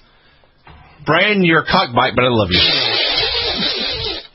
This is Jim Beam, the Briscoes would be very happy. It is not Jim Beam Black Label. It is Jim Beam Chocolate So Label. do we open these and eat them? Is that what they want us to do with them? Okay, in all seriousness, I'm not sure I can open the cellophane foil right now. I got the foil. Craig's going to open the chocolate for me. What do we do here with this? You eat it. I eat it whole? Yes. Like it's chocolate? No. I put the whole thing in my mouth. The amazing thing about this to me is that we have Junior Horseman, who is hardcore and laughs at us pussies, and we have Craig, who is a church-going man, and between the two of us, between the two of them, they have no respect for us. How are you bleeding, Horseman? Should I call someone? Oh my God, that's good. Call Granny. Let me see if Horseman call your grandmother. I want to see if Vinny. Really great. Jesus Christ, that was good. Brent has not emailed. Let me call Granny. Hold on. Oh my God. Granny. Girl. What's happening, Granny? What's happening to you? Vinny and I are so off the rails. Granny, we've had a little alcohol. Granny, what's an old saying for being drunk? Slouched? Yes. Slouched? I don't believe you guys are. You know what I'm doing right now? What are you doing? Drinking a glass of wine. And you don't think that Vinny and I are drunk? Well, I thought you'd give it up. You thought I gave up drinking? Yeah. I cannot even believe this is my grandma. She knows nothing about me. Why isn't Granny here? Do we ever communicate, Granny? Are you faking it like I did last year? Faking it? Granny, you were people faking? People accuse us of faking it. Listen, I am destroying my liver for you people. I expect at least appreciation. There's a girl here. She's a cat. Whitney is here with a kitten. Why? What happened? She's a friend of mine. There's Horseman is holding a kitten. How many people you got there? Thousands. Granny, I haven't even gone downstairs. I don't know. Whitney, how many people here? I knew. My wife has been accosted by a cat, everyone. Hold on. Let me go see what's happening. Granny, while Brian's tending to his wife, since I don't have a wife, I will ask you, how is your Christmas week going? How's it? Great. You would not believe what happened to me today. What happened to you today? I went to the mailbox and I got a check for $197. Oh my God! What did you do to earn this ransom? Well, I've got investments and I get dividend checks every month, but at the end of the year, and I didn't expect this at all. At the end of the year, I guess it accumulates, and so I go there and I get this big check, and so I'm celebrating with this glass of wine. Well, which stocks should the rest of us invest in so we can get hundreds of dollars a year? Well, you got to be a smart investor like I am. We have to be a smart investor like you are. Well, I'm asking you, Granny, how do we be a smart investor like you? Well, for instance, I invested in Microsoft, and I get dividends every quarter. Your grandson ran in and shouted something. I'm sorry, what did you invest in? Pardon me, Craig. Can I go meet her? Pardon me. Granny, are you there? I'm listening to you guys in the background. Make up your head. Listen, Granny, I want to apologize to you, but your grandson has forced alcohol into me, and I'm not at 100%. Okay, Granny, I'm going to try and save the show. What's going on? Well, for one thing, can I do anything I want? Yeah. Yes. My show? Okay, get ready. All right. Yes. Oh, my God. Roll out the fucking barrel. I'm doing a dance right now. Roll out the barrel of fun. How's that? Awesome. That was awesome, Granny. Hey, Granny, you know what Daniel sent us? What? Daniel sent us... No, that was seafood, wasn't it? Granny, do you realize that you just admitted that you weren't really drunk on the show last year? I already told quite a few people that. So are you really drunk this year? Well, I'm not feeling many, but here's another one. Feeling your oats. Feeling my oats? Yeah, that's what I don't want to feel my oats. Granny has decided this is a good time to go into old sayings. Well, he asked if I knew any, and that's Hey, Granny, Do you know what Shit, I ate that whole Daniel one. Kitts and or Mexican Seafood have sent us for Christmas? That was seafood. Okay. Daniel, what did he send? Junior Horseman assures me it's from Seafood. It's The Christmas Spirit by one Joel Osteen. Oh, you're kidding. I am not kidding. Wow. Hey, you know what? I think I've got a present over to your house from last year that you never gave me. You've got a present at Vinny's house that Vinny never gave No, you? at your house, Brian. That I never gave Vinny? No, you never gave me. I have a present I never gave you? From last year. What is it? I don't know. Well, where's this present at that I never gave you? I don't know what you did with it, but I remember there was something there and I never got. Granny, I want to wish you a Merry Christmas. Yeah? I'm done drinking. I overshot my target. Is that an old saying, overshot your target? I guess so. When did you start drinking? Well, actually, like 20 minutes after the show began, I had some absinthe. Speaking of overshooting your target, there's a kitten playing with a Kit Kat wrapper on the floor. Hey, Guys, it's time to open cat out of presents. here. What, Granny? It's time to open your presents. We have presents from Granny. We should open them now. Oh, actually, I got them right here in front of me. Let me open them. I have one ready to go. Hey, What wait is a that? minute. Just right there on the ground. What are we waiting for? What, Granny? I want Vinny to open his first. Okay, I'm Vinny. opening mine first. Vinny, open yours first. It's in a little bag. There's candy keys on it. It's very sweet. The cat. Oh, look at the cat. Oh, the Hold cat. on. I'm going to take care of the cat. Vinny, open your present. No, the cat has entered a box. It's very cute. Oh, okay. There's nothing wrong with the cat. It's just adorable. Now it's playing with bubble wrap. Put it in the box and send your baby bubble wrap. Okay, this is the gift Granny has sent me. It says, to Vinny from Granny, open on the show. A magnetic sculpture kit, screwed. And Kitty does not know what to make of this device. It appears to be a large collection of magnetic screws that you pose together into sculptures. Is that correct, Granny? that's right. That's what Granny got you? Well, thank you, Granny. That's very sweet. You Put on your refrigerator. You can let me express my artistic side. Okay. Thank you. Do you want me to open my present there, Granny? Open the one with the Santa Claus on it first. All right. I'm going to really try my best. There's a little Santa head, which has fallen off of body. To Bryan from Granny, open on the show. I'm opening it right now, Double G. Okay. I've stopped drinking for the rest of the show. I'm not drinking anymore. I really...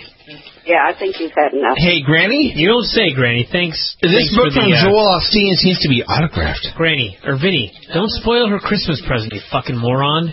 Put that thing away. I'm putting the Joel Osteen book away. Cat butts. Field guide, cat butt magnets, and a cat butt surprise. I don't want a cat butt surprise, Granny. I won't lie. She's dying, Vinny. Hold on, horseman has poured me another shot of whiskey. Here we go. 3, I'm not 2, drinking it. 1. You want me to open the other one, Granny? Died. Oh, didn't you open it all the way to see what else is in there? What else is in there? Is there something in the cat butt thing? Well, it said, didn't it say a surprise besides the magnets? I don't think so. There's another gift I have. Oh, okay. Open the other one. That's from me and RD. You and RD. Does RD know that you have put both of your names on this gift? I asked him. He didn't answer me, but we talked about it, so. Well, it's a soap. Guess what it's for? Presumably my armpits. No, wash out your mouth. Oh, you've got to be fucking kidding me. Yes, it is. I don't have my headphones on, but I assume you smell. No, it's to wash out my fucking mouth, she said. That's right. Granny, you know what we're going to do right now? What? We're going to hang up on you. No, I'm jumping in. We're going to hijacking. call RD. What do you think about that? Brian. It's Junior Horseman. I'm jumping in. Hi. Granny, how are you? Oh, great. When can we have coffee at the QFC?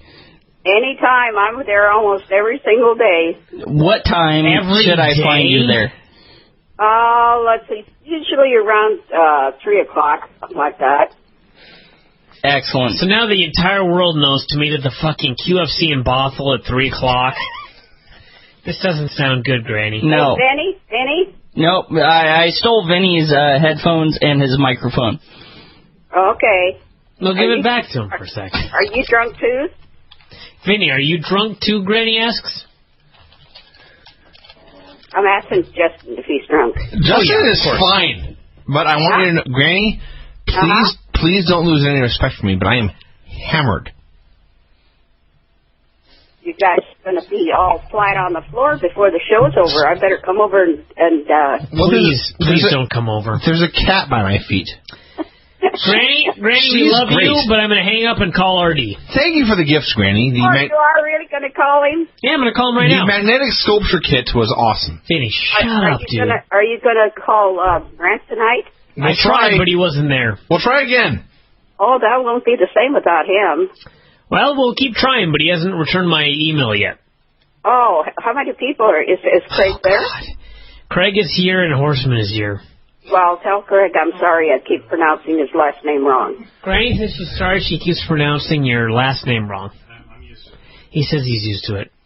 Oh, okay. All right, I'm going to call RD now. The cat's playing with bubble wrap. We love you, Granny. Happy holidays. Okay, we'll see you at Christmas. All right.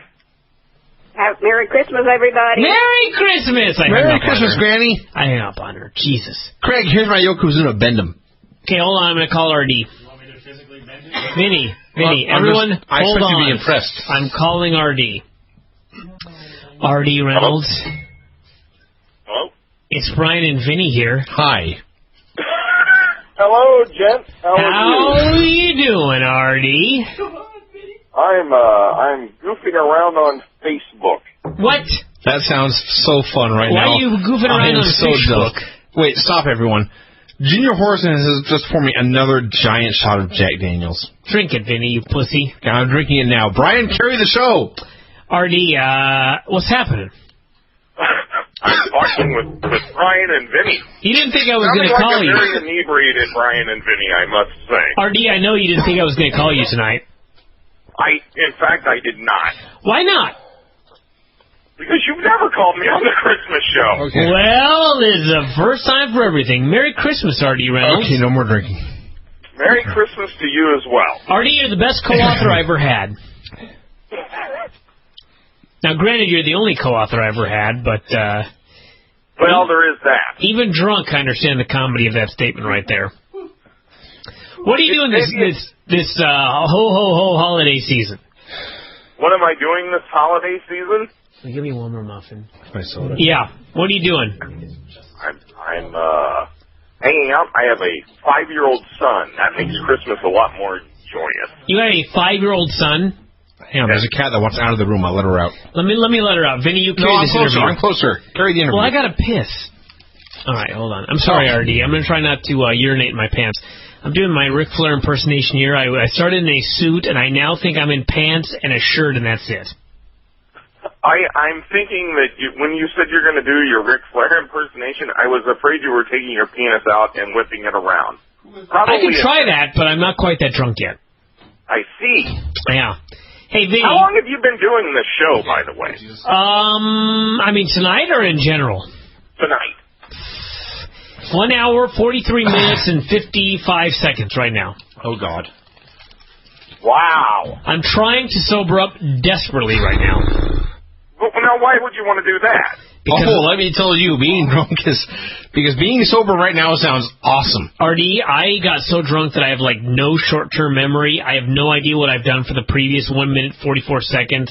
Or 1 minute, 44 minutes, and... Hang on. 20 Bryan, seconds. Is this recording right now? Oh, yeah. Are you sure? I'm positive. Okay, you go piss right now, because I have to go after you. Okay. All right. Who is this, RD Reynolds? This is RD Reynolds. Yeah. Now, why have you lowered yourself to come on this show? He called me out of the blue. And you're kind enough to lend your time to us.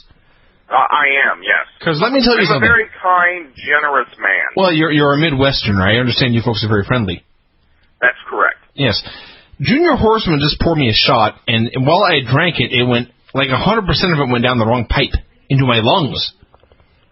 Well, that's not good. How many people are at this shindig? I didn't realize it was like a Jingle Bell Hop or something. In this room, over the course of the past half hour or so, there've only been 4. It's myself and Bryan, and also Junior Horseman and one Craig Proper. And I give his full name in hopes that the Lord will smite him for sinning, or at least for reciting the sinning. Around. Yes. Now, there's also a downstairs to this house, and I have no idea how many people are down there. It could be thousands. Junior Horseman has just walked in the room. He is wielding a Diet Coke, a banana, and perhaps a bran muffin. Is that right? Chocolate chip and a banana. What's the chocolate chip muffin? Now, I have a question. Yes. Out of the 3 of you, yes, who is the least intoxicated? Who is the least intoxicated in this room right now? That would be Craig Proper. Would you like to speak to him? I would like to speak. Okay, I'm going to put Craig Proper on the phone. Hang on. Very good.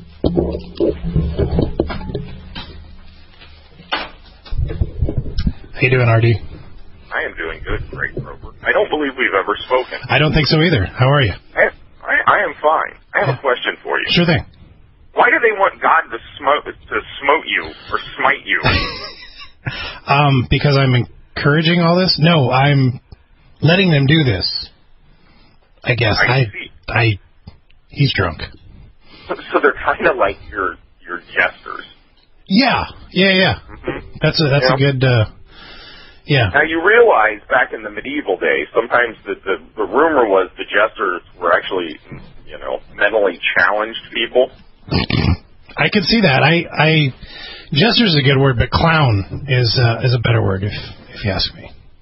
I like it that after all these years, Bryan finally called me on the Christmas show. Mm-hmm. Talked to me for approximately 30 seconds and then left. Well, he's peeing right now, and then I'm sure he got sidetracked because he keeps talking about pizza. I see. So he's probably, it's oddly enough, when I went down to ask his wife, I said, Whitney, Bryan wants you to order pizza. And she said something along the lines of, he doesn't tell me what to do. So, so anyway, after I said, hey, how about ordering some pizza? She said, cool. So. Here's what you should do. Do you have RD on? I'm sure they got a lot of gifts, right? They did get a few gifts. RD, we got a bunch of gifts here. I feel like I'm the set of a fucking shitty vampire movie. Got my shirt half open. Jesus. I'm eating a muffin right now. I'm sure a lot of people were hoping this would be a video podcast whenever you start throwing around that. It's a great idea, actually. RD, every time we have you on the show, we talk about the death of TNA. What are you thinking? I'm thinking it is probably going to happen soon, and my poison pen is at the ready. You might what? Poison what? He's ready to write, Bryan. Poison pen. I see. I'm feeling much better now. Horseman brought me a muffin and a banana, and I'm starting to sober up. I see. Have you been opening gifts? I think so. It's been a horrible show. They have some wrestling figures here, and there's some really bad DVDs, and some liquor, and that's all I can see, to be honest with you. For some reason, we've got a window open, which I think is a bad idea when I'm in this state. No, you need air, son. That air is like beckoning me to leap. Well, I heard you were looking for pizza. Was I? I don't remember this. Yes, you told me to ask Whitney to order pizza for you. Did I ask that? Sources told this reporter you were looking for pizza. Artie, I was in a bad state. I'm feeling much better now that I've started eating. Pour him another shot, Horseman. No, I swear to God, I'm not drinking anymore because my. If I'm drinking more, this is different. You're a veteran. I drank a Mike's Hard the other day and almost died. Oh, it's because you're a puss. Artie, what are you doing for the Christmas holiday? Did I ask this question yet? No. Artie? What was that? What are you doing for the Christmas holiday? How are you celebrating? I'm celebrating. I have a 5-year-old son. And when I said that, you gasped and then said you had to urinate. I don't remember this, but that sounds familiar. Yeah. How is a 5-year-old son? Is it any different than having some kittens? I've never had cats. I do have 2 boy poodles, which kind of look like kittens. Hold on, Artie. You have poodles? Yes. I don't know what to say about this. For those of you that have never met Artie Reynolds, he's about 18 feet tall. So the idea of Artie having poodles is hilarious. Yes. When did you decide to get poodles? Do what? When did you first decide that poodles are for me? Actually, my wife actually had a poodle before I met her. Really? and then we wound up getting another poodle because we thought the one would be lonely, and the two poodles hate each other. The worst idea we ever had. What's the poodle's name? Raleigh and Piper. Raleigh and Piper? Yes. As in like Rowdy Raleigh like Piper? Raleigh Piper.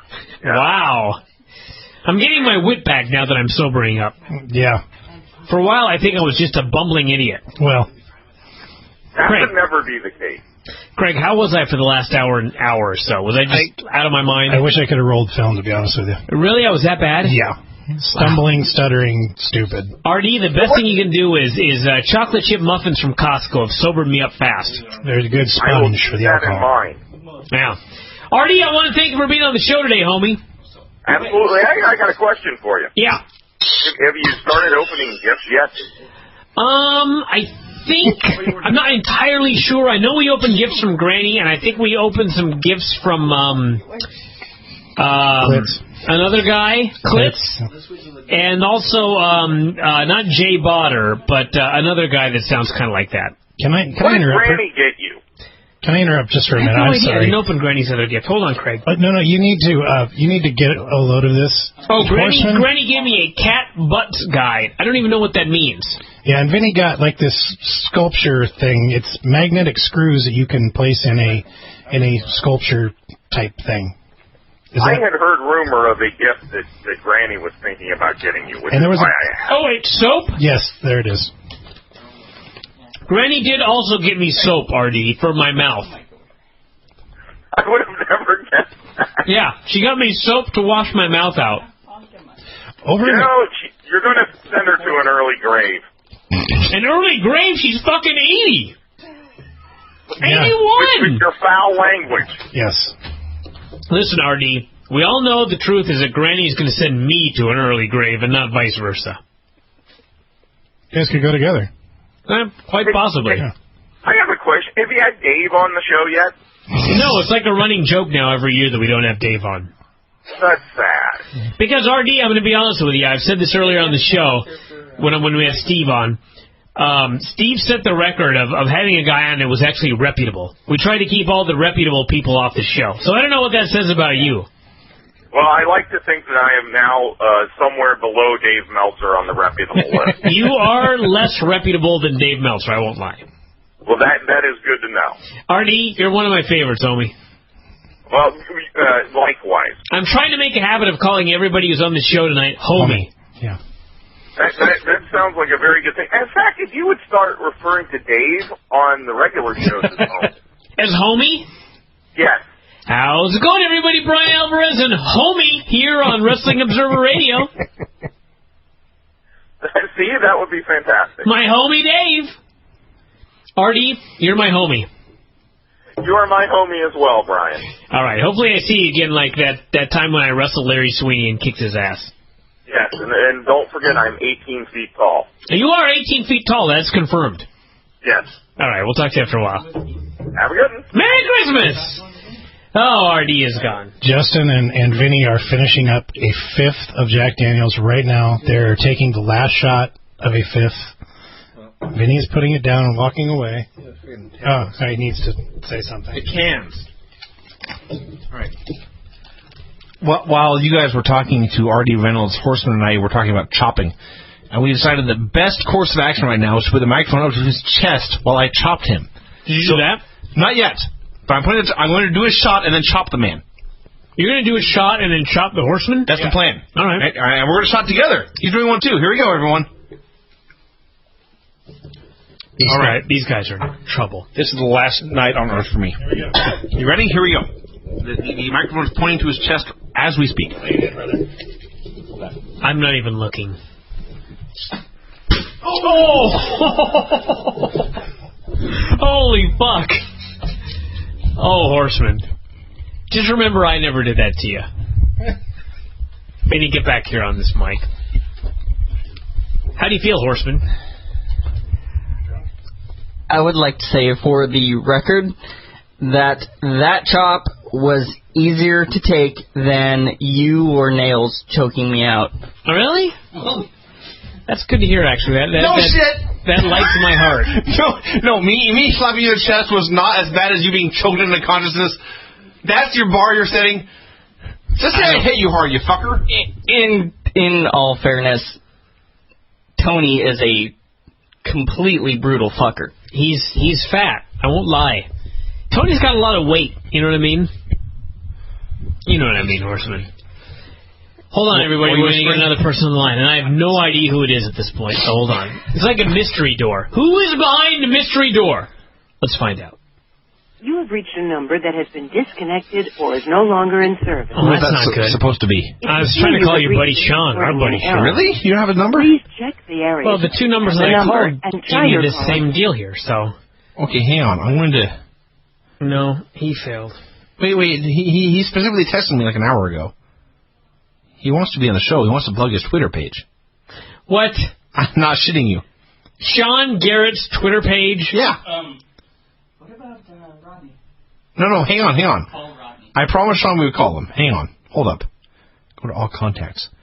How about I'll get someone on the line while we wait for... No. Quiet. Mark? Hey. What's happening?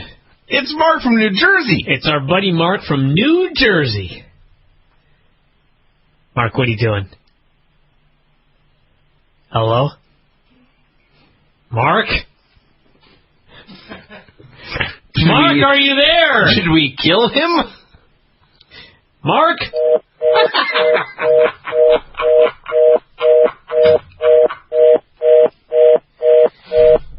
I'm going to try this one more time. This fucking fool. Hold on. It's like the Jerky Boys. Or whatever that new song is for. Hello? Mark Jones is Bryan. Yeah, I know who it is. You hung up on me. No, dude, my phone is fucked up. I don't know what... I blame you, Mark from New Jersey. That's Vinny. He's kind of a dick. You know how he is. It shut off. Mark, what's happening? Nothing. Mark, you're back here in Seattle. I haven't talked to you in a year. Well, not physically. No, it's not physically been a year, but in calendar terms, it's been about a year. Yeah, I've spoken to you via text message. That's right. Mark, you live back in Seattle again, and I invite you to WWE pay-per-views. You don't give a shit anymore. I don't want a fucking car, bro. What do you want me to do? Well, that is a bigger problem. Call a cab. I'm not fucking taking a cab out the bumblefuck where you live. Vinny would be happy to go get you. He's lying. That dickhead? Mark, are you watching? He might try to, touch me in the car. I might try to rape you. He might try to diddle you. Yeah, it's not a lie. Mark, are you still watching wrestling? How much have you guys been drinking? Oh, I drank way too much. I drank like 6 pounds of alcohol tonight.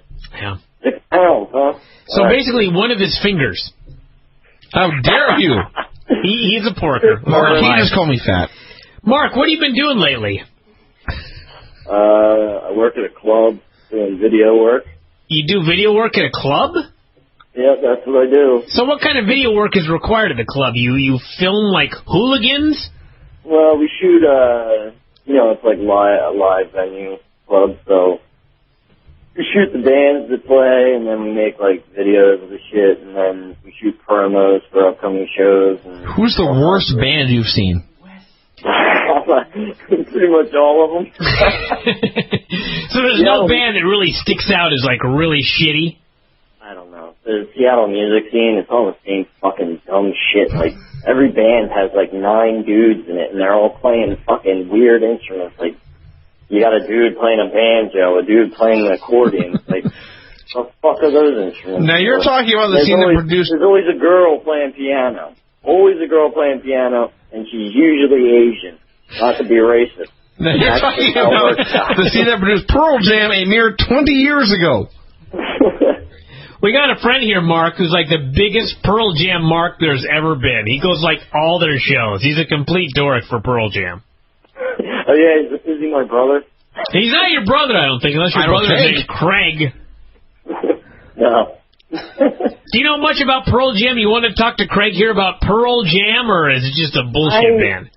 I don't know shit about Pearl Jam. He doesn't know shit about Pearl Jam, Craig. Except for that, I don't like Pearl Jam. How about Alice in Chains?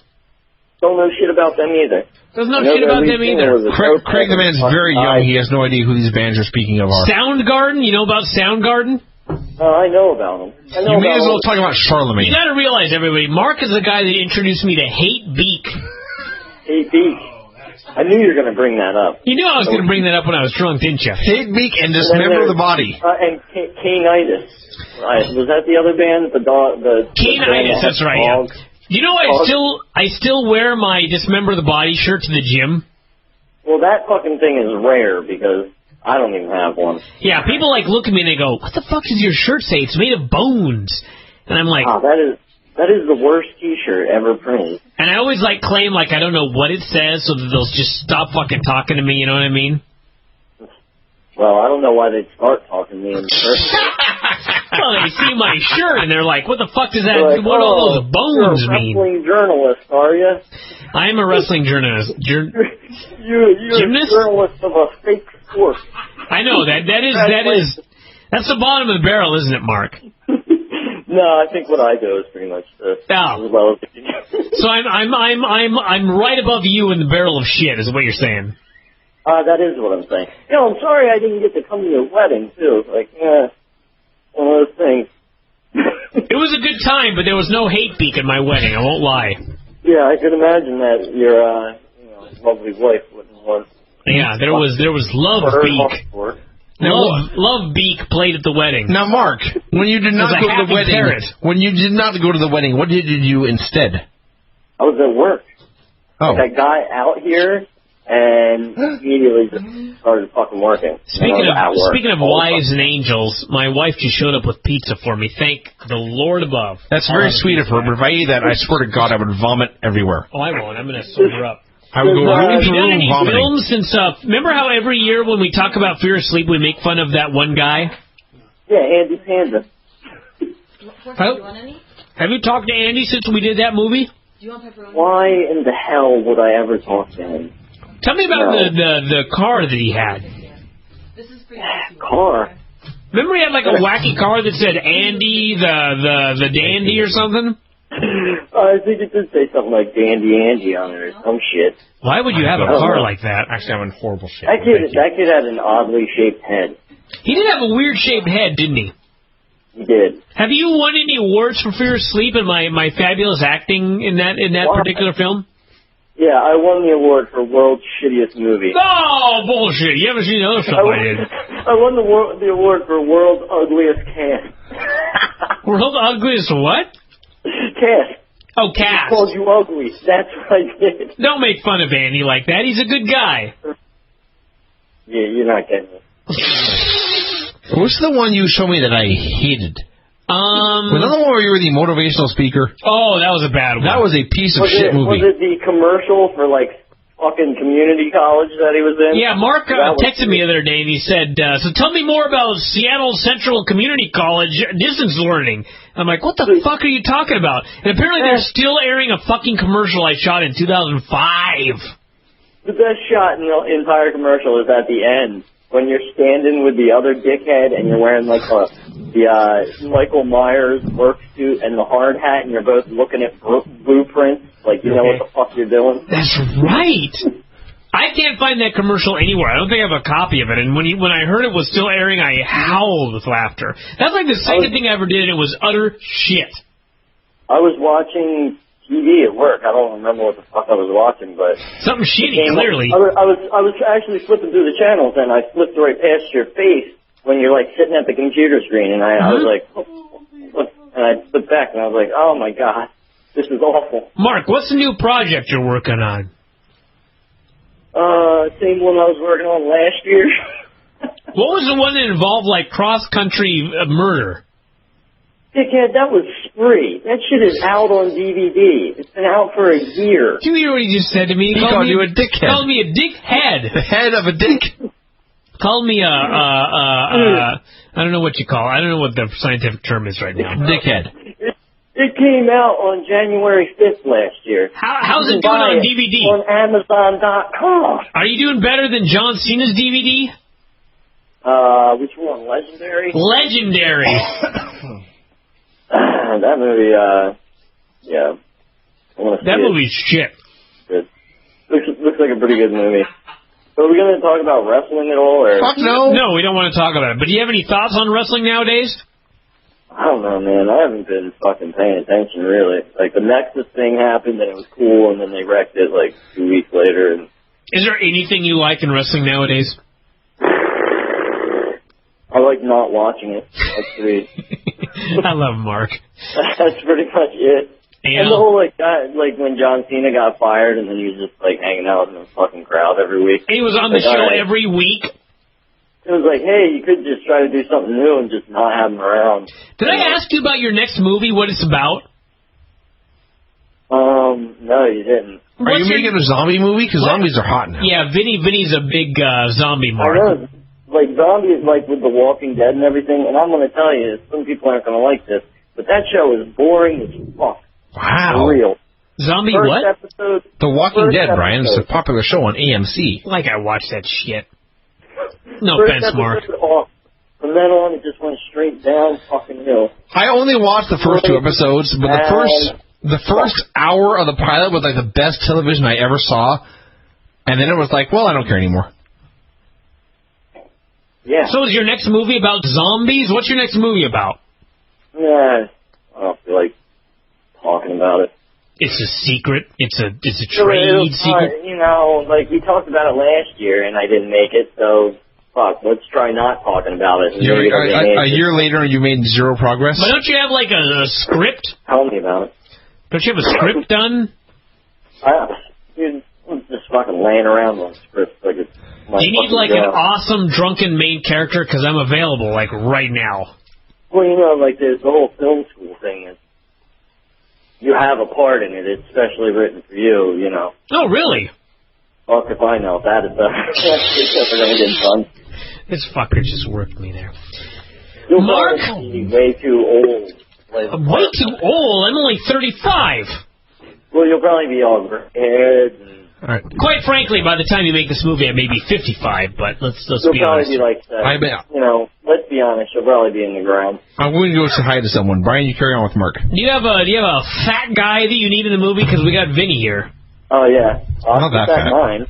Preferably a fat guy that we kill. Can Vinny actor is like all his acting skills? Fuck no, he's like a pro wrestler. He's a horrible actor. He'd be like Kane in Dead Man Walking or whatever that movie was that Kane did. Oh, what was that movie?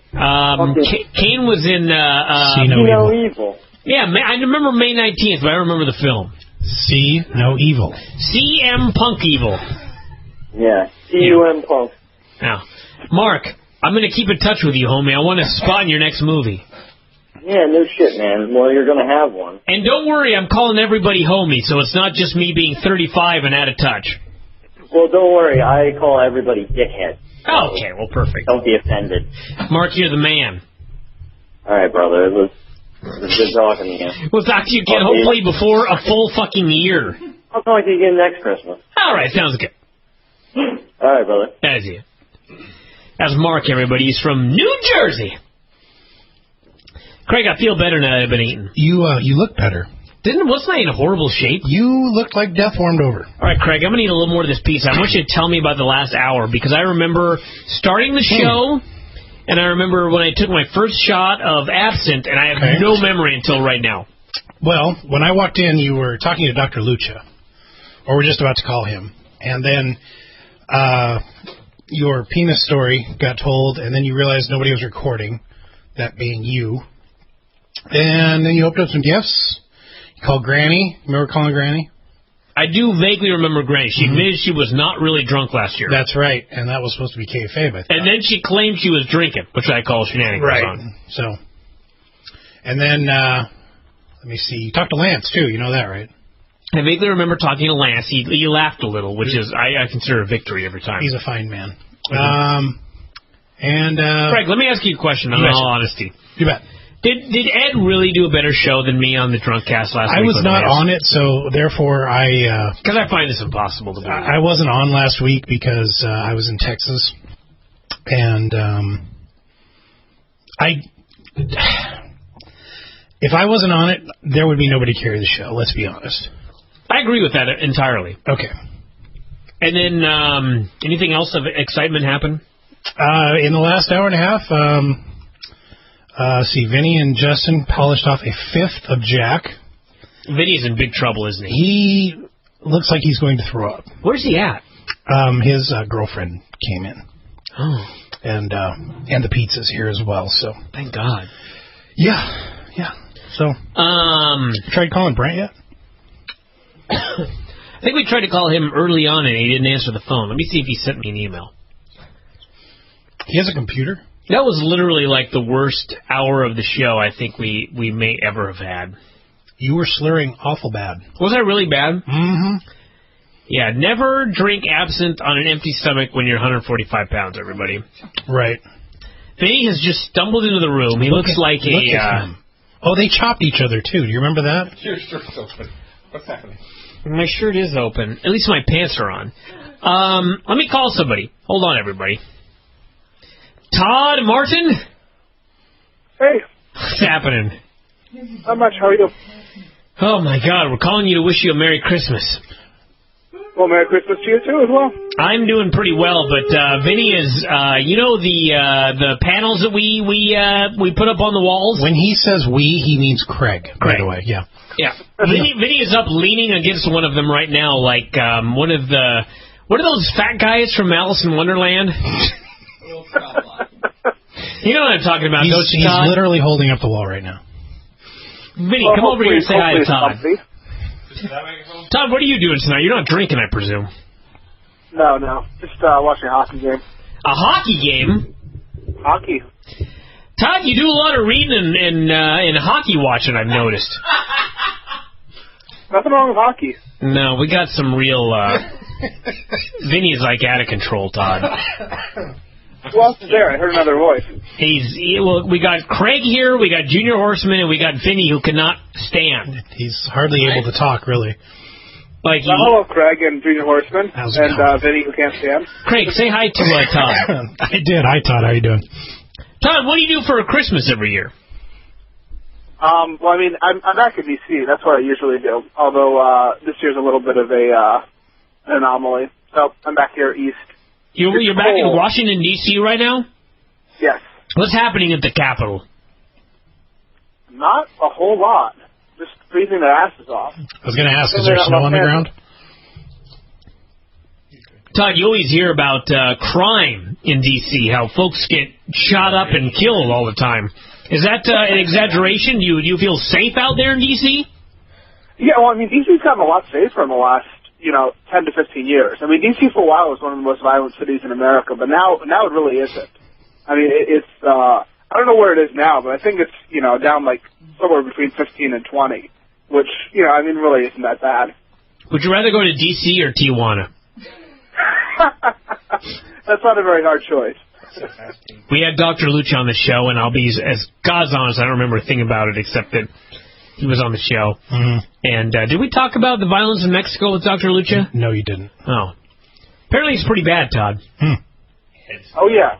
Yeah, I remember, I'm usually on board with Conan, but I remember you doing one show with Conan, where you were talking about violence in Mexico, and Conan was trying to, play it off like it was a big deal, and it was just media. And I was like, Conan, I don't think I've ever heard you say bullshit, my friend. Which is funny, because he goes to Mexico all the time. Well, I'm sure nobody messes with Conan. Well, I mean, I'd be careful if I were him, because I mean, they know he has money. So, I mean, if I were Conan, I would, I'd be watching myself. Well, they mess with Vampiro. That's obvious. Yeah. He might have had drugs. Todd, what are your, I guess this is a good question. What are your resolutions for 2000 and whatever the next year is? Resolutions? I never make New Year's resolutions. I don't either. I'll be honest with you. I don't either. Brian's going to quit drinking again. But if you were going to make them, what would they be?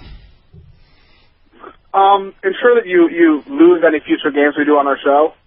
Hold on a second. Now that I'm drunk, I can ask you this question.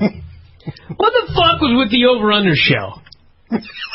How could I lose? How could I, like, maybe I just wasn't thinking enough, or maybe this just went over my head, but how could I lose a game that involved predicting the future? How could I lose that game in the present? I can see it. Again, as I told you that no one likes a sore loser. You know, you just need to move on. I heard that Tony Cornhopper also had this problem that I had with the show, where he didn't like losing either. Yeah, he's also a poor loser. Okay, well, I agree with him about this bullshit. Vinny's over there cackling. I think he might fall down and then vomit all over himself. A fitting end. Todd, before we let you go, I'm going to open a present with you on the air. Uh-oh. Yeah, I just don't want to hang up on you yet, because you're one of my favorite guests. This just says Christmas show. He said that 5 times now, by the way. And it does not say who it's from. So I'm just going to open it, and we're going to find out. No, actually, Todd is one of my favorite guests. Oh, and sure. he's one of my best friends. I really do think Todd's a great guy. I'm saying that when I'm drunk. And Granny. And... Merry Christmas, friends across the sea. Oh, international gift. Oh, boy, they wrote a lot of words here. Hand it to somebody who can read. This is from Pingu Girl. Oh, she loves my voice. What's up, baby? And, oh, God. I just see a lot of words. Todd? I'm going to let you go there, homie. I'm not going to read this card because it's got too many words on it right now. Todd, what do you think of this show? Are you like appalled that this website hosts such a ridiculous show every single year? There's nothing wrong with drunken debauchery. Okay, good. As long as I got your seal of approval, I actually feel okay, to be honest with you. No, and you are, I will be honest, Todd, you are one of the few reputable people that we call. I've mentioned that several times. You and Dr. Lucha are like the 2 reputable people that we call. You haven't called Dave? No, that's like a running joke now that we don't call Dave. I don't know what I'd say if Dave were here on the show. Yeah, don't call Dave. Yeah.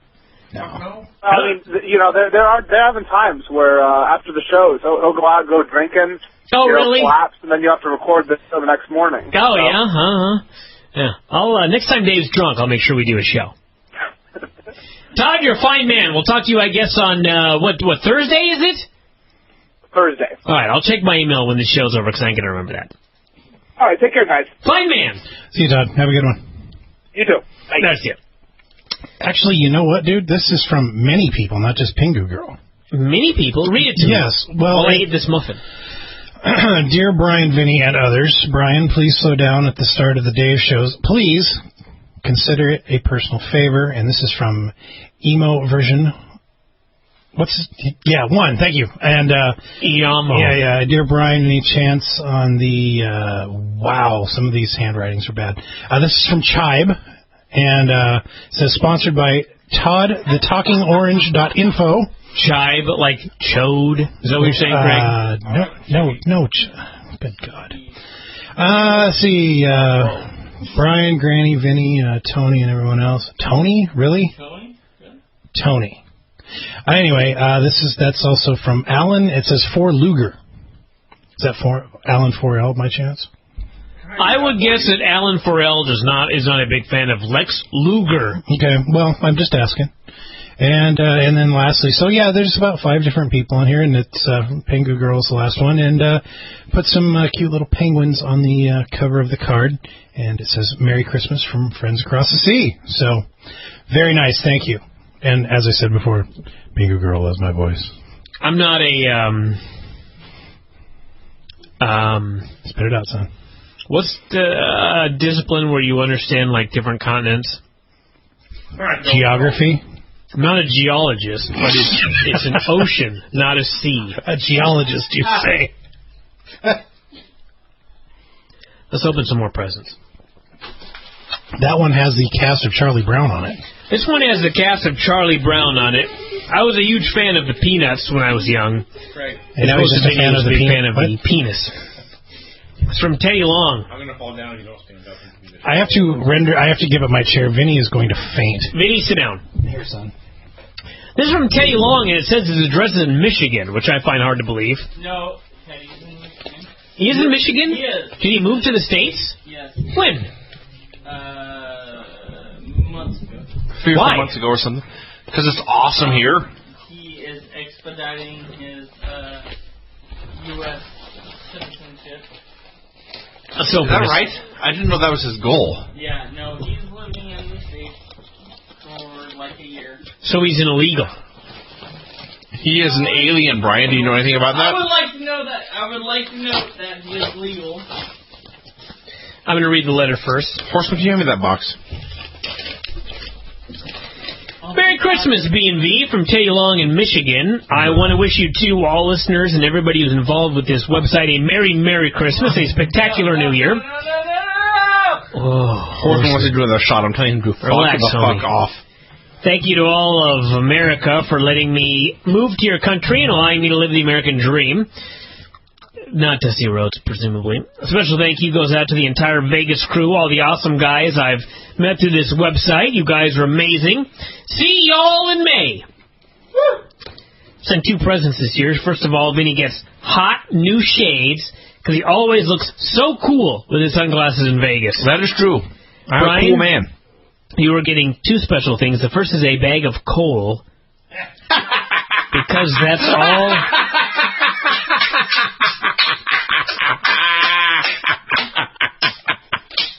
Are we really, Vinny? Where's the fucking Miz? Really? I'm sorry, go ahead. Second thing is a special kind of voucher. It's a promise and a challenge at the same time. Merry Christmas. Hide your wives and underaged kids, America. That's you, Craig. Your underaged kids. Teddy's your going girls after are 22 underage now. kids? 23, yes. That counts. Craig's daughter's 23. She's underage. Wow. I, Teddy Long, hereby vouch that at the 2011 Vegas convention I will out-eat and henceforth embarrass you, Bryan Alvarez, at the annual steak dinner. I learned the ways of the American eating habits. I will take you down, and I may even eat your beloved cats. Oh, really, wow. fool? Really, fool? He's going to eat your cats. For those of you that don't know, last year in Vegas, not only did I out-eat what's his name? Teddy? Not only did I out-eat Teddy, but after I out-ate him and humbled him, not in a sexual way, of course, I also ate a cake. So the chances of Eddie out-eating me, or Teddy, or Eddie, or anybody, are 0. Let me look at these gifts. Vinny, give these shades to Vinny Horseman, please. No worse than the usual shit he wears. Somebody got me some shades that are going to get me so much pussy. Oh, there's liquor everywhere. Oh, the cap was on. You didn't spill, did you? No. Oh, my God. All right, I put shades on.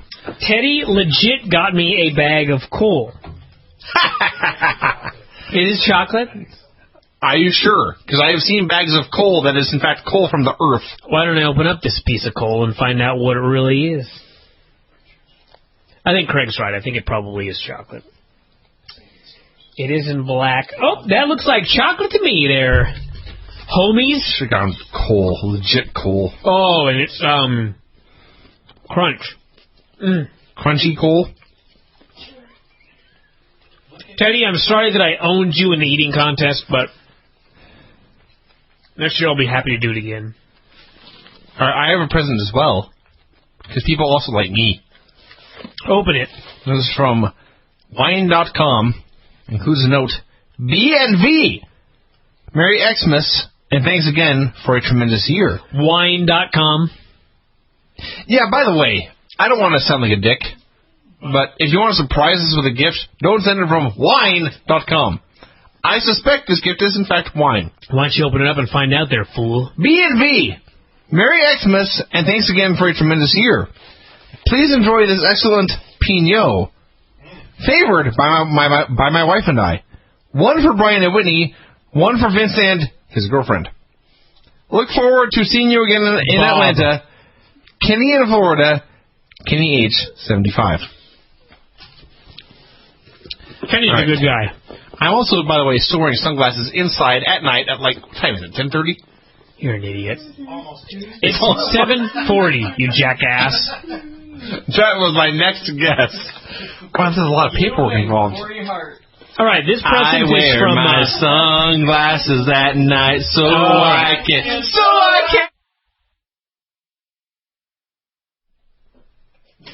Yep, I just turned everybody down. Am I back on? I promise not to say. You're back on now.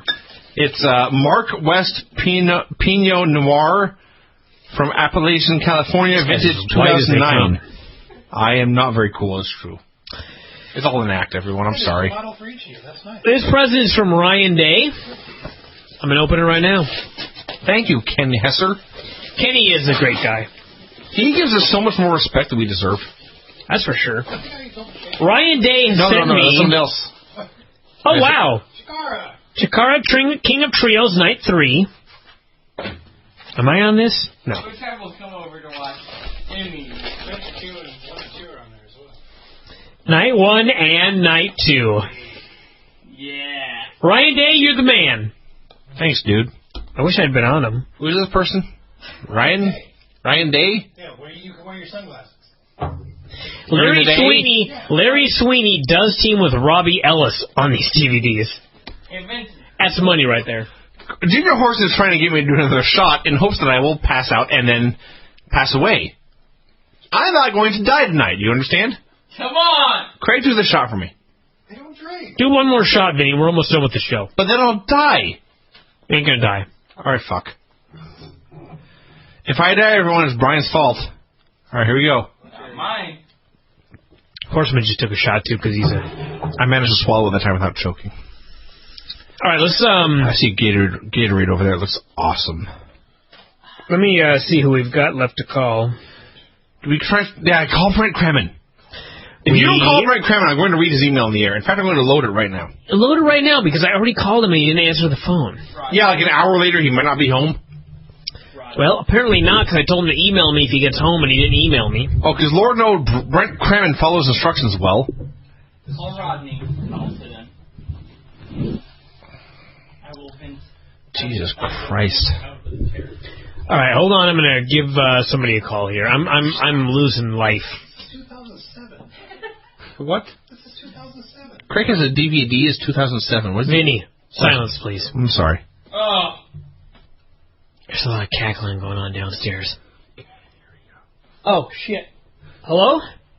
Hello? Who's Rodney? Yes, sir. It's Bryan and Vinny. What's going on? I didn't realize I had the volume of the callers turned down, and I was wondering why nobody was answering the phone. It's actually not Rodney. Horseman. It's not Vinny, it's Horseman. Hey, what's going on? Rodney, how you doing on this holiday season? I'm doing fine. How are you guys doing? Rodney, you know you're a great man. Oh, you must be drunk. Actually, I'm sobering up right now, to be honest with you. I am totally I got so drunk I didn't know what was happening for about an hour, and then I had to start eating an immense amount of food to try and sober up. Cannot sign into Hotmail. It's amazing. Wait, what? Yeah, it's bad times here, Rodney.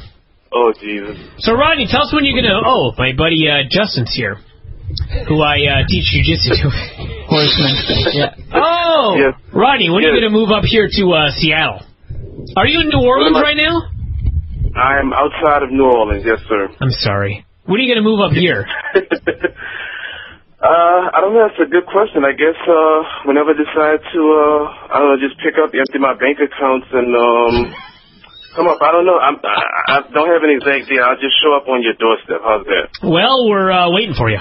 Give me, come on. Yeah, come on over. You come up here and you can stay with Granny. She's got extra rooms. Oh, that's your okay. That'll be fun. Now, Rodney, are you helping arrange our WrestleMania trip this year? Oh no, I'm staying out of that one. Oh really? You're not going to Mania? I'm just gonna show up. What? Jesus, I just dropped my phone. Hold on. All right.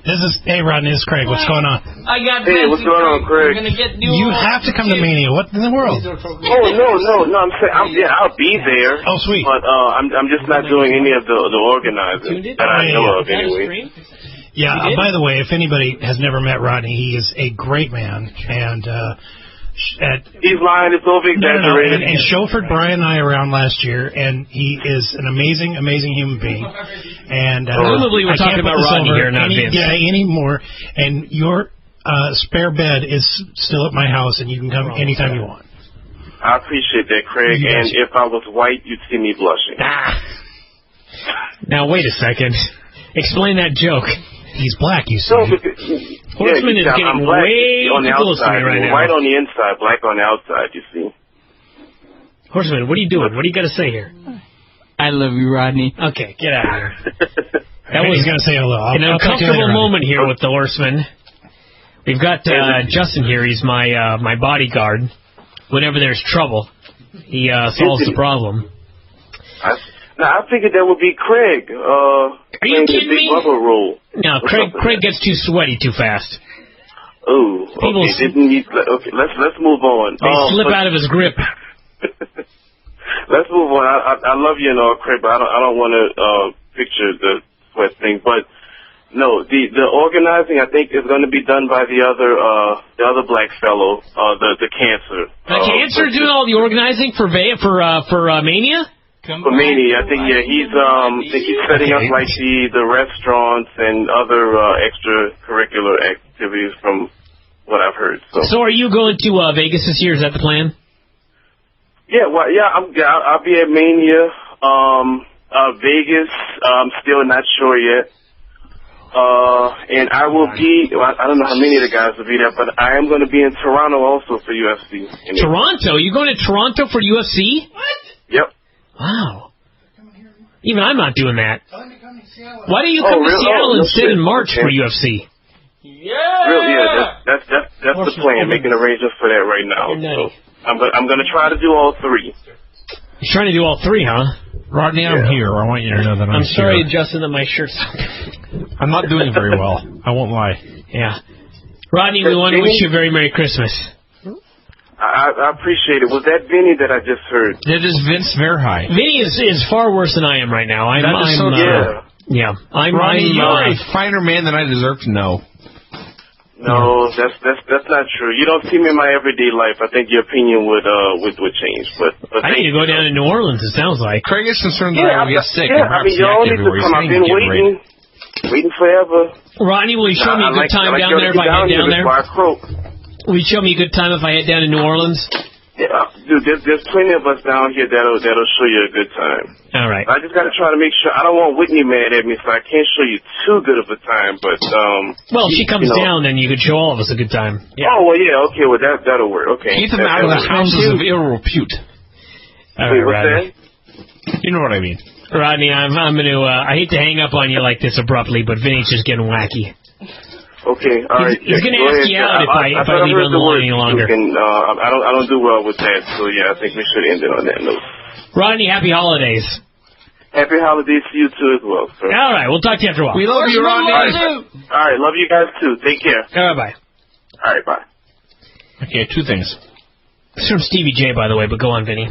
Well, my buddy Sean just texted. He's upset we didn't call. Fuck. Are you sure you have the right number? I have two numbers for him. I called both, and neither of them worked. Let's try one more. You can tell me it on the air for everyone to hear? Well, you can stop recording, geek. Hold on. Are you recording? I am recording. Turn that on. We're trying Sean. Hello? Sean! Hey. I'm just going to let Vinny take over. He's overly excited to call you. How are you, Sean?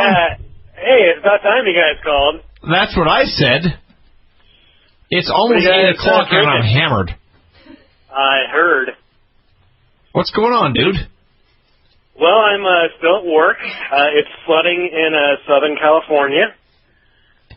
It's sweating? No, it's flooding. Oh, flooding. Jesus. There's so much rain here. It's like God took a look at the census and saw that there's a whole bunch of new Mexicans down here and wanted to just flood them out. Before we hang up on you, maybe you should plug your Twitter account. What? I heard something about Mexicans. Didn't you want to plug your Twitter? Oh, come on. Everyone likes making fun of... All right, fine. Dude, I'm not slagging you. I want to get you to plug that before we hang up on you because I don't know what's going on Sean, anymore. what's happening? I'm sorry that the show went off the rails when Vinny tried to take over. I am more ripped than you ever seen. Vinny's in bad shape, Sean. What's the worst you've ever seen Vinny? What? What's the worst you've ever seen Vinny in terms of drinking? I don't recall. You don't recall? No, I take that back. Thank God we called you. He went out to Ryan's club once, and he may have passed out, or he was difficult to move. Were you there when we went to Cowgirls Inc. and I got kicked out because I was so drunk? Yeah. That was a sad day. See, I don't think there was a day I was too drunk to move because I am gigantic and no one can move me. We were able to get you into a cab or something like that, but you were very sluggish. There have been a few nights where I woke up in my bed still dressed. Oh my God! Thank God. As opposed to nude. Well, shocking! You do not wake up nude. Sean, you want to take that one? That was a nice awkward pause right there. I was thinking about Vince nude, and I was through. Sean, when are you coming back up to Seattle? I'm thinking about March now that the UFC show is going to be up there. You're going to come all the way up here to watch UFC at the Key Arena? Tito Ortiz is fighting, dude. Jesus. Yeah, crash at my place. I've seen him. It's a free show, too. I have other reasons to come back up to Seattle, but... Name one other reason to come back up to Seattle. The rain? My family lives there. Well, I guess there is that. Yeah. There is your family, yes. I was thinking of all the negatives, like the shitty weather and such. There's positive reasons. All right, Sean, we miss you. Vince wants me to plug my Twitter before I go. I'm nearing 1,000 followers. Did you hear that, everyone? 1,000 followers on Twitter for Sean Garrett. Sean, you have 1,000 followers on Twitter? I'm serious. I have like 940-something. I can't believe this fact. I will break you to 1,000 after the day is done. All right, well, tell us your Twitter account. It's at Sean Garrett. SHAWNGARREET. Clever. SHAWNGARREET, everybody. That's it. Now that we got a plug here on this show, I'm going to hang up on you, Sean. Happy holidays out there, buddy. All right, Merry Christmas. Merry Christmas, Sean. Miss you. All right. Bye. The show's off the rails, everyone. Okay, are we calling Brent again? Or no, we got to wrap this up. But I got to read Brent's poem. In fact, Brent's in a song, everybody. Okay, first off, that's not Brent's poem. That's Missy's poem. Missy wrote this? Yes, Missy Hyatt wrote that. Oh, well, that makes it less cool. Yeah. You really think Brent's going to write a fucking poem of any value? I believe Brent would have given his time to writing this. Should we read it anyway? Why don't you call Missy? No. Let me, hold on, Vinny. How many presents do you have over there that we haven't opened yet? I don't think any, honestly. Okay, I got some. So, Horseman, give Vinny that present right there. We're each going to open a present, and we're going to call our final guest. There's another one down. Okay. This is from Stevie J. Fruity Snacks. That means gay. Perhaps this should have been Vinny's present right here. Bunch of food. Maple flavored drops. Where are my scissors? I don't even know what the hell that is. They're on the floor. Maple cream cookies. That sounds delicious. Oh, Jesus. Can you pick that up, Horseman? I'm sorry. And more fruity snacks. So basically, CBJ, Vinny sent us a bunch of food for you so that you can get fatter. Thank you. Yeah. I'm going to shoot my target for 300 pounds. All right, open your present. Okay, by the way, I checked. There's no return address on this one. I don't know who the fuck this is from. It's got a postage from Great Britain. It does? Can you grab that? Where? Right Can I open that? I did open it. It just said Royal Mail. What does it say? This is Royal Mail. I assume this is from a British person. There you go. It is from Prince Harry. Sure. He's getting married, you know. We're going to take Vinny out into the garage and tap him later. That's fine with me. I will tap to anything. Do you understand? Go breathe on him. This is a book. It says. What's up here? Mighty Maulers. It's been quiet? There are pictures of Lex Luger, Ric Flair, and Kamala on the cover. On the back it says Hulk Hogan, Bret Hart, Lex Luger, Sergeant Slaughter, Cactus Jack, British Bulldog, spectacular practitioners of a sensational sport. Is that a color book? Mighty Maulers. Stop laughing at me. Mighty Maulers introduces the men whose astonishing physiques and powerful prowess in the ring. I have no idea what's going on right now. Makes them the stuff of modern legend. Weights, vital statistics, favorite wrestling moves. You're here. The career details, all are laid out together with over 100 of the best color illustrations of these outrageous characters in action. Craig, stop him immediately. I see the honky tonk man. Everybody, the show is almost over. Arn Anderson. I'm going to call one last person, and then we're going to wrap it up. So hold on, everybody. Johnny B. Bad. And let's get the last guy here on the line. Okay.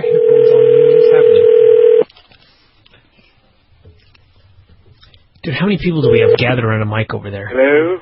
Is this M. Whipwreck? M. Whipwreck. Mikey, what's happening? And the M stands for master.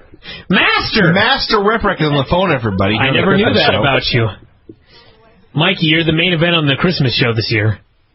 Fucking A, I'm the main event. Are you, I asked you to drink. Are you, imbibing, as we call you?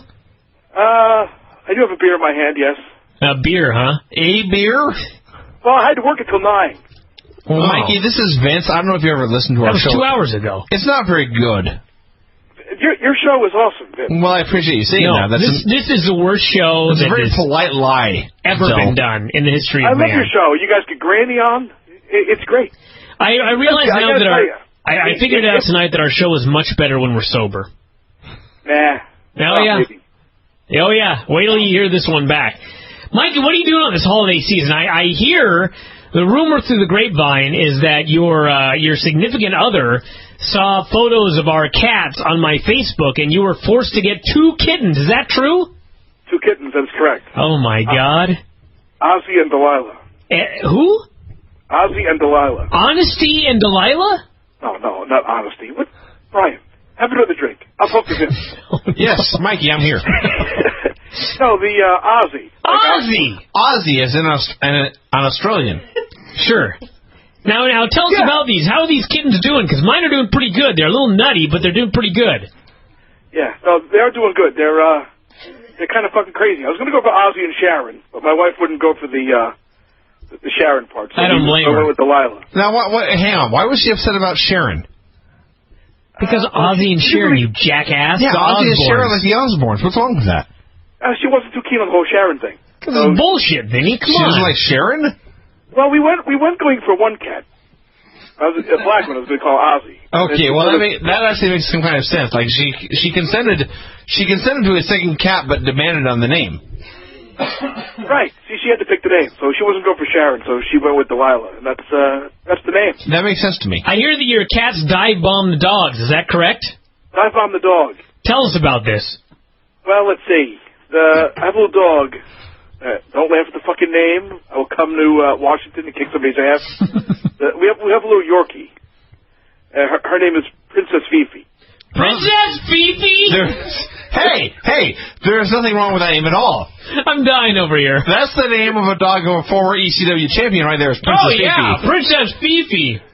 The unholy altar boy, the devil-worshipping, crazy fuckhead, pyromaniac. I'm not scared of anything.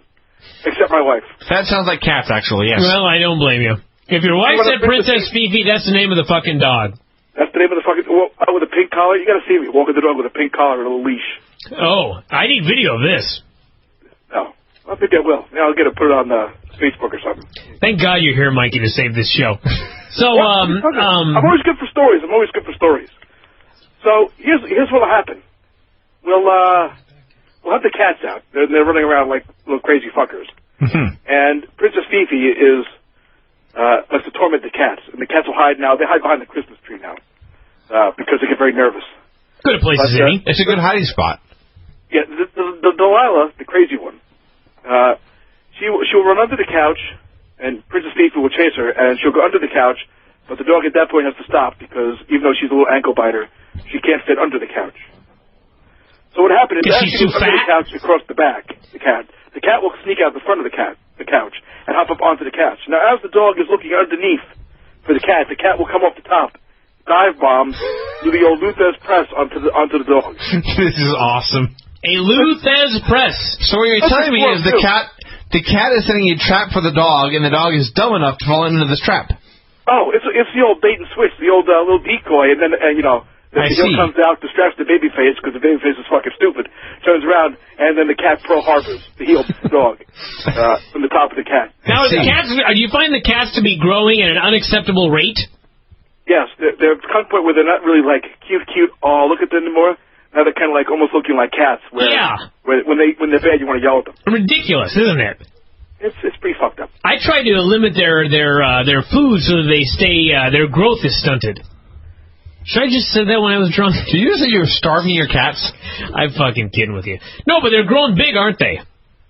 Oh, they're getting pretty big. Not like in ECW where one of the guys, I won't mention his name.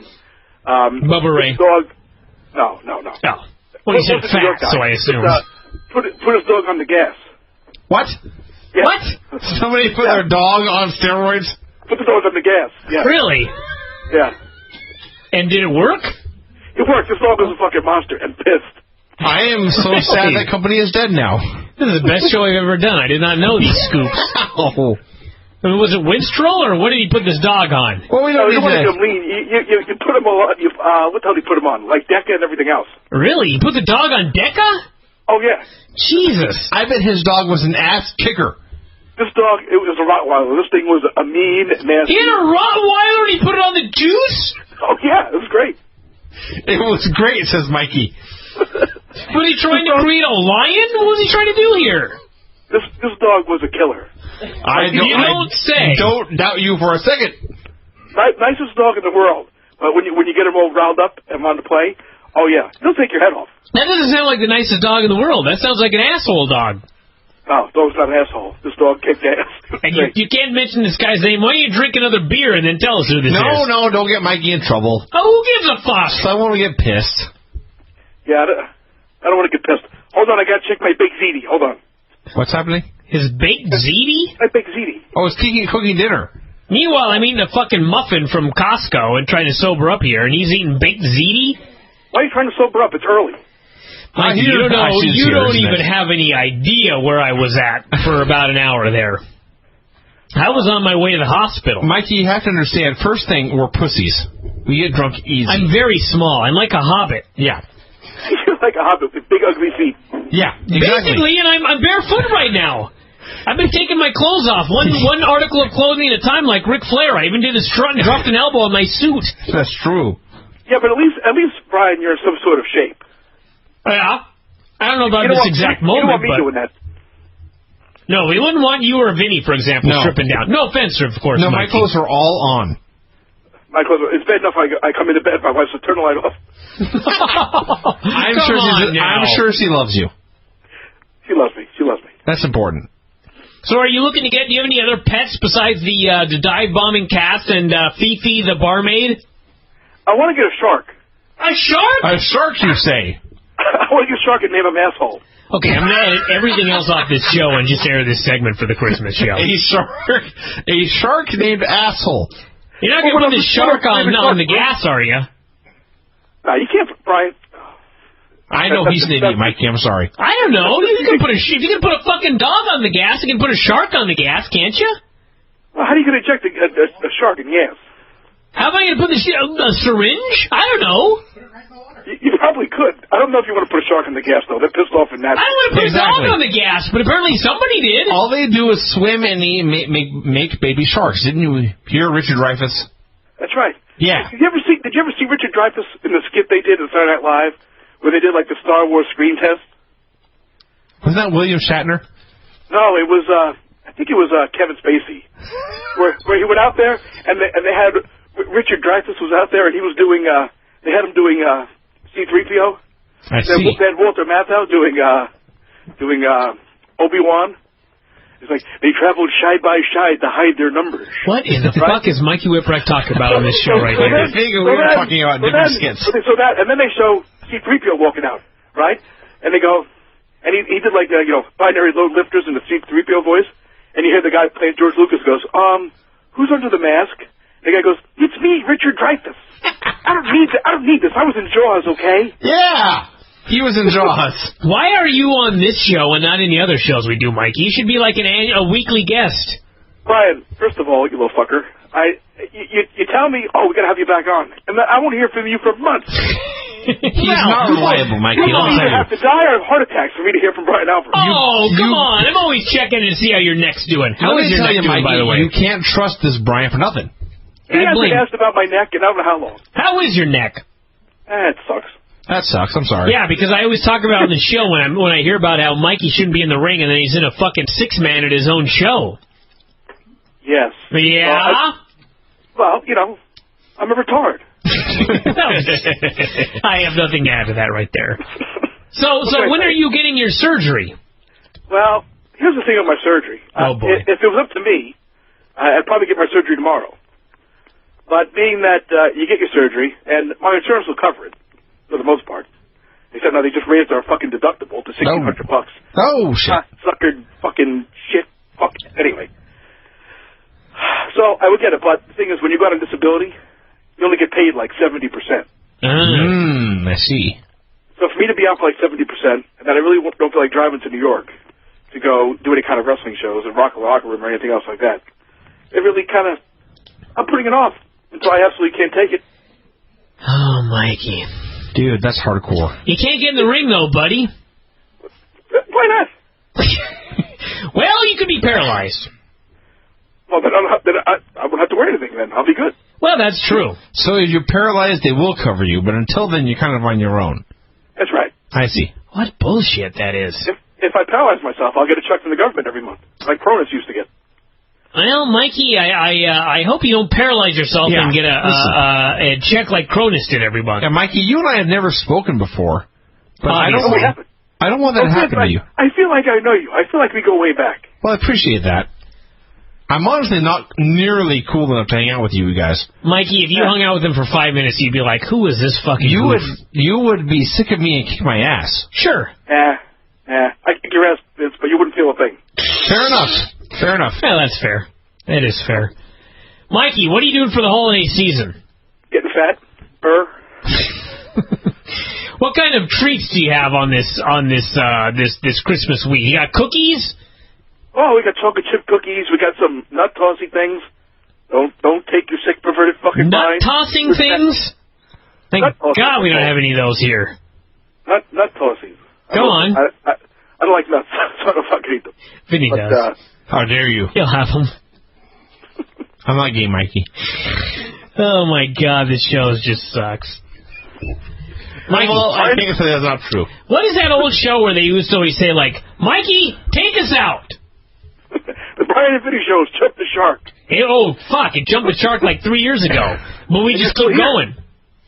You're better than Happy Days. Well, that's obviously true. I actually say that's a compliment. If we're better than Happy Days. I'm much cooler than the Fonz, and Vinny is... I'm much whiter than Ron Howard. That's right. Yeah. There you go. That's your story right there. Mikey, why don't you... I fucking hated Happy Days. Really? You know, I've watched Happy Days. It's really not a very good show. Yeah, but the theme song... Give me a fucking break. If you actually watched Fonzie and anything else, the fact that this man was once considered cool... It's impossible to fathom. Yeah. But Henry Winkler is, I think, quasi-somewhat possibly gay. Everybody it's not impossible. Not impossible at all. Has to admit that when you hear the Happy Days theme, you cannot possibly be sad. I mean, seriously. No, I get very annoyed. Really? So I go, how the fuck did that show make so much money? How the fuck did that launch the career of Ron Howard, that annoying fuck? And on top of that, it's too fucking upbeat and happy. Well, Happy Days. What do you want? Yeah, what do you want? Sad days? Is that what you want out of Happy Days, Mikey? For Christ's sake, it's Happy Days. Well, wake up like me with your arms going numb and stabbing pains going down your neck and singing Sunday, Monday, Happy Days. Hey, pal. That does sound like. I can see how that might be like sad days. A thorn in your side, miserable days. Yeah, exactly. But I'm a happy guy. Mikey, what I want you to do, Vinny, shut up for Christ's sake. Mikey, I want you to take us out of the Christmas show this year. I want you to wrap it up for everybody. I want you to wish everybody happy holiday cheer, and then the show is going to be over. What do you think about that? Well, before I do that, I gotta have this beer I just opened.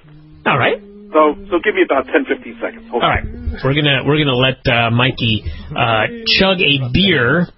I'm going to first of all, I'm going to toast the listeners, the Bryan and Vinny show. All right. Happy holiday season to Mr. Meltzer, who doesn't like me. Oh, of course he does. No, personally, I don't like myself personally. So anyway, but no, I like Dave. I like reading his newsletter. But anyway, here's to Mr. Meltzer. Here's to Mr. Alvarez. Here's to Vinny, who has the last name, but they talk about your last name, so you're just Vinny. My weird name, my last name is hard to say. I presume Verhey. It really is hard to say. Hard to say? Here's to Vinny, hard to say. Drink up, Mikey. And here's to Granny. Hold on. All right. By the way, I wrote a what's that thing you did? That little rhyme thing you guys were doing? A limerick? I did a limerick, yeah. Oh my God, we've got to wrap up with the limerick. All right, I don't know what it is. I'll have to email it to you. We'll have to say it at a later time. Okay. But hold on, I'm going to chug this. Drink that beer. Merry Christmas, Mikey Whipwreck and the whole Whipwreck clan. Hold on. I'm going to cheer. I'm going to toast the phone. Hold on. You hear that? I heard that. That was the bottom of the phone. The bottom of the phone. Oh, he's fucked. That was he's worse than me right now. I'm just drunk. That was the bottle toasting the receiver on the phone there.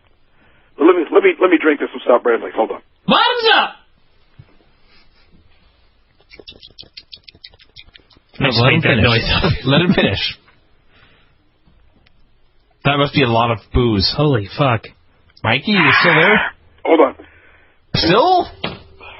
He's got to survive here. You haven't spilled anything, have you, Vince? I almost burped. I don't want to burp in the receiver there. Why not? Oh, Lord knows that would be embarrassing. Well, I have manners. I have manners. Not us. We're crude. This is the last show for manners. It is. I have tons of manners. I think I've only said fuck about 13 times so far. Yeah, that's not too bad. Granny will be a big fan of that. Oh, I know. I feel so bad every time I hear about that. I know. The guilt trips are just ridiculous. Mikey. Give us the main event of the Bryan and Vinny show. Give us a happy holiday takeout for this show right here. Everybody, the world, wrestling fans, MMA fans, any kinds of fans. MMA is for fake people who can't spell wrestling. Fuck yeah. I would like to say, everybody, have a happy holiday season, a Merry Christmas, and a Happy New Year, Happy Kwanzaa, and a Happy Festivus to the rest of us.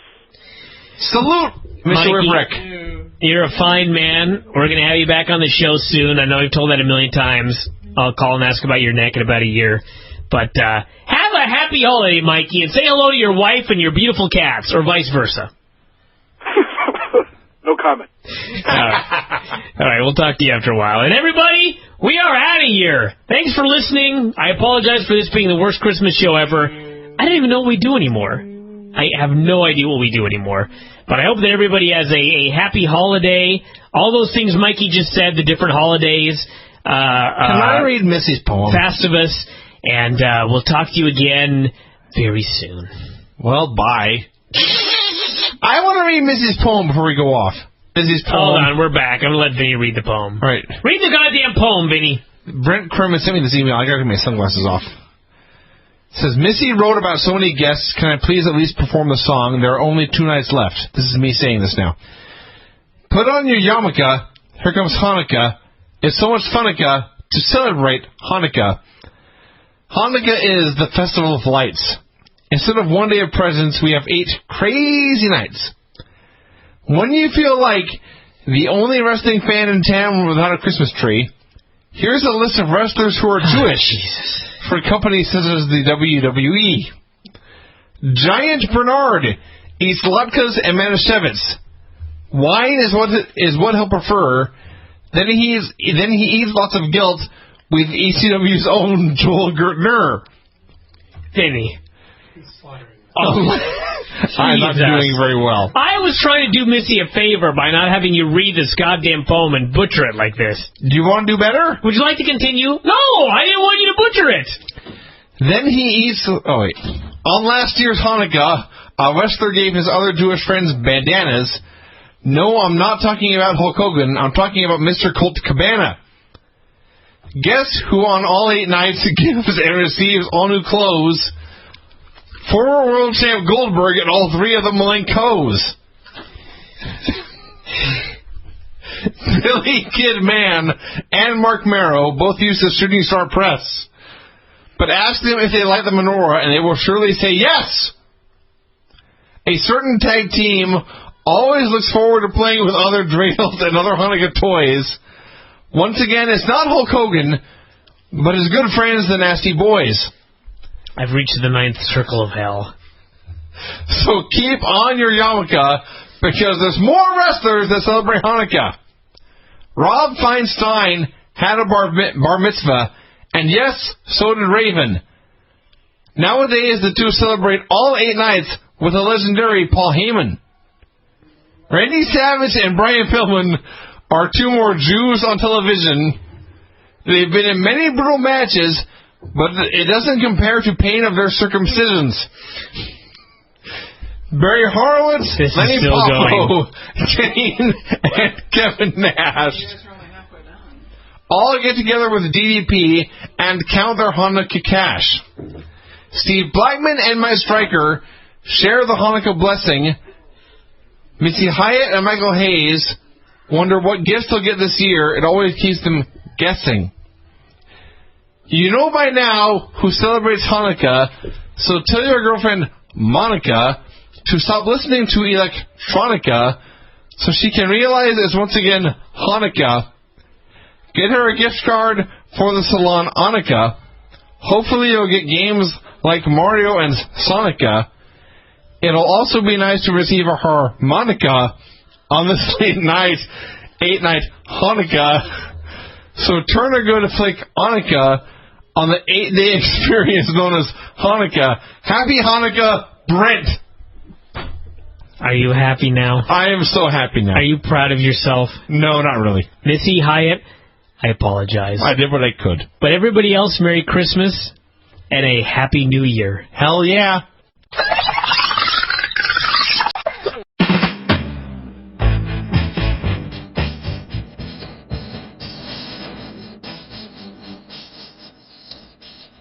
Hello? Hello? Hello?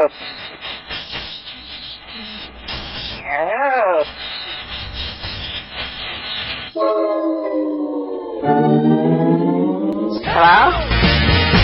Hello? Hello? Hello?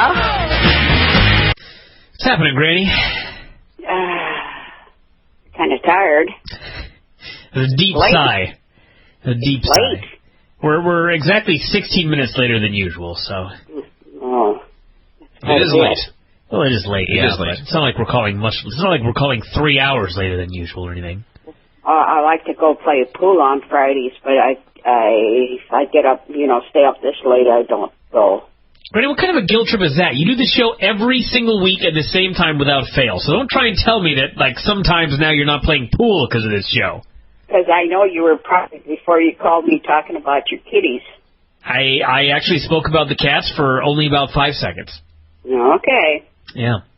Anyway, I hear what they did to your floor with my little deals that I bought you. Yeah.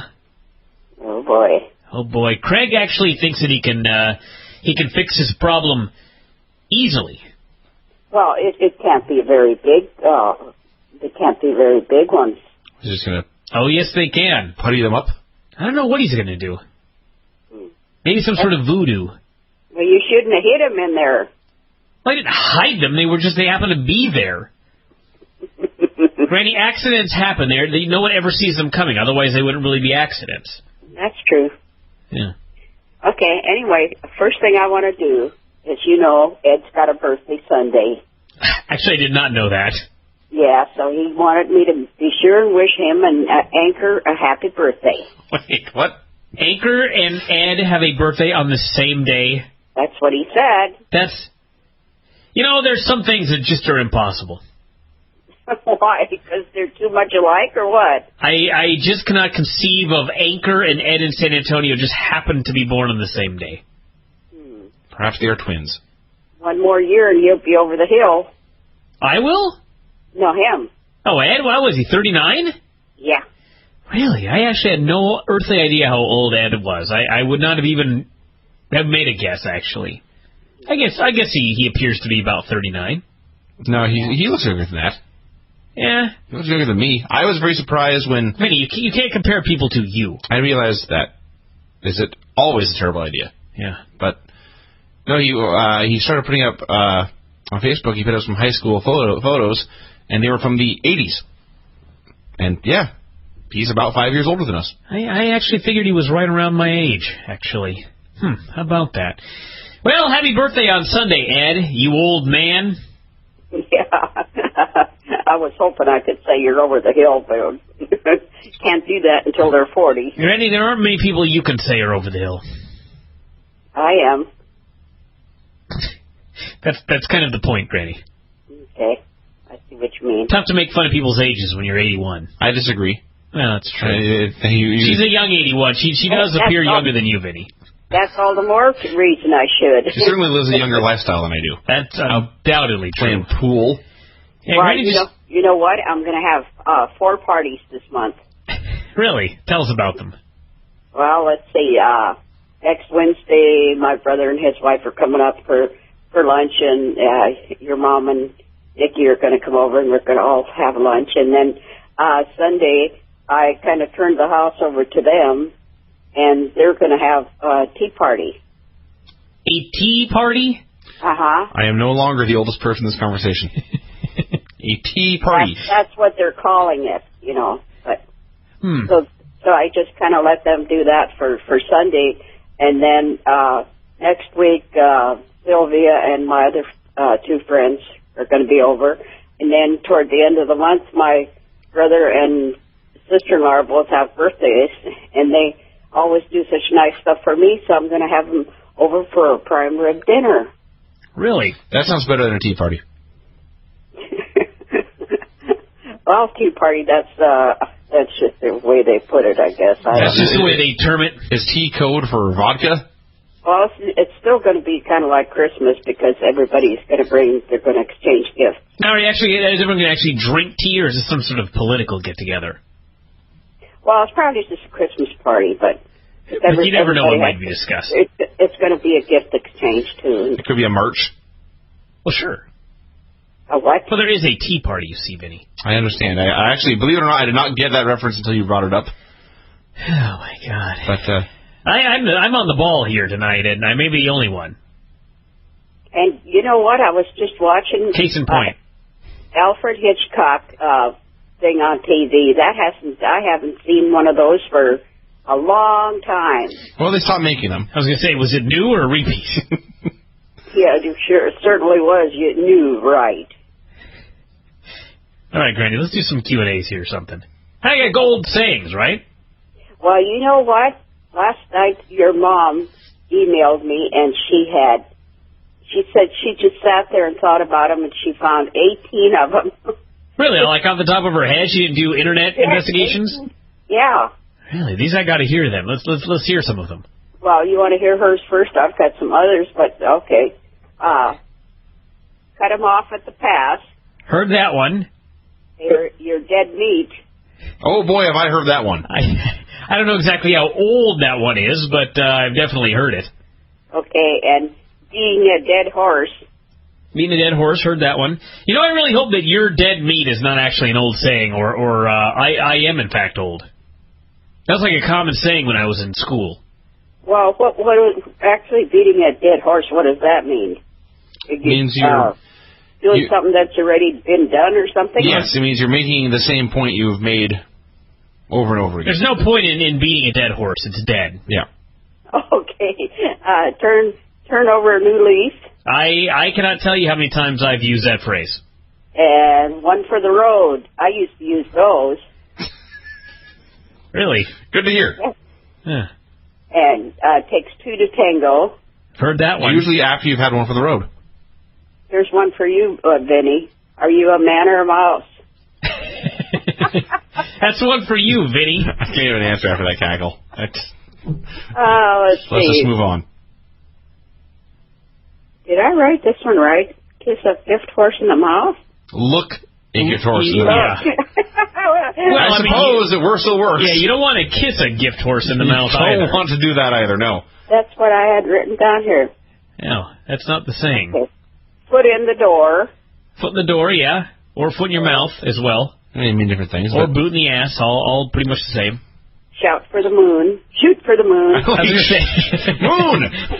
Moon! I was thinking of a vampire when I said... That'd be a werewolf, but yes. Okay, and it ain't over till the fat lady sings. Who could also be old, yes. Yeah, sight for sore eyes. Yeah, I've heard it. And whoa, Nellie. Oh, Nellie, yeah, horse reference. And don't shoot till you see the whites of their eyes. Yeah, I disagree with that one. I just start shooting. The farther away they are when you can get them, that's when you get them. Don't let them get closer. No. Then they can get you. Exactly. If you can see the whites of their eyes, they can see your white eyes. Mm-hmm. It ain't over till it's over. Oh, and when the fat lady sings. Whatever. Yeah. Oh, she had another one till we meet again. That's kind of not really a... I don't know if this is exactly an old saying. It's kind of a salutation. Yeah. Anyway, I've been laying low all week since I goofed last week. Tonight, why don't you talk about this for a second? I'm going to go blow my nose. Vinny, take over the show. Will do. Granny, what did you do last week when you goofed? Well, I missed some of those, limericks, but you know what? I didn't get some of those on my email. In fact, tonight, my Yahoo email just quit, and I had to reboot the computer, and actually some of those I did not get, and I found 2 of them that I missed out of all the ones that I wrote down. So wait, okay, so there were 2 that were in your email that you forgot to write down. Yeah. I see. Now we're not going to redo anything. I felt bad anyway because some of them really felt bad that they didn't get, but they wouldn't have won anyway. Well, see, that's what I was going to ask. Was there one that you found that it was so great that you felt bad about not reading it? I'm back to save the show, by the way. Not really. Okay. By the way, we haven't mailed them yet. They're actually sitting right here in front of me. I was going to ask you about that, Brian. Do you want me to do that too? Well, I might bring them over for some help. Uh-oh. Yeah, they were both in America, right? Yeah. Oh, that's good. That's good. In fact, you emailed me the address of the fellow that I didn't have address for. Oh, that fellow, yeah. Yeah. Anyway, I have somebody asked me a question. I don't get it. It says, who is the Leaves guy you always talk about? Who's the... Leaves, Leaves. The Leaves guy? Yeah, that's a question that somebody sent. Do we talk about leaves? I don't know what he's talking about, but he said, who is the Leaves guy you're always talking about? Do you have a gardener? Or a I'm talking about you guys. Who's the Leaves guy? Why would he ask you who the Leaves guy was that we were talking about? Well, he was asking you guys. Why was he asking us questions through you? They do that every once in a while. Is he talking about Leaves Harvey Oswald? We talked about him the other day. I don't know. That's just what they put on there, and I thought maybe you'd have an answer for it. I have absolutely no idea. I'm trying to think of anyone we know with a name that sounds sort of like Leaves. Leaves Murray? Leaves Levine? Do you know anyone from Leeds, England? I don't know. Leaves. Don't know, Granny. Don't know the answer to that query. Okay. And it says, Grandleaf? Did I enjoy the 1970 disco music? I can't remember too much about what was that music like back then. Do you remember? Well, it was like a ball, and people wore horrible pants, shiny suits. Did you ever see Saturday Night Fever with John Travolta? No, I didn't. Did you ever listen to the Bee Gees? Did you ever hear Disco Duck? No. None of those. Did you ever see Disco Inferno wrestle? No. Were you a heavy drug user during the entire decade of the 70s?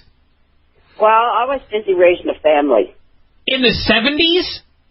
Yeah. Granny, I was born in the 70s, so who would you possibly have been raising in the 70s? The rest of my kids. The rest of your kids are all my mom's age. You raised them in the 50s. Wait a minute. We moved up here in... Granny, my mom was born in 1952.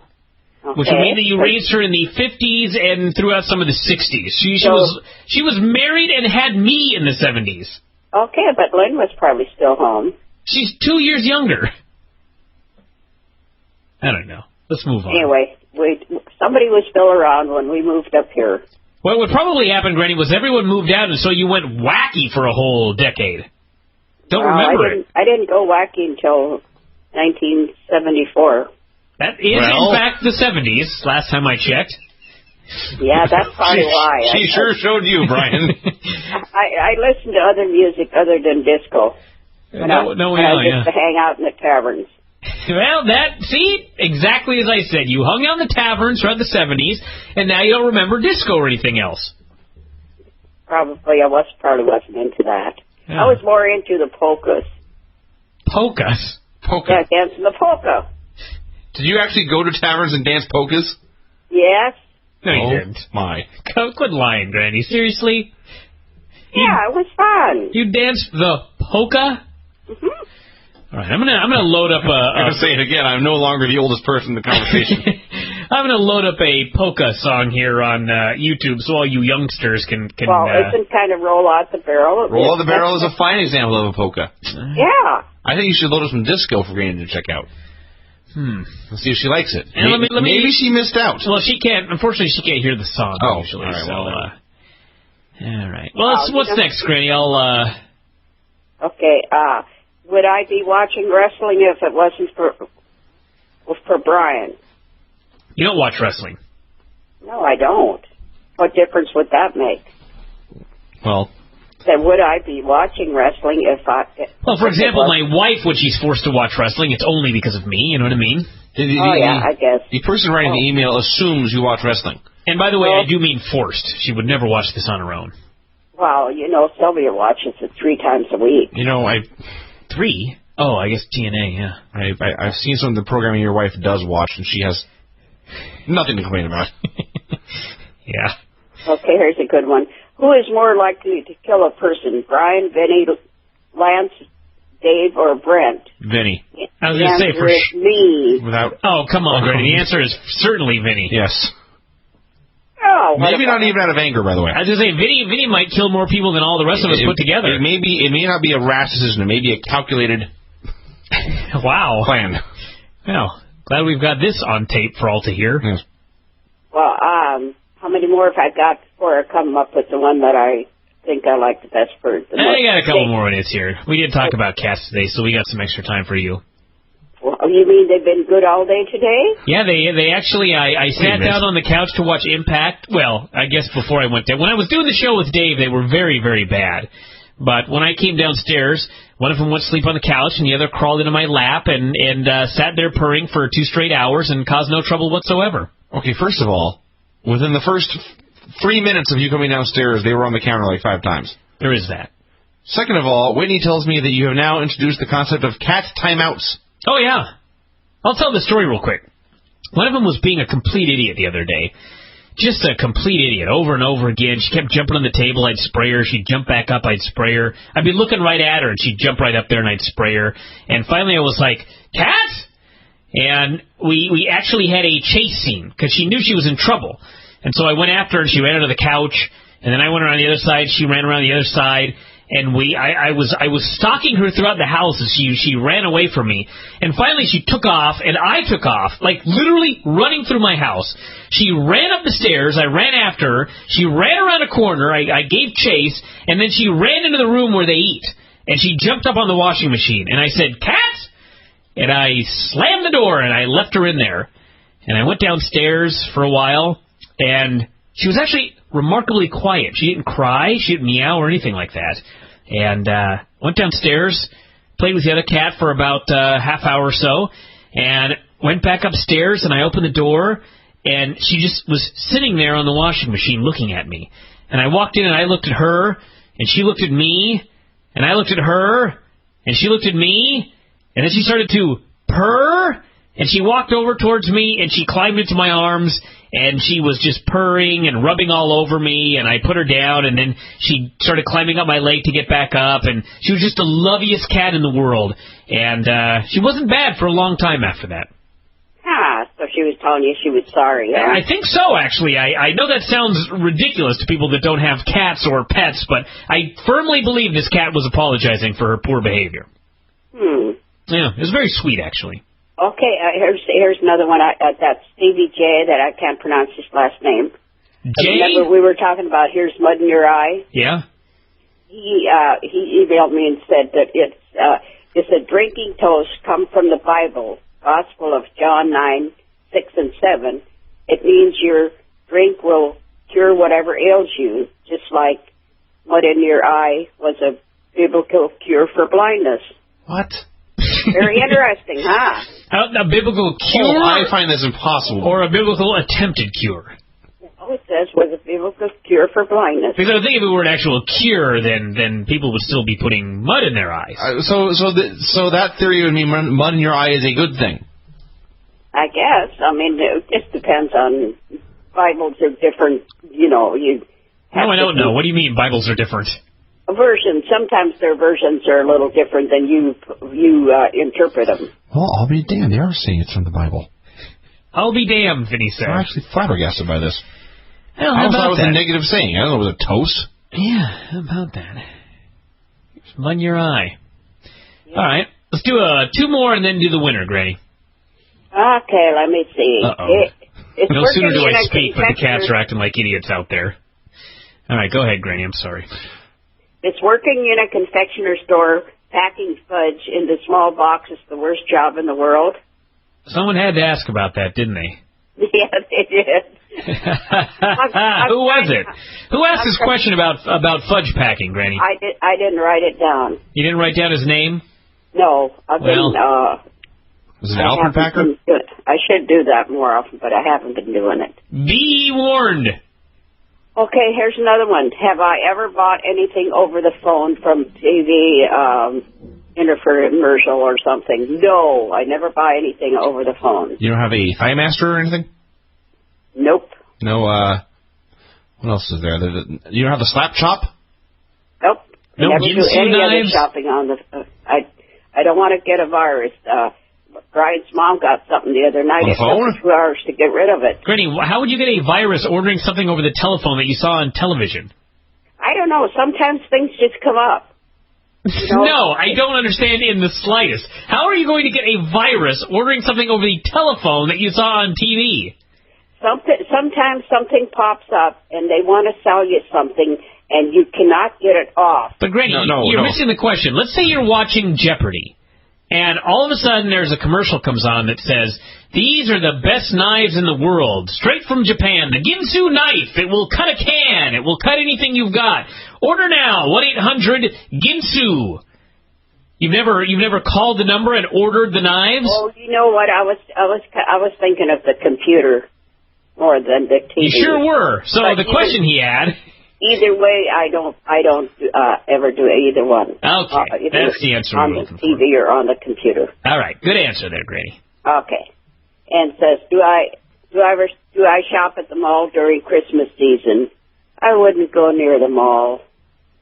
I actually went near the mall on Black Friday. I do it every year, just man needs a little adventure in his life, and I always regret it. All right, Granny, who's the winner? What was that? Did you go early? Oh, God, no. I went at like 5 p.m. and it was still a madhouse. Yeah. Granny, who was the Granny Award winner this week? Well, out of these, it's kind of hard to pick, really. But he's from the board, and he spells his name G-U-R. Let me look here. My light here. Gur? G-U-R-A-S-O-L-A. All right. Grasola? And his is, if I had to give up all my favorite things in the world, but in return would be granted immortality and perfect health, would I do it? What a deep question. You bet I would. Yeah, by all the things that you love in your life, that includes me, of course. Well, I'd have to give you up too, huh? Yeah. But Granny, if you're going to be immortal and have perfect health, you can just have another grandson. That's true. That's true. Anyway, that's it. That's very, very, very wise, selfish answer there, Granny. Good job. All right, well, Double G, I'm going to bring those video games over for a while, and we'll give you a call next week and find out more about all the parties. You got to not forget the Christmas parties we're going to have too, Granny. You going to have one? Well, we Christmas. That's a party. It's here. Oh, yeah, I know. Yeah, so sure 5 parties. Sure is nice of me to offer her home. Our home, yes. That is Very true. nice hostess. Yes, she is, Granny. It's been 6 months and it's already that way now. Okay, Granny, listen. We're going to let you go here and review Impact. Always a fun time. So we'll give you a call next week. All righty, and happy birthday again to you, Ed. Yes, of course. We do love Ed, and I'm probably actually going to be on Ed's show tomorrow. Ed is a great man. So anyway, everybody can check that out. Oh, gosh, then you can both use foul language, huh? I never use foul language, Granny. Oh, gosh. The other Bullshit night, accusation. Your Tuesday night show, I almost hung up on it. Tuesday night? What do we do Tuesday night? You and Vinny's show. You were using foul language through the whole thing. We were? You were, not Vinny. Oh, well, first off, of course, that's ridiculous.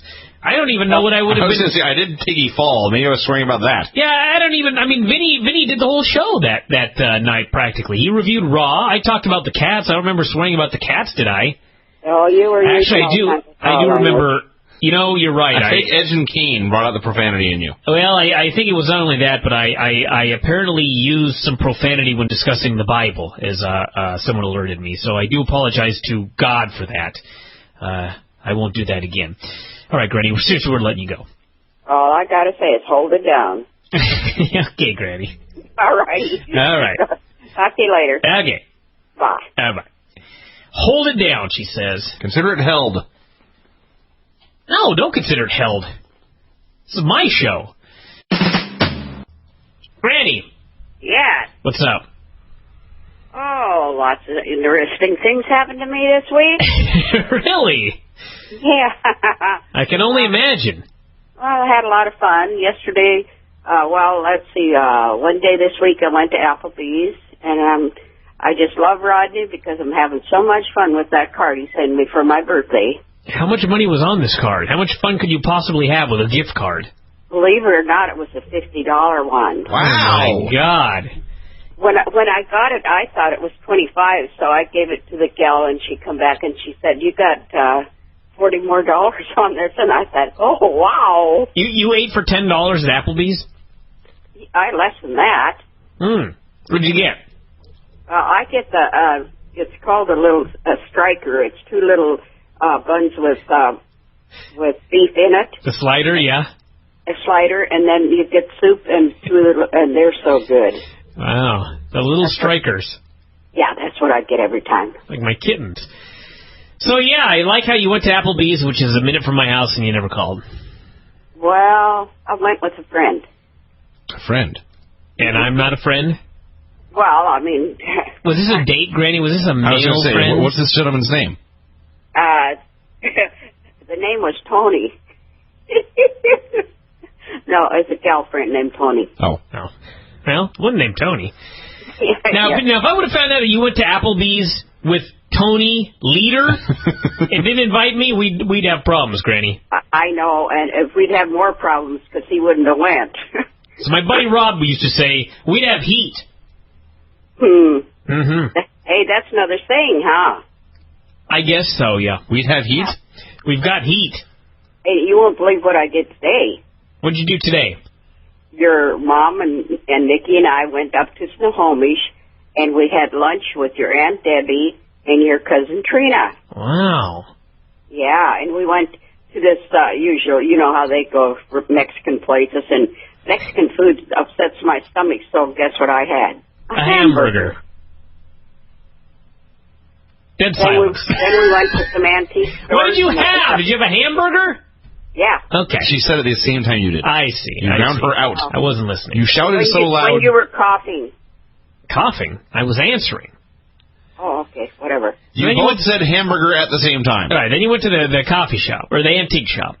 Yeah, they went there, and it was up 3 flights of stairs. And then you trying to detain you there? Kind of. Well, you know, your mom and Nikki have some I need a stuff symbol. up there on consignment. Yeah? So we went to look at that. And wait, the antique consignment store, did they leave you? What happened? Oh, yeah. They tried to sell me, but nobody wanted me. Oh, Granny ruined my joke by giving me a guilt trip. Way to go, Granny. Anyway, you know that little penguin that I have on my profile picture on my Facebook? I do. I want to have a contest on naming it. Pingu Girl, that's my name. It's actually, I'm going to say it's a boy. Oh, just 'cause? Did you check? Well, there's kind of one reason, because I got a message from Daniel, and he's trying out for the Bachelorette TV show. This way here. And he even got a call, he said. So he said to give you a message that in the spring, instead of watching TNA, you watch Bachelorette. If he's on that show, I might make a deal. Yeah, and he said he is sending you an Xmas present, and he told me what it was, but I'm not going to tell you. You know, Granny, totally forgot what I was going to say. What are we talking about here? Oh, and I sent him a free membership for his Christmas present. Oh, the penguin, I remember. So, our buddy Chris Foley, Tofino, and his wife and some buddies stopped by, and they brought over a gift for the kittens. And it was a snowman that stands on one leg, and when you squeeze its hand or take its hat off and put it back on, it sings Frosty the Snowman while spinning in a circle. I saw that one when I was over at your house. Scares the bejesus out of these kittens. Well, the little one. The big one now will wait until it stops singing and then knock it over every time. Well, the other one of yours came over and was kissing my penguin. Well, let me tell the story, Granny. So anyway, he brings over this gift, and the kittens or one of them is scared to death of this thing. The other one knocks it over. So, 2 days later, Granny calls and says, I'm stopping by to, I forget what you were going to grab. You were going to grab something. I was going to mail those tapes, remember? That's right. You stopped to get the video games. So I'm in the middle of doing a daily update or something like that, and I go downstairs and open the door, and no sooner do I open the door than Granny does the old guilt trip. Well, can I come in for a second? Like, okay, of course you can come in, Granny. Stay a while. So she comes in and she goes, I got a gift for the kittens. And it's the same snowman, just a penguin. What song does the penguin sing, Granny? I forget. The penguin dances in a circle and sings this song. Wait a minute. Yeah? Oh, she's going to play it here.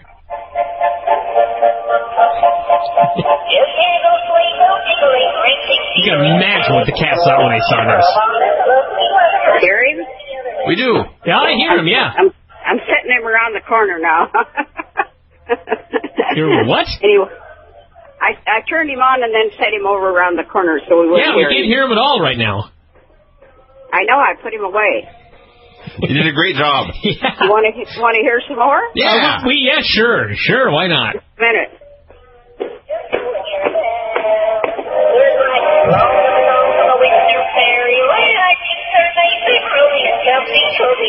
They couldn't find someone to sing in tune? No, this is better. This is Jillian Hall? Okay, that's enough. That's enough, Granny. How's that? Beautiful. He is the cutest thing. You know what? I take him everywhere I go. And the other day we were at Starbucks having coffee. This little boy came in and he had a little stuffed one. Yeah, I saw that, yeah. So we took it over and let him listen to it. So you got a penguin that sings and dances, and you take it everywhere you go. I'm going to have some cheer this year. I'm going to show it to everybody. I'll say. That's fantastic. That is some cheer right there. That is cheer I've never experienced. I was mad at myself for paying so much for it, so I thought, well, if I'm going to pay that much for it, I'm going to have some fun with it. So. I'll say, Granny, you got to take that thing everywhere. Send me a name for it. Send you a name. Yeah. I'll think of something here. Daniel had a couple of them. I don't know if I wrote those down or not. I'm going to have to turn the light on here so I can see what I'm doing. Was Snorky one of the names? No, one of them. Or not right. Walter, perhaps? Carter. We'll get back to that when I find it. All right. When you find it, you tell us what it was. Yeah, I thought I wrote it right down. Oh, another thing, too, have to mention Ed every week. Oh, God. Yes, it was Ed's birthday. Happy birthday, Ed. No, he wanted to know if I'd be his grandma. Oh, now he's really trying to kiss ass. Yeah, and I said, yeah, because now I can pick on him more. That is true. Ed does not know what he's asking for when he asks me to be his grandmother. He's in big trouble now. Oh, my God, he's going to be racked with guilt. Have some fun with that one. Granny's giggling at the idea of tormenting another new victim. Of course she is. I know how Granny operates. Oh, yes. Let's do some old sayings. Hey, can we get back to you, coming to your door? Oh, here we go. Let's hear it, Granny. I ring the doorbell, and there he is standing with those tapes, ready to hand them to me and say, "Get lost, Granny." Really? That's what I was going to say. Get lost, Granny. Right. But which of these stories? Everyone listening to this right now, which of these stories sounds more likely? I will say that if you're going to give your grandmother a rude message, it would also be profane. Sure. You would use dirty words. Exactly. Well, he didn't have much to say. He just had the tapes in his hand like he's ready to hand them to me and say, "Go mail them." Go mail them and get out of here. That's right. I see. All right, Granny. She's very cheery about it. She's got her penguin. She's full of cheer this year. I know that's your guilt trip for tonight. Oh, thanks, Granny. Really appreciate that. Do you have some cheerful old sayings, or are they all about death and in the grave? Well, last week I felt so bad because I read all your moms and I forgot from Scotland. And this one's not as hard to do as the last one, so I'm going to do it first, and I'm going to try to do it right. That should be good. Okay, it's money a mickle makes a muckle, and that means saving a small amount soon builds up to a large amount. Money a mickle makes a muckle. Money a mickle makes a muckle. Yeah. Can't say I've ever heard that one before. But I got kind of a message from somebody else from Scotland said that it was kind of embarrassing to him. The what? When we tried to say it? Yeah, when we tried to. Well, maybe if you'd added spaces in between the letters, it would have made things a little easier. Yeah, well, this one was better, right? And, let me guess. The guy that was embarrassed was named Andrew, right? I don't remember. Anchor? Oh, no, I don't think so, huh? Okay. Andrew Crawford would be his name, Granny. Possible. Possible. Right. Yeah. Probable, I would go as far as to say. Okay, here's some... A pinch in time saves 9. How about that one? Yeah. Mm-hmm. Oh, here's one. On your other hand, you have different fingers. What? I was all set to go back to pinch in time and break that one down. Now does your other... On the other hand, do you have fingers? As opposed to having 5 fingers that switch from hand to hand when needed? I think that's more a joke than an old saying, Granny. I see. Whatever. Now, what? A stitch in time saves 9, is the saying? Yeah, First of all, how do you stitch time? Okay, and... Second of all... Granny, hold on a second. Granny's asking a question. I'm confused.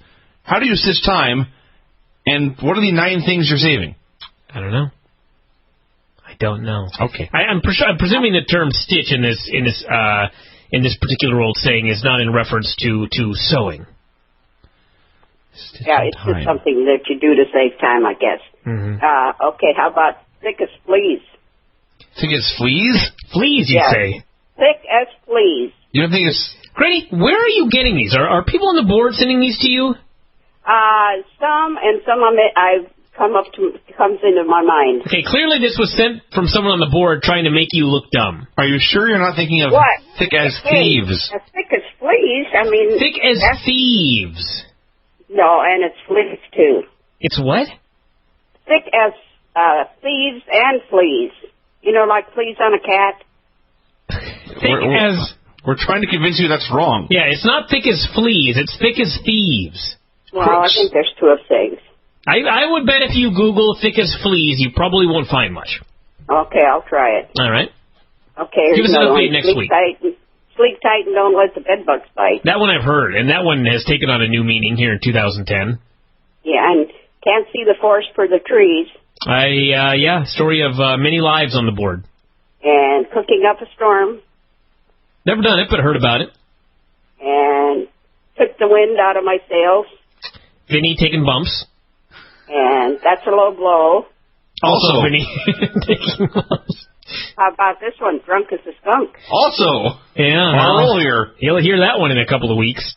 And Bitter Than a Doornail. You may hear that one in a couple of weeks as well. And Caught Between the Devil and the Deep Blue Sea. Definitely going to hear that one in a couple of weeks. Do not let me ever drink on a boat. Oh, God. You'd fall over. That's the point. No, he'd push people over. One or the other. That's or maybe the end of both. those. Maybe both, yeah. Well, those are some pretty good old sayings, Granny.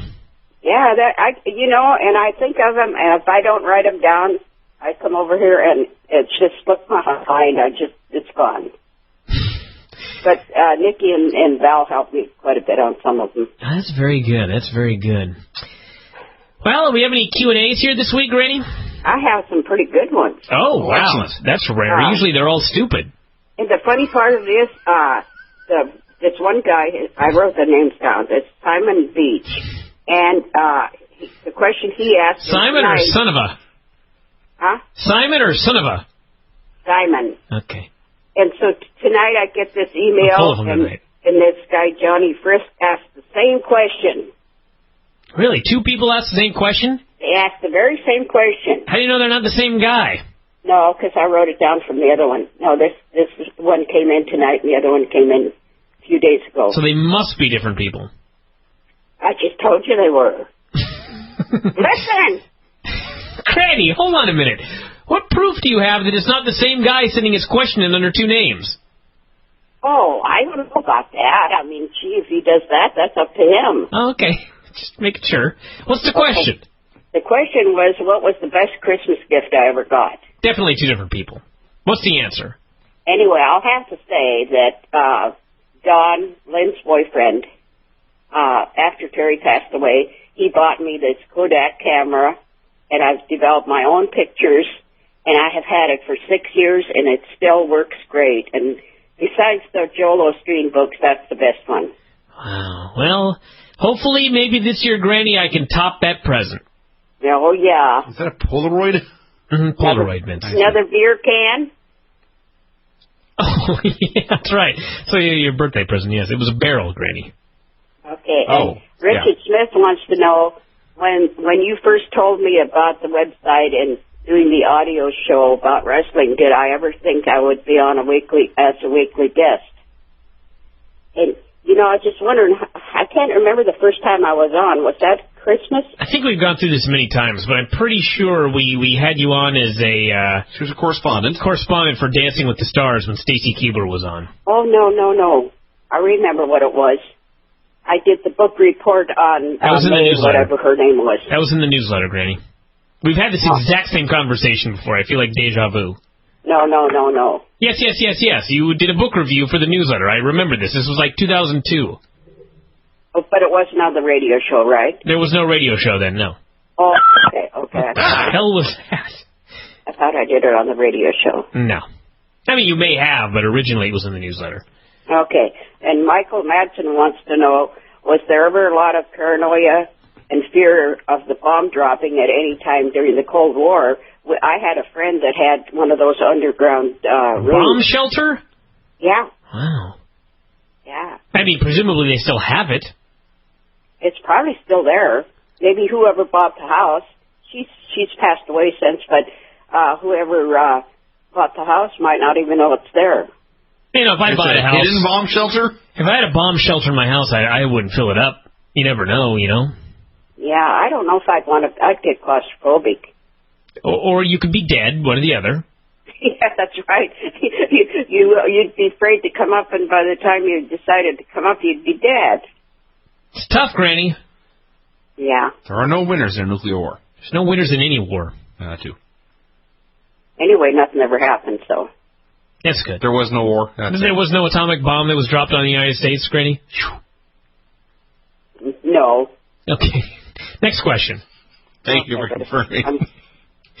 Okay, History one guy wanted to know if I knew who who recorded the Roll Out the Barrel. I guess there was probably quite a few, but this one I looked up, his name was Will, Glaki. Will Glaki? In English lyrics in 1939.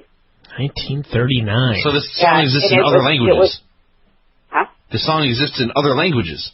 And it was written in Czechoslovakia by Germanian or something in 1927, and it became popular in the Nazi Germany during occupation and spread to Germany, where it became a favorite of Germans and American occupators. What a great fucking song for your gang, Granny. Yeah. Occupators? Yeah. Yeah. Occupators. That's what they call when they occupy, isn't it? What else would you call it? I never occupied anything, so I wouldn't know. Yeah, I've occupied a few things, but we don't need to talk about that on the show. Okay. Let me see. I write these down and then I forget what I'm doing. Yeah. Okay, you know you could copy and paste them into an email. They'd be easier to read. Oh, that's way too much work. Okay. Control-C? Huh? Copy and pasting is more work than writing it out by hand? Okay, what is my favorite kitty story? I'm sorry. What? I wasn't listening. What is one of my Bryan's favorite kitty stories? There's so many. I know. They're all pretty cute. Let's put it that way. They are really. They're all tied. They are they're tied in cuteness. And Ed Gridhams, I think was his name, wanted to know that one. And there's another one from a gal, Carolyn Neville. She wants to know if I've ever been to a WWE event. Bryan, remember years and years ago when Lynn and Terry and you, I don't know if Vinny is there or not. We went to Tacoma. Was that a WWE event or was that something else? Tacoma? Yeah. Like, was I wrestling on it? It's very possible that you were wrestling, but I can't remember. What do you remember? I just remember going, but I can't remember if Terry was, or if you were wrestling, or whether it was, I don't think it was WWE, was it? I think you remember if it were WWE. Oh. It was probably when we did a show at the Tacoma Temple Theater. The Tacoma Dome Event Center. Oh, that's right, yes. The Event Center. Oh, yes. Well, you remember the guy, Nicky Six or whatever was his name? Yes, I do. Well, anyway, when he walked by, Lynn said something to him about, gee, you're sure into yourself or something. Well, that confirms it. That was a WWE show. That was not a WWE show. I believe that was a SmackDown brand show. And I would guess that I was actually having a match with Nicky Six would be my guess. Yeah, I can't remember too much. I remember going, but... All right, great. We've got to do two more and then the Granny Award winner. Well, I haven't really decided which one I want to do. Let's just do two more then, and we'll do a Granny Award winner next week. Vinny has to be up at 6 a.m. tomorrow, so. Uh-oh. Yeah. Okay, well, make it a short one. Oh, here's one. Steve J. wants to know... Steve J? Yeah, he wants to know who's going to win the Saturday KOS check or GSP. KOS check, you say? Yeah. Who do you think it's going to be, Granny? I don't even know what it is. It's a fight. Oh. There's a Frenchman and an American. Well, I think everybody, from what I hear, they're all for the GSP. That's true, Granny. Granny is knowledgeable. Granny is on top of things. That's right. So are you going to go with the underdog, Granny, or are you going to bet on the long horse? Well, you know, I've always gone for the underdog for some reason. So you're Josh Koscheck. You're predicting Josh Koscheck. You know, I did see a Yahoo.com had all of their columnists doing their predictions, and there was like 6 guys and a girl, and all the guys predicted GSP, and the one girl picked Koscheck. So, Granny, you're gonna go. You and her are a dastardly duo here, picking Koscheck. Okay, we'll put all our money on him. Don't do that. Just pick him. Where's the fight? In Montreal. Oh, and you're not going? No. Oh, do you usually go to those? Well, I mean, it depends. I go to the big ones, but I don't go to. I'm not going to Canada. Granny is the deal. Oh. Yeah. You got tired of going there, huh? I was tired of going there in 1998. Oh, hey, here's one. Joshua D-E-L-I-S-L-E wants to know. Who? What? Joshua D-L-I-S-L-E is his name. Delisle? Did you get any of that, Vinny? Delisle? All right, well... I say Delisle. Okay, what did Delisle want to... He wants to know what my first job was and how much I got paid. This should be good. You built the wheel. No, I very funny. I babysat the neighbor's kid for 10 cents a day. Really? And they built the wheel. Then I had trouble collecting the money. Oh. Well, that's no good. Yeah, so anyway. Not good at all. Did you have to... How did you eventually get them to pay up? I had finally went over and just went up and got it, you know. See. But they were the ones that ate the horse. They ate the horse. I beg your pardon. They had a colt that was running around the yard all the time, you know, and out in the field and stuff, and one day it just disappeared. And you found out later they ate it? Yep. Do not let these people come over to my house. I was going to say. That's all I've got to say. New answer to cat discipline. Eat one. You know, way back then when people were really poor, they were eating horse meat. I believe that. I don't think we ever did, but... That's what they told you. Well, I'm sure you had some stew every now and then, Granny, that was a little grisly. Nope. Oh, never? Really? Never in your life? Yeah, never had a bad soup, you say? Hey, I take it back, though. I think my mother-in-law might have cooked horse meat at one time. What did I tell you? Granny, we're out of time. Oh, that's too bad. It is a tragedy. But we're out of time. We got to review Impact so Vinny can go home. And don't forget what Daniel told you about watching his show. I think he's probably going to make it. I hope he does, Granny. We have time. For him. And then you need to send him a shirt to wear on the program. As do I. I never even thought of that. Oh, I did. I've never seen you in the shirt, Brian. Me? Yeah. I wear that shirt all the time, and people keep asking me what it means, so I stopped wearing it. Oh, well, I haven't seen you in it. How do you explain this to a civilian? I once wore your the Frank A. Gotch shirt, Frank A. Gotch wrestling newsletter. Awesome shirt. To the gym. And a guy came up to me and said, "Hey, I like your shirt." And I said, "Oh, thanks." He said, "What's it say?" And I said, "Well, it says Frank A. Gotch Flying Mare newsletter." And he said, "Oh, what's that?" Brian, you could act tough and act like you're really in a game. Bad idea. And I tried to explain what the thing was, and he says, "Oh, I thought it was something funny." Okay. Granny, how's that for a punchline? My last one is now everybody send me a name for my little penguin, and it's a male. And where? It's a male. It's a male. It's a boy penguin. It's very important, everybody, that you understand that this penguin is a male. Well, it's because Daniel sent me some names, but I can't find where I wrote them down. So Daniel sent you some male names, and so that means you cannot call it a female?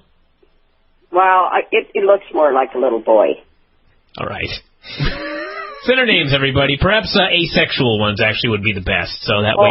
I was also going to tell you, Brian, some of these old sayings, I know some that have bad language in them that I should give you so that you can put it in with all those four-letter words you use. So why don't you do that, Granny? I'll read them all here on the air.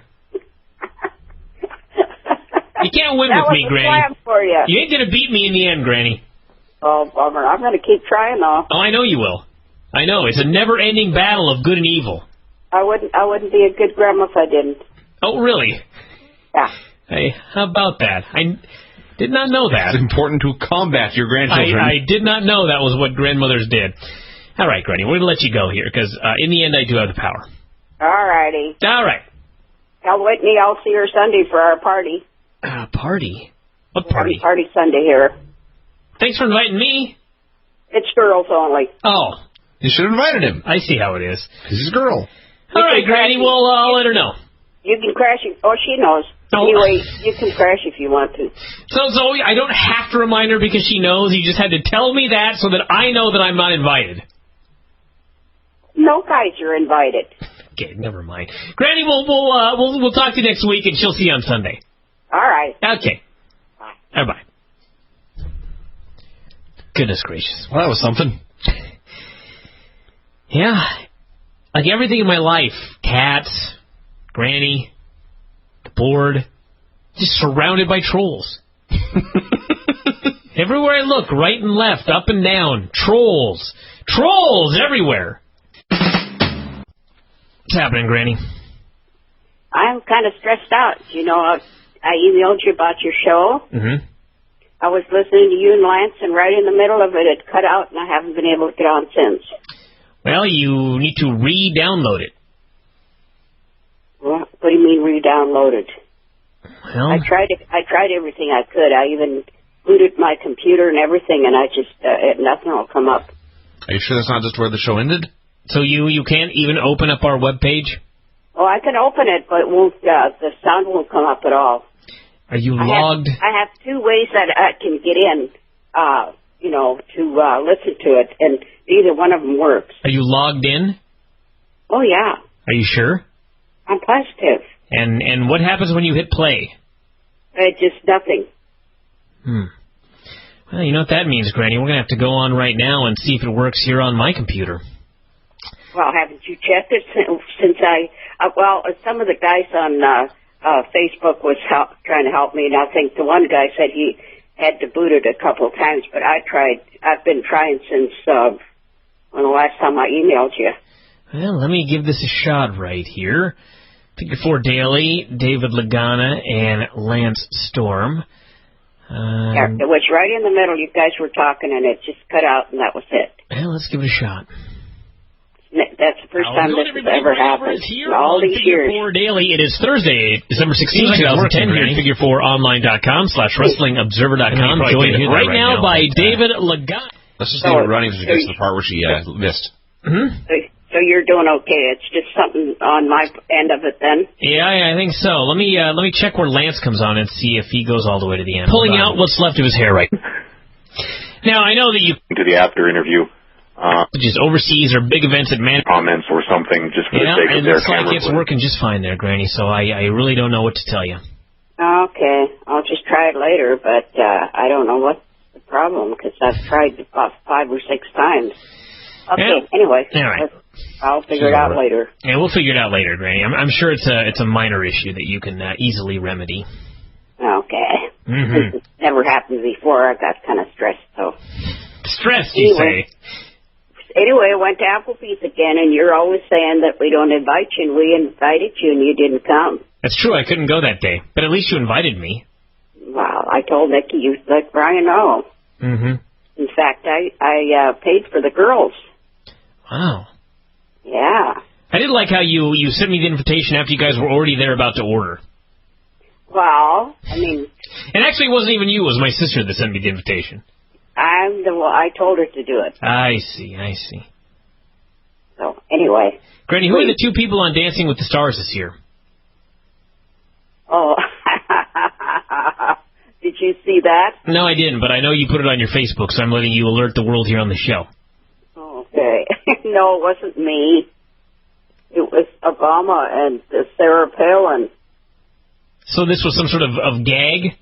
Yeah. Oh. How should I know, Granny? Well, go look at it. Have you looked at my Facebook lately? There's 2 more on there that somebody put on the internet, and they all took it and put it on my Facebook. Vinny, do you have any idea what she's talking about here? I have not been to Granny's Facebook in a while now. Granny, we have to do this show under the assumption that nobody knows what you're talking about, so you have to fill the world in. All I'm saying is go on my Facebook and look at the pictures. Well, how can I resist that? Granny, what are the pictures on your Facebook? Why don't you all tell us, for those of us that may not be near a computer right now? There's a Christmas one, and it's got Lance, and it's got Lance and I, and your little baby, and I can't remember. My little baby? You mean the there's kittens? 4 of us. You're the little kid. Oh, I'm the little baby, I see. Yeah, okay. Mm-hmm. And then the other one, let's see, the other one is, I forget which one that was. I haven't mentioned this before, everybody, but... There's 2 of them besides Santa Claus. I used to coach kids for, actually, over 20 years I coached gymnastics. And little kids, I don't have any children, but I dealt with children for a long time. And it's always funny, little kids will always come up to you and they'll tell you about something that happened to them at school, and they'll start mentioning all their friends by their first name, but they won't tell you who anybody is. They'll just be like, I was at school today, and Bob took his lunch money, and then Gary stole it from him. And I'm sitting there going, who are these people that you're talking? I have no idea what you're talking about. And Granny, you fall into that trap sometimes. Okay. Because all I'm saying is look at my Facebook. All right, I'll go look at your Facebook. But I want to mention this to you, Granny, because I just want to mention this to make life easier for everybody. You know how you guys had that tea party last week? Yeah. Yeah? And it was a lot of fun, wasn't it? Yeah. You continually mention to Whitney things that are happening on the board. That bad? She has no idea what you're talking about. Like, none. She's never been on the board in her entire life. Oh, see? She always comes home and she's like, Granny was telling me the story about the board, and I just didn't know what she was talking about. I was like, good. Okay, I won't do that anymore. Well, that's fine. I'm just telling you, Granny, that not everybody knows what's happening on the board. Oh. I found one of her funny photos. What is it? It's a Santa Claus in a big, comfy recliner, and he looks remarkably like Dave Meltzer. And helping remove his shoes are elves who look like Lance, Granny, and me. And then standing up in the armrest, pouring him a nice, refreshing Coca-Cola is Bryan the Elf. I'm sure I've done that before, probably in that outfit. This may be something he would wear. Now, Granny, how was the tea party? It was a lot of fun. What'd you guys do? Well, let's see. We had a lot of food, and we played games and exchanged gifts. What kind of food? What kind of food did we have? Just desserts, sort of. I like desserts. Desserts, sort of? So, like they were chocolate cake with no frosting, for example? No, we just had little chocolate things, and we had candy and peanuts, and I made some other stuff. And this is the Vegas show we've ever done. Chocolate things, and we made some stuff. Right. Well, I can't explain exactly what they were. Some kind of cookies and things like that. You know, sweets. Sweets, okay. Sweets. Yeah, and Nicky brought some cookies and some oranges. Cookies and oranges. Yeah. Where was I for this party? I can't believe I was not invited. You'd be surprised so many people were eating oranges. Believe me, I would have been surprised to see so many people eating oranges. Well, I don't really care for them, but anyway. And you drank a lot of tea, I presume? Oh, we each had our own teapot. So this was not like a political rally? No. You know how I'm collecting teapots. I do know that you collect teapots, yes. So we decided each one of us was going to have our own teapot. So is my mom going to have a chicken party at some point since she collects chickens? That'd be an idea. Everybody have an egg. And my sister could have an elf party, and I could show up in that outfit? You could have a kitty party. I could. I could have a kitten party here. Yeah. Preferably without the kittens of late. Okay, we better get to something else here. Let's get to the old sayings. Okay, I have a guy by the name of Zine Walford wants me to tell you guys. Zine Walford? Yeah. He said thanks for entertaining him with your shows while he was in the hospital. Oh, that's very nice. But his name is Zine Walford? Uh-huh. He's entertaining us. You sure you're reading that right? How do you spell it? SEANWALFORD. Okay. Can't be any plainer. You're right. It can't be any plainer, Bryan. You're right, Granny. I'm sorry. That is his name. Okay, now what did? So yes, I'm glad that. All right. So what's his old saying? Wait, hey, we're not doing those tonight. Oh, we're not. Of course. I just wanted. You remember my penguin contest? Oh, we're doing the penguin contest this week. Yeah. I had some names and I already forgot. Well, was one of them I've got about 35 of them. You want me to go through all of them? Yeah, let's do that. But let me think of a couple of names that I think you should name it first in case someone else came up with a name. Okay. How about Patrick? Patrick. Okay. You don't like that one? No. Well, in that case, why don't you read everyone else's then? Because nothing's going to top it. Well, I probably won't mention who sent them because it would take too long. Or should I? Hey, may as well. I want to hear more names, Granny. Okay, Emerson Whitner said Nigel. Nigel. Yeah. Nigel the Penguin? And Doom Chicken wanted me to name it Vinny. Vinny, yeah, sure. Fine name. Yeah. And Mr. Ooh La La, Percival or Percy. That's not too bad. Percival Penguin is actually going to be hard to top. That is better than Patrick Penguin. And Jamal Alum Frankenstein the Pigeon. Frankenstein the Pigeon? Franken with a P. Franken Pigeon? Frankenstein the Penguin. Frankenstein the Penguin. Right. Not as good as Percival. Creative.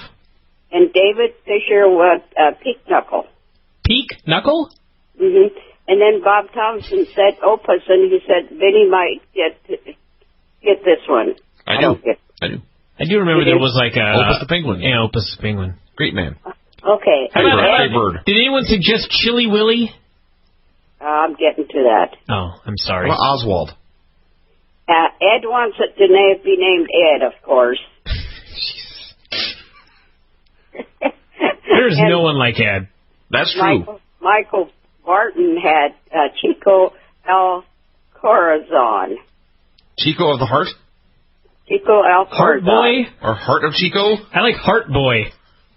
That'd be a great superhero. I'm Heart Boy.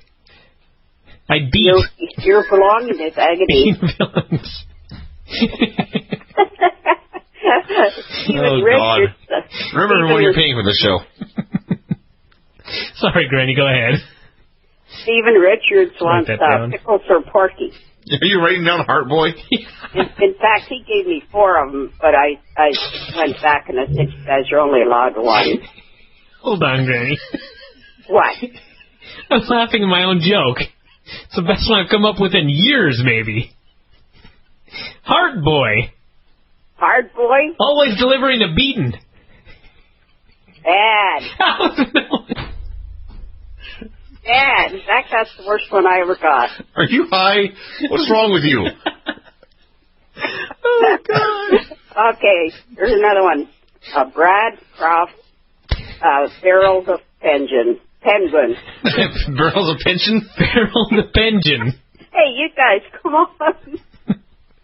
Still not better than Heart Boy. I didn't have a nap today, so watch out. I might go to sleep right in the middle of this, like my Lance show. That ain't happening. Okay, and Daniel, I didn't have his last... Oh, Daniel just put LOL. He gave me a name last week, but I forgot what it was. LOL, all right. And Mitch Corvin, Pokey, the Penguin. It's not too bad. And Stephen Richards, Mel Gibson. How many times is Stephen Richards going to throw out a name here? He's yeah, he's wait a minute, did I have him before? He's Harvard bombing the entry list. Oh, yes. He gave me all together 1, 2, 3, 4, 6. Well, odds are on his side. 6, 7, 8, 9, 10 of them he gave me. But Heart Boy has put me in such a better mood than I was in when I started the show. Okay, keep going, Granny. And Senator Crook wants Brent. Brent the Penguin? Just Brent. Just Brent Penguin. No, just Brent. Jamie Keith wants Jamie Gibson. I don't know what that means. But. Oh, your last name is Gibson. And Steve with the really hard last name wants Repeato. Repeato the Penguin? Mm-hmm. And Stevie J wants Ringo. Ringo. Yeah. And Peter Melnick wants Zanzibar. Zanzibar the Penguin. And Does he Tony, do magic too while he's at it? Tony Yamazaki or whatever is Publix the Penguin. P-U-B-L-E-X. At least some of these people have figured out the penguin's name should start with a P. And Eric Schroeder, Gigi. Gigi the Penguin? Yeah. And Niall Erica's Wilberforce. What? And Derek Darby Penji. Penji the Penguin? Penji the Penguin. Hey, put a penguin after each one of these, which so I won't have to say it. All right, Granny. No problem. I know that's hard work. Matthew Cleary, Chills. Chills the penguin. Keep saying that because I'm not going to, because they just gave me the name. They didn't say the penguin afterwards. Brian, can you handle this burden? I think I can handle this burden. Keep going. Jakey, Emmett, Corey Cooper, and Craig Proper picked Chili. Craig Proper picked Chili the penguin. Yeah. Huh. You know that's Craig Proper, don't you, our buddy Craig? And Lori Forrester, Paul the penguin. I'm sorry, what was the last one? Paul the penguin. Paul the penguin. And Matt Hensley, Lance. Lance the penguin? I wonder how long they had to sit down and put paper to pen and think, Paul. I thought Patrick. That's better. Pingu.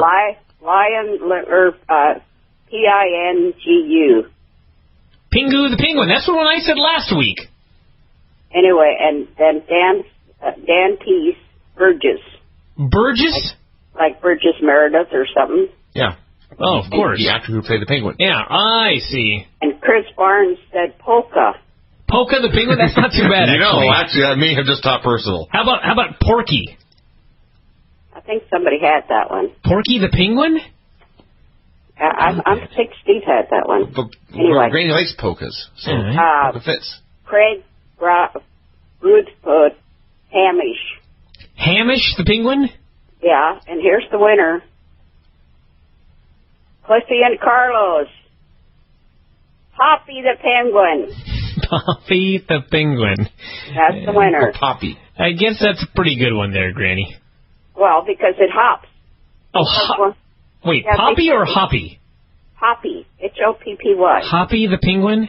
Mm-hmm. That's better than Percival? I don't think that's better than Percival, Granny. I think it's judge is biased. How about Palmer the penguin? We're done.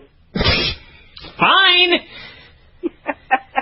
All right, let's do the Q&A here, Granny. How about Pavarotti the penguin? I've got a headache. Petunia? Pascal? Paranoia? Paranoia the penguin? Pearly the penguin.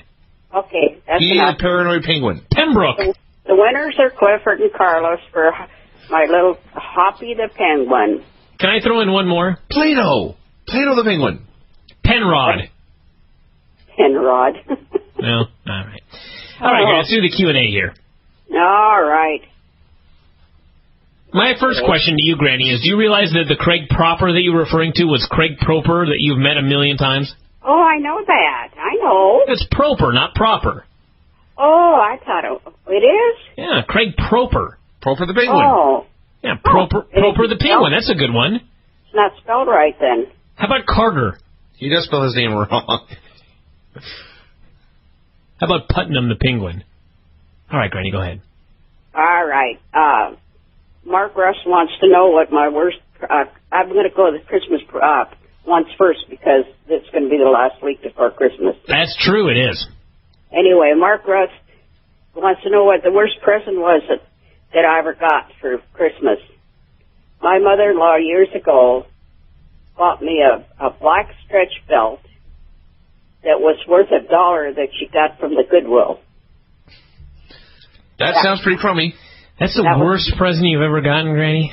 That was my worst present. All right. What could be worse than a black stretch belt that was worth $1? I don't know, soap? I once, I would have been about 8 or 9 or 10, somewhere in there. I got sheets. I was very upset about this, and then moments later, my parents at the same party got their gift. It was a trip to Hawaii.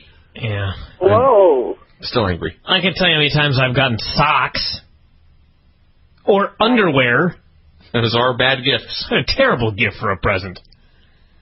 All right, Granny, go ahead. Okay, what was my favorite gift growing up? Now, we had this one last week about the camera, but this is something different. This is when I was a kid. Mm-hmm.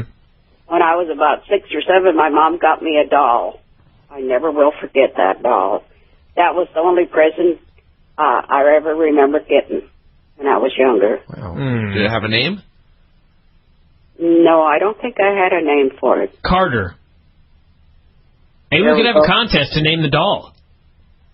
By the way, that was Peter Harrison that asked that one. Peter Harrison, all right. Okay, here's Paul Fontaine wants to know what the best present Bryan ever got me. Haven't we asked these several times? These are old questions. I know, but sometimes they just... you come up with a new answer? I thought I'd mention them because they ask, and then, because they don't realize that we had these before. Why don't they listen to every show and write it down? I was going to say, how do they not know that we answered this question like last week? All right. What was the best present that I ever got you, Granny? Well, probably my Joel books. The Joel Osteen books? Yeah. Wow. Fine reading. Yeah, I always try. Okay, and Liam Watt wants to know what is my favorite Christmas song. I think I kind of like the White Christmas, and they don't play that much anymore with Bing Crosby. No, well, let's play it on the next show then, perhaps. That is a great song. I haven't heard it all this year. Oh, my God. Write that down, Vince. My foot is really hurting, by the way. Who did you pick? Jeff Jarvis wants to know, do we have a Christmas family tradition? Well, when my mom was alive, she always wanted everybody to come to her house, as many as could be possible. And sometimes there were as many as 10 or so grandkids, and she had a small house. And then when she passed away, everybody kind of drifted away, so the tradition kind of faded. That's sad. This is a sad show we've got so far here today. Okay, now Eric Barnes wants to know, what do I want for Christmas? I just want health and happiness for my family. I don't care about any presents. Yeah, all of them, or just a few? Huh? Vince is bringing this show to a halt. I'm sorry, Granny. Go ahead. Now I've got lost somewhere. Oh, look what I've done. That's all the Christmas ones. All right, let's do a few more here. Okay, what did I want to be when I grew up? I kind of wanted to be a psychologist or a counselor or an interior decorator. So he's going to have a wide variety of interests. Okay, ready? Yeah, yes. See. Oh, here's Michael, Galluck, wants to know, what do my friends and family think of me being on the Bryan and Vinny show? That's a good question. Yeah, my family has always been very reserved, so I haven't been telling too many of them, the whole story. Probably a good idea, Granny. But the ones that are on Facebook know, but they never say very much about it, and none of them have ever heard the show. Good. Let's keep it that way. I don't even think your mom does. Well, I know she's heard the show here and there. Huh? I know she's heard the show here and there. And my friends, they don't comment on it. In fact, the other day, one of them, she wanted to know, they wanted me to come and play a pool on Friday morning, and I said, I can't, come because I stay up so late because Bryan calls me for his show about after midnight, and she said, well, why don't you not be on the show? What ridiculous. I know. If she only knew. So that's what I mean. They just, they don't really care, or they just don't mention it. All right, well, that's good. And that's good. That's very good. Oh, here's another one. Jamie, Keith, and Stevie J both want to know, is there anything left to do on my bucket list? You know what a bucket list is? That's the things you want to do before you die. I didn't know that. I had to ask him. Shame on me. Mm-hmm. So presumably you don't have a bucket list. Item 1 is write a bucket list. Well, I have done most everything that I've ever wanted to do. Oh, that's good. And I just want like I said before, I want my family to be happy and healthy. And maybe get Bryan to quit using foul language. That was one. Oh, my. But that would make him unhappy. Jeez. Swearing makes him happy. Granny, you don't have to watch Impact. That's my only goal. Oh, my God. Is everyone listening to this right now? Her only goal before she dies is for me to please stop swearing. Well, it's on your head now. Oh, my God. Granny, when you die, am I going to read that will and just have it say, if only Bryan had stopped swearing, I may have made it another 5 years? That's right. You're going to guilt me in death? Maybe if I do it long enough, you will quit. Granny. Okay. What is Guilt I do not need here. What is the most useless piece of technology available today? Well, I don't think these are useless, but I think they're harmful to kids and all the games that they play.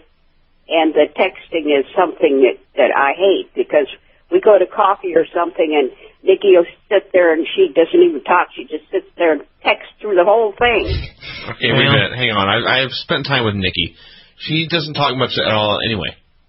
Well, normally she does when Very she's with us, but she's today, for instance, we met at the QFC and Belle brought some Irish chowder, and the whole time she was texting her mother-in-law. Well, maybe that's something very important to talk about, Granny. Otherwise, she might be on the phone. That'd be even worse. Well, at least she wasn't texting Tony. Let's do one more, Granny. Did you know yesterday was Tony's birthday? I heard from your Facebook, but I did not know. Can you imagine that I even gave him a gift? No, I don't actually believe that. Yeah, I went over there and I gave him an envelope and had $20 in it, and I wrote on the outside, "Take Nikki to lunch." And he said, "I don't think so." He didn't. You are one of a kind, Granny. Let's do one more. We're almost half hour into the show. We got to wrap this up. Okay. What is my favorite memory of Bryan as a young child? I think I remember most when we were driving down the road and we didn't even know that you could read, and you read the sign. Remember that? I actually remember this vividly. I was 5 years old. It was in Totem Lake. Think about this, everybody who thinks I've got a terrible memory. I was about 5 years old. It was in Totem Lake. It was at that Burger King in Totem Lake. And I looked out the window and I said, "What does self-service mean?" Remember that? I can't remember what it was you said. That was the word, self-service. And everyone just looked at me like, "What?" And I pointed to the sign, and indeed, I had read the sign. I like how I told the story that Granny's... And then she didn't care. Then she didn't care. She thought it was a boring story. Oh, my God, Granny. Well, I'm pretty tired tonight. I'm tired. I'm burnt out, Granny, and my foot hurts. All the ones that I have left over, I'll do next week. All right. There you go. We'll call you earlier next week, Granny. How's that sound? All I had to put on Facebook is I need a few questions, and I got enough for 2 weeks. All right. Well, we'll do another one next week when we're not so tired. Okay, and if I don't get this to work to hear your show, what am I going to do? I'd sit all evening and listen to your show. Granny, I'm sure it's going to work. Just try restarting your computer again. Okay, I'll try. I was just hoping that your whole thing didn't go down. It's working for everybody but you, it appears, Granny, so that would indicate a problem on your end. Okay, I guess then I'm not going to worry about it. Just give it another shot when we hang up. Okay. All right, email me. All righty. Okay. Bye. Bye-bye. It's Bryan Vinny Show, everybody, and as you could probably already tell, Vinny is not here. That's right. Craig ate him. I'm sorry? I've been waiting all day to make that joke. Wow. Yes, everyone, it is the debut of the Bryan and Craig Show. He is tender. I don't even know where Vinny's at today, to be honest with you. Some kind of a holiday party, as I understand, but... You really understand? Is that what he said, or are you making that up? Well, no, that's what you told me. I didn't say anything. I don't know where he's at. I said I presume he's gallivanting. He's some kind of a holiday thing, and I was thinking, well, he doesn't work, so... I presume he's eating. Doesn't mean he is. Well, it's possible. Everybody, we're going to do a regular show here. We're just going to replace Vinny with Craig. Most likely nobody's going to notice. Yeah. And we're going to get Granny in the line, as we always do. Granny. Oh, hold on. Why can't I hear anything? I can't hear you. Granny.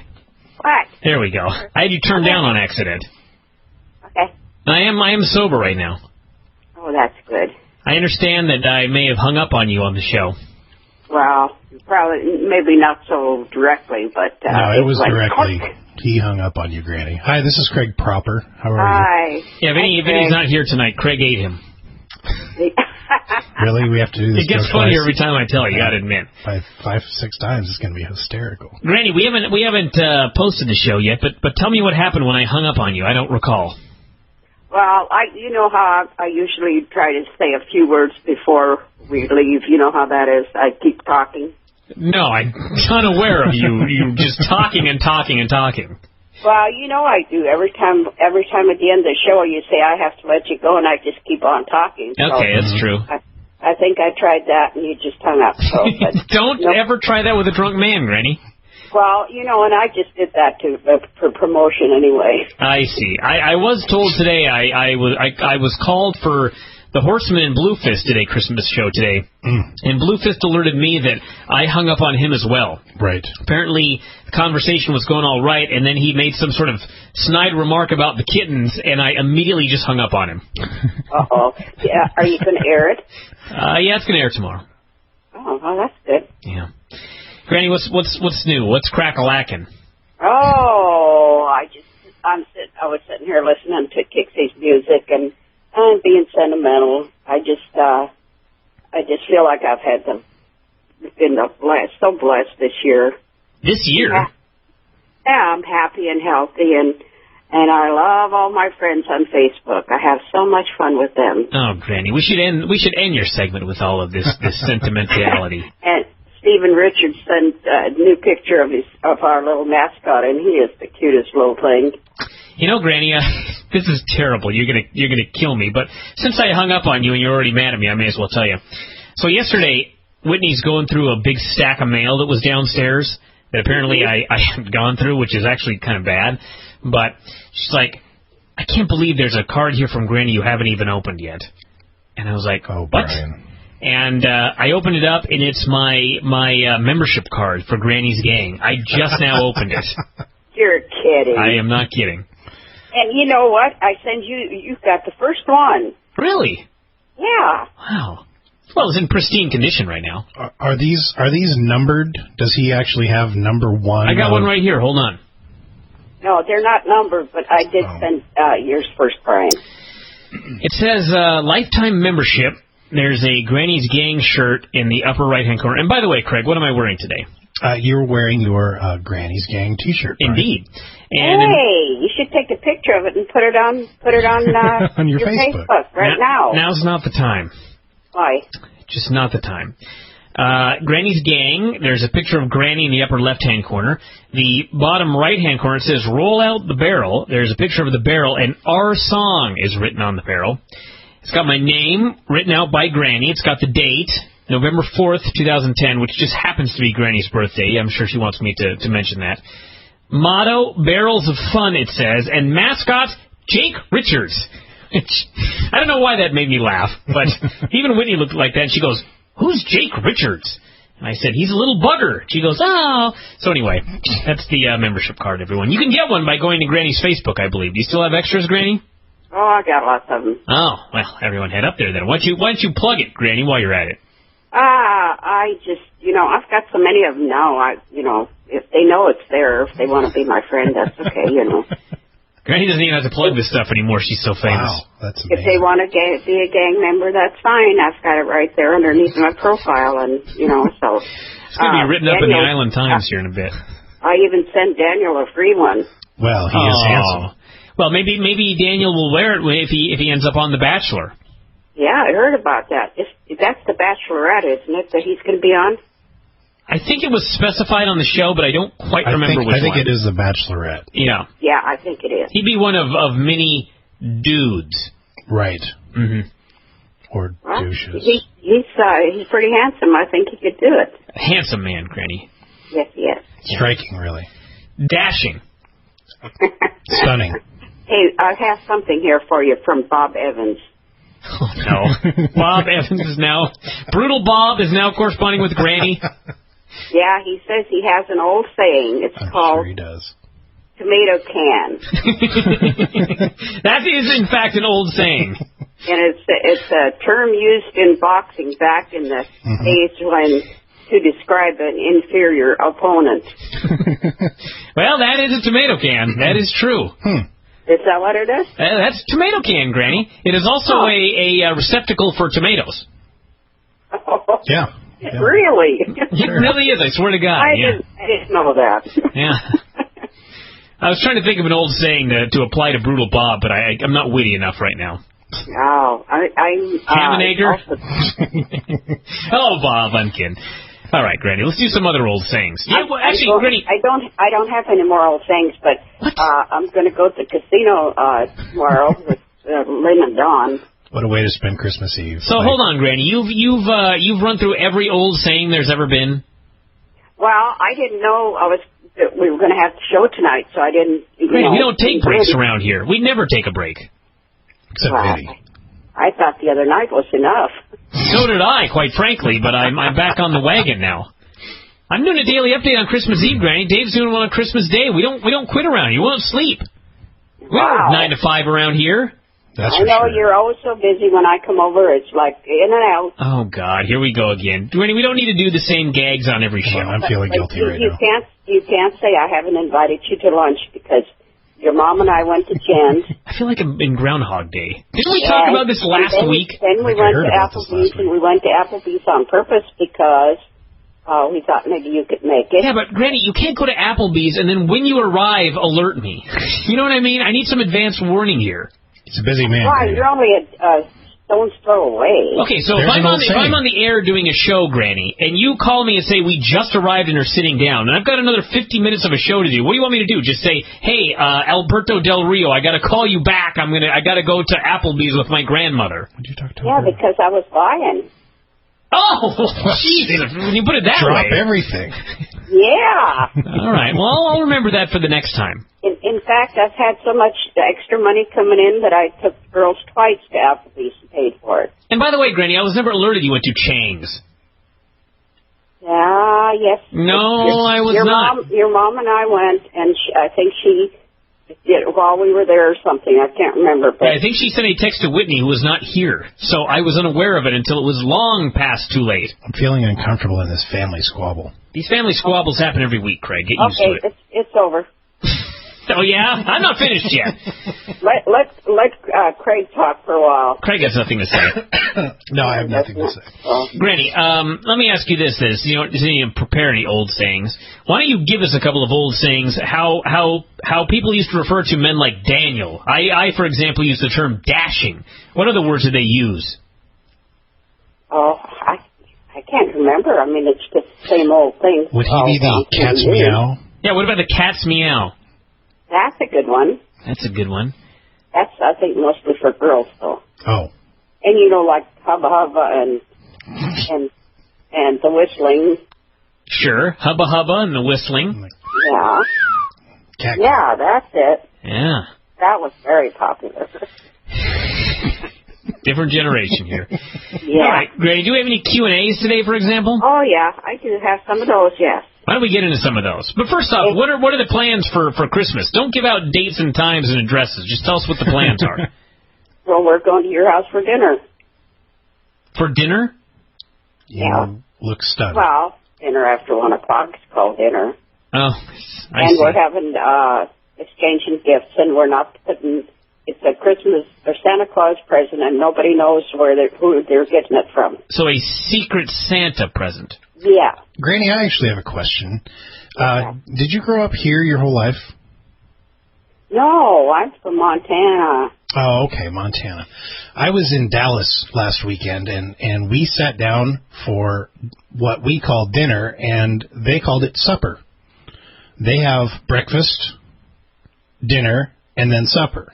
Yeah, that's the way it used to be. That's the way it used to be back on the farm. Yeah, you'd have breakfast, and then you'd have your lunch would be dinner, and the evening meal would be supper.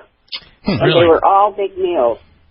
The lunch Craig will tell you all about that. Dinner was the large meal of the day, as I found out when I was in Dallas. You've been doing a lot of working in the fields. You got to fuel up and then do more working in the fields. Oh, yeah. Sure. Yeah. Okay. That makes sense. They used to have, like, if you had a whole field full of wheat and it needed to be thrashed, then, like, once a year, these people, they'd go around with their thrashers and work for people, and then they'd have to cook the meals for them. They go around with the thrashers. To each farm, Marsh was there as well. Sounds like no fun. Well, it's hard work and everything, but every place they go to, they get all these free meals. Oh, well, that's not so bad then, Craig. Think about that one. Well, if you're going to eat, you got to work, right? Mm-hmm. Yeah, and that's something that my mom used to do. Eat? Work? No, she used to work and pitching hay into a thresher. Wow, that is a shit job. Yeah, hard work. Yeah, she used to do that for a long time. Well, glad we got Craig's Q&A out of the way, Granny. What other Q&As do we have today? Well, let's see, there's one. And you know, I'm so bad at names that I get to the point where I was listening the other night to your show and you had me on there for jokes or something.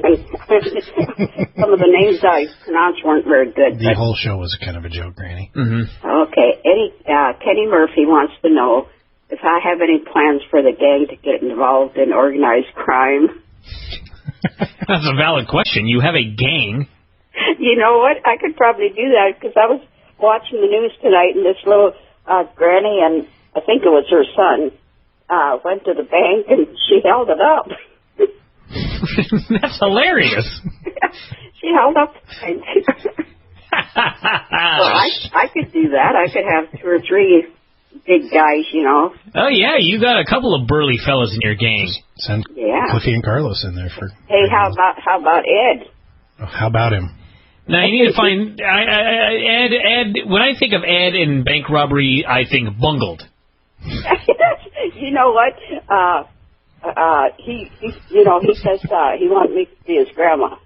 Yeah. Well, of course he did. I think I'll tell him that if I'm going to be his grandma, he's going to have to go to counseling. Well, that too. I was going to say, if he wants you to be his grandmother, he's going to have to do an initiation, which could very well involve some sort of crime. I would suggest a drug test as well. Yeah. Well, and you know, when Stephen Richards sent the picture of his little baby, I said, "Oh, that's cute." And Ed writes back, "But that's not Ed." So he is something else. I said, "I think one Ed is more than enough." Absolutely. Yeah. Too many. And Ed is basically 2 Eds. There's too many of him. There's too much of him. I tried, everybody. I tried. I got you. All right. Q&A, Granny. Go for it.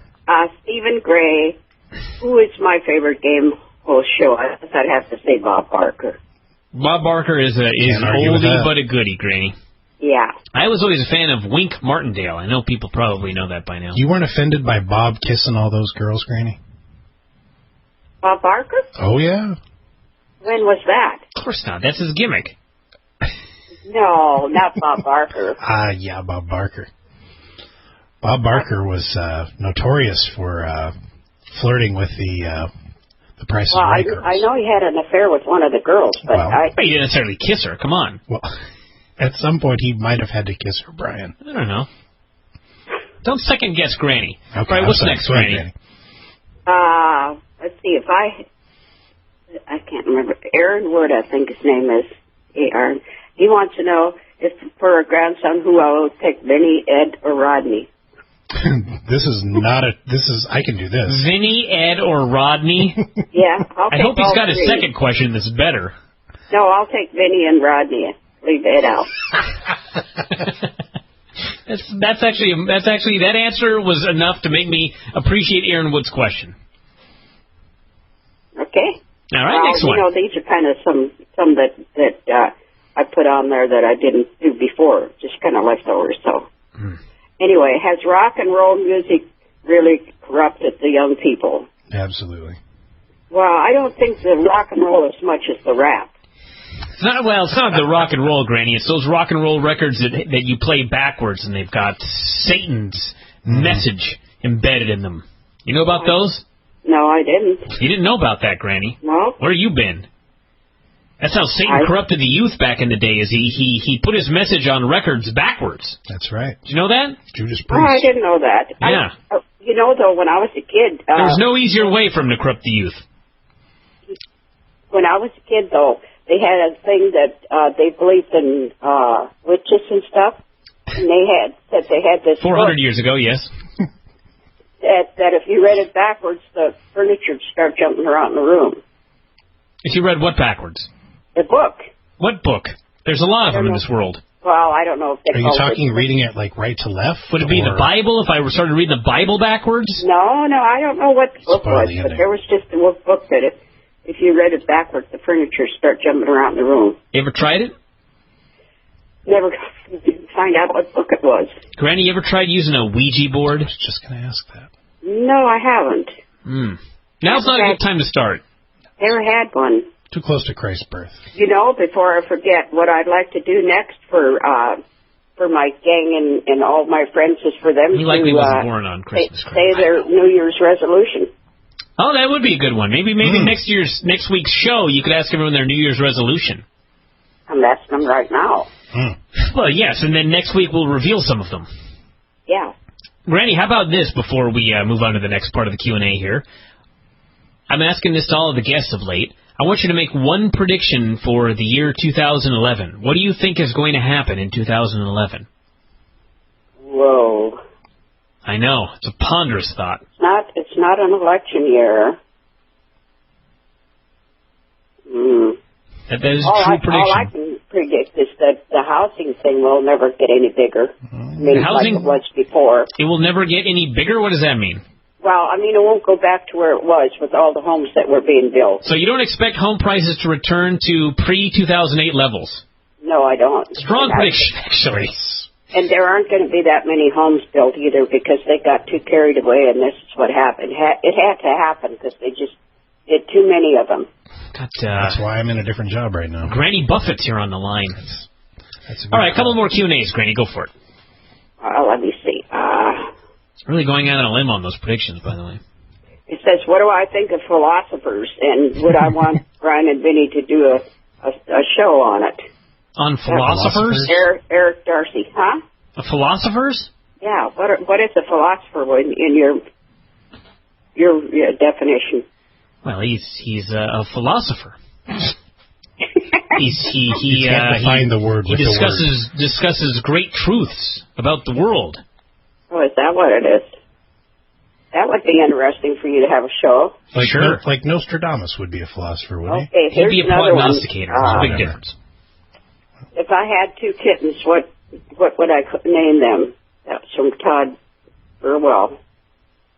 I think I'd pick Toby and Tabby. Toby and Tabby. Mm-hmm. Those are cute little names.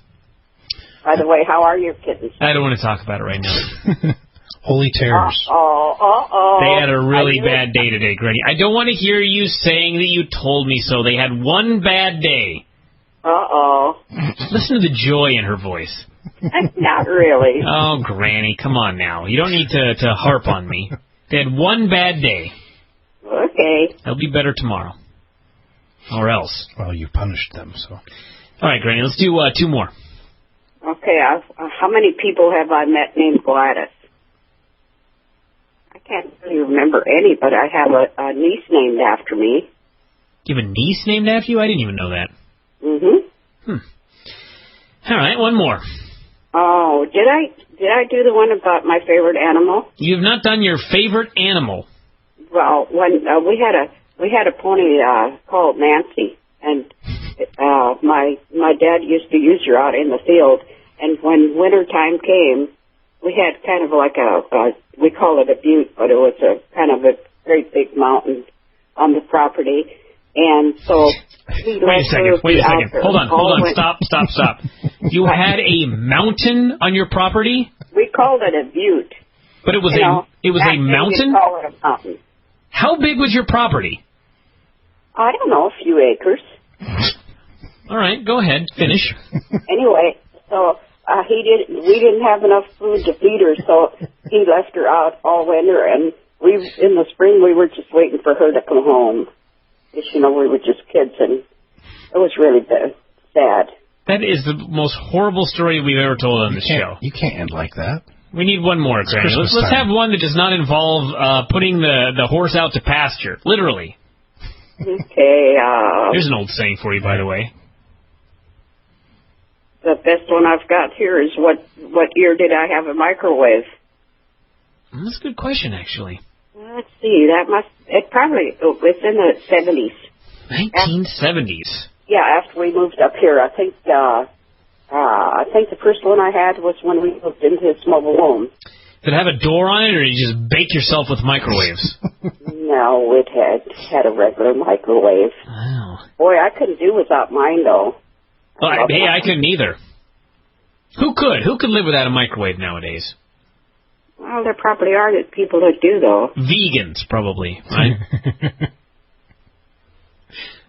Granny just no-sold that one. She has. All right, Granny. So tomorrow is Christmas Eve, and you're going to go to the casino, and I'm going to go to my better half's family, and then Saturday we're going to have a celebration. Is that correct? That's right. All right. Well, be ready, Granny, because we got some gifts for you. And tomorrow evening, Stephen Richards says for me to check something on my profile. Something for Christmas Eve. I don't know what it is, so I'll check that one out. I hope it's something good. I have to make notes so I can forget all this stuff. I understand, Granny. That happens when you're 81 years old. I've got one email in my box right now that I got about 20 or 30 Christmas wishes today. Really? That's very nice, sir, Granny. Yeah, it's from Catherine Miller. Merry Christmas, Granny. Hope you have a wonderful day. Oh, how sweet. Yeah. You want one final message for all of your friends and fans out there, Granny? I just love everybody, and I hope they have a great new year. That was a wonderful Merry Christmas to you, Craig, and your family. You too, Granny. Oh, she'll bring a tear to my eye today. I'm getting weepy right now. All right, Granny. Well, you have a good night, and we'll see you in a couple days. All righty. All right. Okay. All right, bye. Bye-bye. That was sweet. I wanted to make sure I didn't hang up on her that time. Well, yeah, that's the decent thing to do. It is the holidays. What's happening, Granny? I'm pooped. Why? I didn't get a nap. Why not? I was putting away my Christmas stuff. I put away my Christmas stuff. Do you have Christmas stuff? On November 24th. There you go, yeah. Mm-hmm. Okay. Granny's already. Granny loved that joke. Granny, can you laugh at my joke sometimes and pretend that I'm funny? Well, I didn't hear what you said. Would you like to take a nap and we'll call you in an hour? No. Are you kidding? Not really, actually. If I went to sleep now, I wouldn't wake up for 2 or 3 hours. 2 or 3 hours? My God. Tell me that joke again. Never mind. Granny, this is the end of 2010, and tomorrow we're doing the annual prediction show, that being Friday. Mm-hmm. And why don't we get a prediction from you for 2011? Name one thing you think is going to happen next year, and let's try not to make it something goofy like the world will not end. Let's try and go out on a limb a little bit. What do you think is going to happen in 2011? Oh, my goodness. Can't really think of anything. That's depressing. You kind of asked me this last week. I did? I said it wasn't an election year, so I just predicted the economy will still be pretty bad. That's right. We did ask you that question. Yeah. Do you have any predictions for how about this, Granny? We'll make life easy for you. Name one celebrity who you think will participate in Dancing in the Stars in 2011. Wow. Dancing in the Stars? Sure. I thought you said this wasn't a death pool. Dancing. What's the name of the show? Dancing with the Stars. What did I say? Dancing in the Stars? Dancing in the Stars. Well, maybe there will be some. Anyway, go on, Granny. Well, I can't really think of anybody that. Let's see, a celebrity. This is not how the show's supposed to go tomorrow, everybody. Have a prediction before you call in. Okay, what's the guy you had your picture taken with? Wayne Newton? Yeah. You predict Wayne Newton will be on Dancing with the Stars. Yeah. I thought he already was. No, he wasn't on there before. Who was I thinking of? Are you sure? No, he's never been on there. I'm going to have to do... Wait a minute, was he? I think he was. Oh, he yeah, was. With the stiff face, like he was plaster or something. He has, in fact, had a lot of work done. Yeah, Wayne Newton was, in fact, on Dancing with the Stars with Cheryl Burke. Okay, so I'll go with the guy on Price is Right that lost all the weight. Drew Carey. Drew Carey. Wasn't he on Dancing with the Stars as well? I don't think so. I just figure all fat guys have been on Dancing with the Stars. I think he'd be good since he lost all that weight. Yeah, Drew Carey has not been on Dancing with the Stars. I gotta say, that's a very good guess. That is a good prediction, Granny. Right at that level of celebrity where it's a lateral move. I predict that Drew Carey will be on The Biggest Loser. How about that? He's already lost the weight, though. Oh. Well, he could still be a loser. All right, Granny, let's get into the program here. Do we have any old sayings today, or what do we have to talk about? Well, first of all, I want to kind of talk a little bit about the Christmas show. Oh, Granny, the Christmas show, I don't want to talk about it. I don't remember any of it. There's a little bit that I want to talk about, so I don't remember talking to Granny. Bear with me. For one thing, I was kind of disappointed that you guys didn't appreciate my Christmas presents. Granny, I don't even remember your Christmas presents. I don't remember. That's the point of the show. I have no idea what happened on that program. I thought it was pretty funny because I got you the magnets of little kitty butts. Ha ha! What a funny gift Granny got you. So you got me those? Yeah. Okay, I remember seeing them after the show. I had no idea who got them for me, and so I gave them to Whitney's mom for Christmas, and she loved them. You're kidding. So it made a great gift in the end.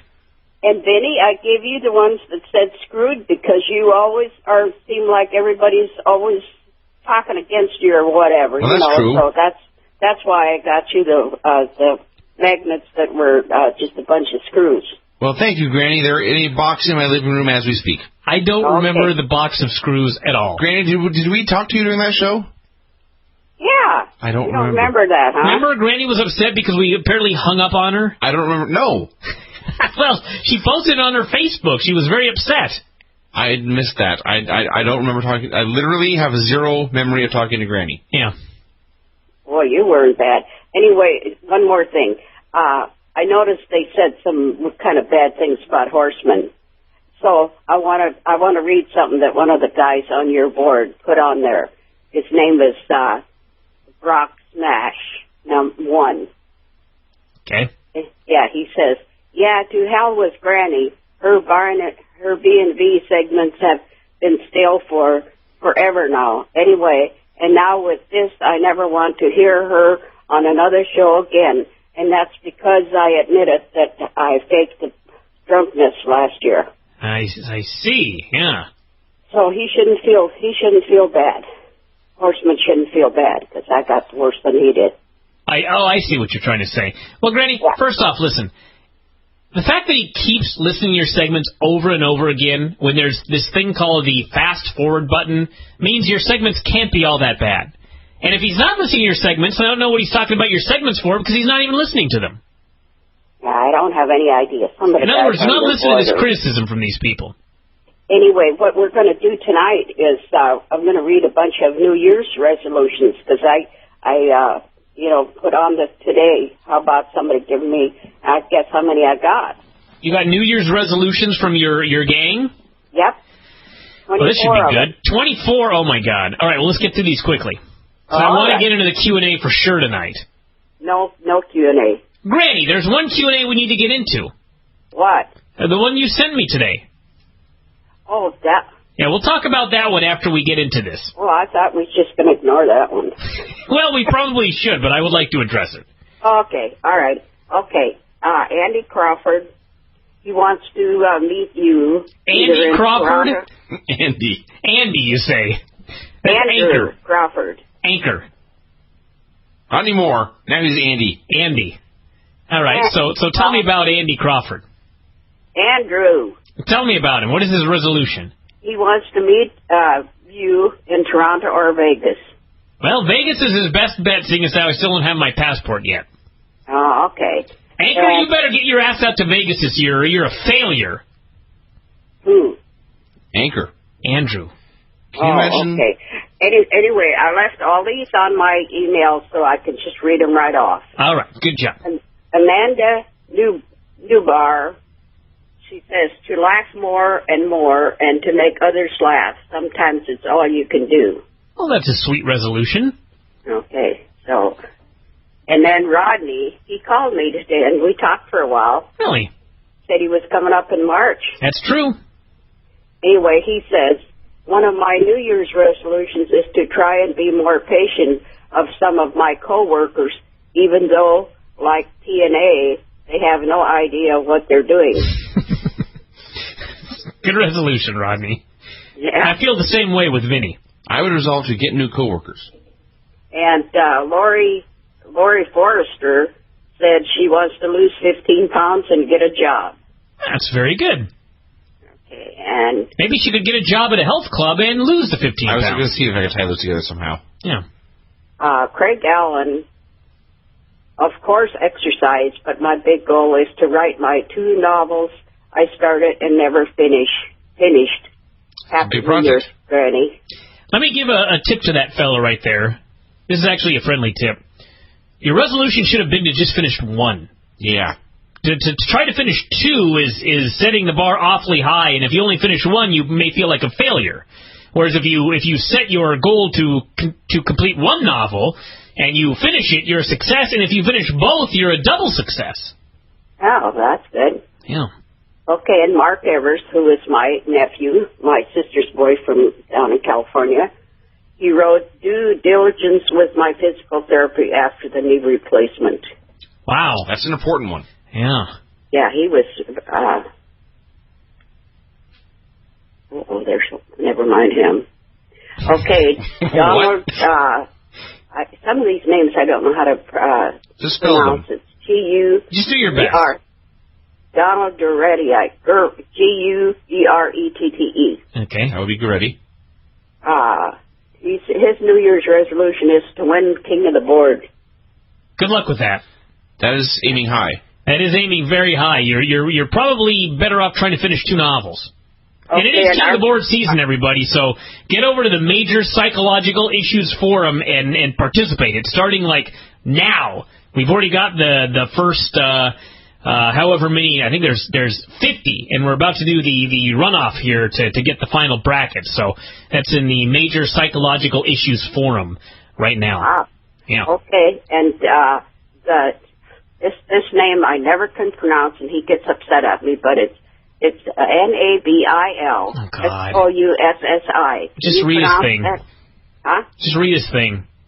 Anyway, he says, hello, Granny. It's been a while since we spoke, so I thought I would say hello and give some of my resolutions. My New Year's resolution for 2011 is to spend more time with my grandma because, unlike Bryan, I feel talking over the phone isn't good enough for such an important person.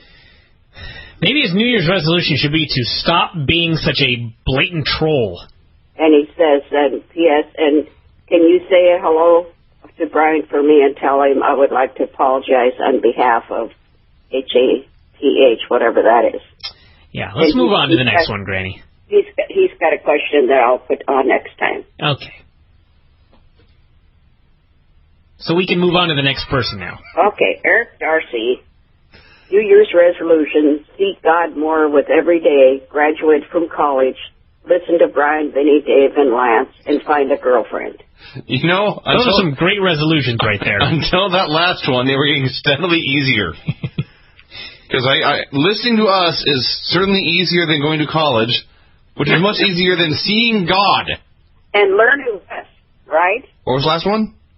If he's listening to your show, he's learning less. Yes. That was a joke. No, it's true. He's trying to get my joke either. That's a good one, Granny. Here's another one. Aaron Hobart says New Year's resolution to have a picture on Facebook of Granny washing Bryan's mouth out with soap by year's end. Washing? That'll never happen. And to remain employed throughout the year to help others and be more active. From Dammit. Yeah, very good. That must be his word name. From Dammit. Huh? That was funny. Just said it very casually. Yeah, very matter of fact. Okay, and Stevie J, I resolve to not be pessimistic about getting older and still continue to live life and have fun. Hey! Good resolution. That's a good one. Okay, Michael Barton. I am willing. I want to quit smoking cigarettes by the end of January. Why the end of January? Because everyone tries at the beginning and fails, so I figure I won't give myself a month to prepare and get my mind in the right place. This is not looking like it's going to be a success. He should have vowed to quit by December 31st. Then he could quit on December 31st, make it through that day, keep the resolution, and then light up at 12:01 a.m. And Mark Oric, he says, for sure to meet Bryan and Dave in Toronto, to get Granny's autograph. I love this urban legend that you're going to Canada. Yeah, there's everyone seems to think I'm going to Toronto. I can't wait till that weekend when Twitter lights up with Bryan Alvarez sightings. Yeah. I mean, did I ever say that I was going to Toronto? Because I don't remember doing that. I remember you specifically denying it several times. Yeah. I'm not going to Toronto, everybody. The chances are maybe 5%. How come you don't get a passport? Well, Granny, I have a lot of things to do, and getting a passport is not like I go down to the post office and I have it in 10 minutes. It's like a long, complicated process unless I want to pay hundreds of dollars, which I don't want to do. Oh, okay. I didn't know that. Yes. Okay, and I want to tell Mark for it that if he sends me his address, I'll send him a free membership with my autograph on it. Really? That's very nice. I do hope to meet Mark this year, but it's not going to be in Toronto. Okay. And Maurice Forrester, to eat more and exercise less. Right on. Right up Vince's alley. You and I can... Talk about eating. That's all I've been doing. I haven't left the house for 2 days, and I have done nothing but eat. That sounds like a great week. I might have missed one here. I hope I didn't. Missed some food? A meal? No, one of the... I might have tapped to on my email. Mark Aladir, he's to find a job. There seem to be a lot of those this year. I think everyone's going to have a little easier time finding a job in 2011 than they did in 2010. Okay, and Gregory Ronquillo says, I'm going to stop cursing. You should get Bryan to do the same. Fuck off. I'm sorry. Hey, I got a laugh out of Granny with a 4-letter word, I might add. That is the first. Well, that wasn't very funny. Oh, nice try, Granny. I was laughing at him, not you. Oh, sure, I gotcha. Okay, and Jared Hitchcock, wow, all the best in 2011 to you, James. Well, I'll have to get to that. James is going to be next, I think. He had a really bad time, so we'll find him along the way there somewhere. Brian Jensen, thanks, Granny. Happy New Year, and God bless. These aren't any resolutions. Where's the resolution here? Oh, here's the one that the guy was talking about. James Brennan, he says, hey, Granny, to get my life back on track after having a marriage separation, one of my dogs being diagnosed with cancer, a brain tumor, and the brain surgery, with 6 weeks in the hospital this past year, James. That sucks. I think this 2011 will be better. I hope so. That's really too bad. Okay, and Patrick Michael, mine is going to be more gym, tan, and laundry. Gym, tan, and laundry, you say? So right now he is apparently fat, pale, and smelly. Well, good resolution. Okay, and Jared Hitchcock says, somehow get my name mentioned on the show. There you go. Your name's been mentioned. My name's been mentioned. Jared Hitchcock? Has not been mentioned in 2011 yet. That's true. He's going to have to work on that one now. Okay, and Bob Thompson. Vince Russo says he wants to read a book and write a story from beginning to end. Good luck with that. We're getting pretty close to the end here. Uh-oh. Levi McKinney, stop eating junk and exercise. Very common resolution. It does seem that our reader says mostly fat, unemployed people. Oh, Vinny, that's I'm not just true. Basing on Really? Of a sample of 25 people on Granny's Facebook? There's no other conclusion to be made. 10% of them have mentioned being unemployed and fat. I'm sorry, everybody, for Vinny. What's next, Granny? Bob Thompson, to read a book and write a story from beginning to end, signed Vice Russo. Oh, goodness. Did you get that one? I got that one, yes. That was it. That's it? Yeah. What's your resolution, Granny? Stay healthy. It's a good one when you're 81. That's right. It's about the best one you can have. I was listening to they had some news on here tonight. This 92-year-old man, it was here in Seattle, too, and we were talking the other day about police reports. 92-year-old man, these two guys came up to his door and said that their car broke down, and they went in and tied him up and stole $400 plus a whole bunch of other stuff. And he chewed through the restraints that they put on him. Really? Yeah. Did he beat their ass afterwards, or just chew his way free? They took his car and left. When he gets his hands on them, there's going to be trouble. Can you believe that? 92 years old. Well, at least he's got teeth. That's the big story to me. Well, they apparently weren't his. They weren't his teeth? No, they were probably false teeth. I see. Granny, why don't you read the Q&A that you sent me today, because I want to address this real quick. I think I erased it. You read it. I wanted my email to be clear for the resolutions. It's not up on your Facebook right now? Oh, wait a minute. I'll look. It was on your Facebook, not mine. It was in your Facebook, your email bin. Okay, just a minute. Go to your Facebook and click on messages. While we're doing that, everybody. Okay, just a second here. I got it. All right. Let's just wait. Okay. Here we go. Okay, here's that. It's Edward Laredo. Oh, God. And in San Antonio, everybody. Ask this question on the B&V show, please. Why is it such a bad thing that Lance Storm said I did a better interview than Bryan, that he had to go and say such bad things about me on the show? I mean, shouldn't my friend be happy for me and not go crazy about it? I can take it, but my lady friend was very upset about it, considering how I tell her nothing but good things about Bryan. Can you believe that email, Vinny? No, actually. Can you believe that? And I should know that Granny sent me this morning, and I responded to her and said, Ed is an amazing person. And Granny responded back, and I quote, he is a big baby. He can be. Granny taking no guff from Ed. Well, he is a big baby.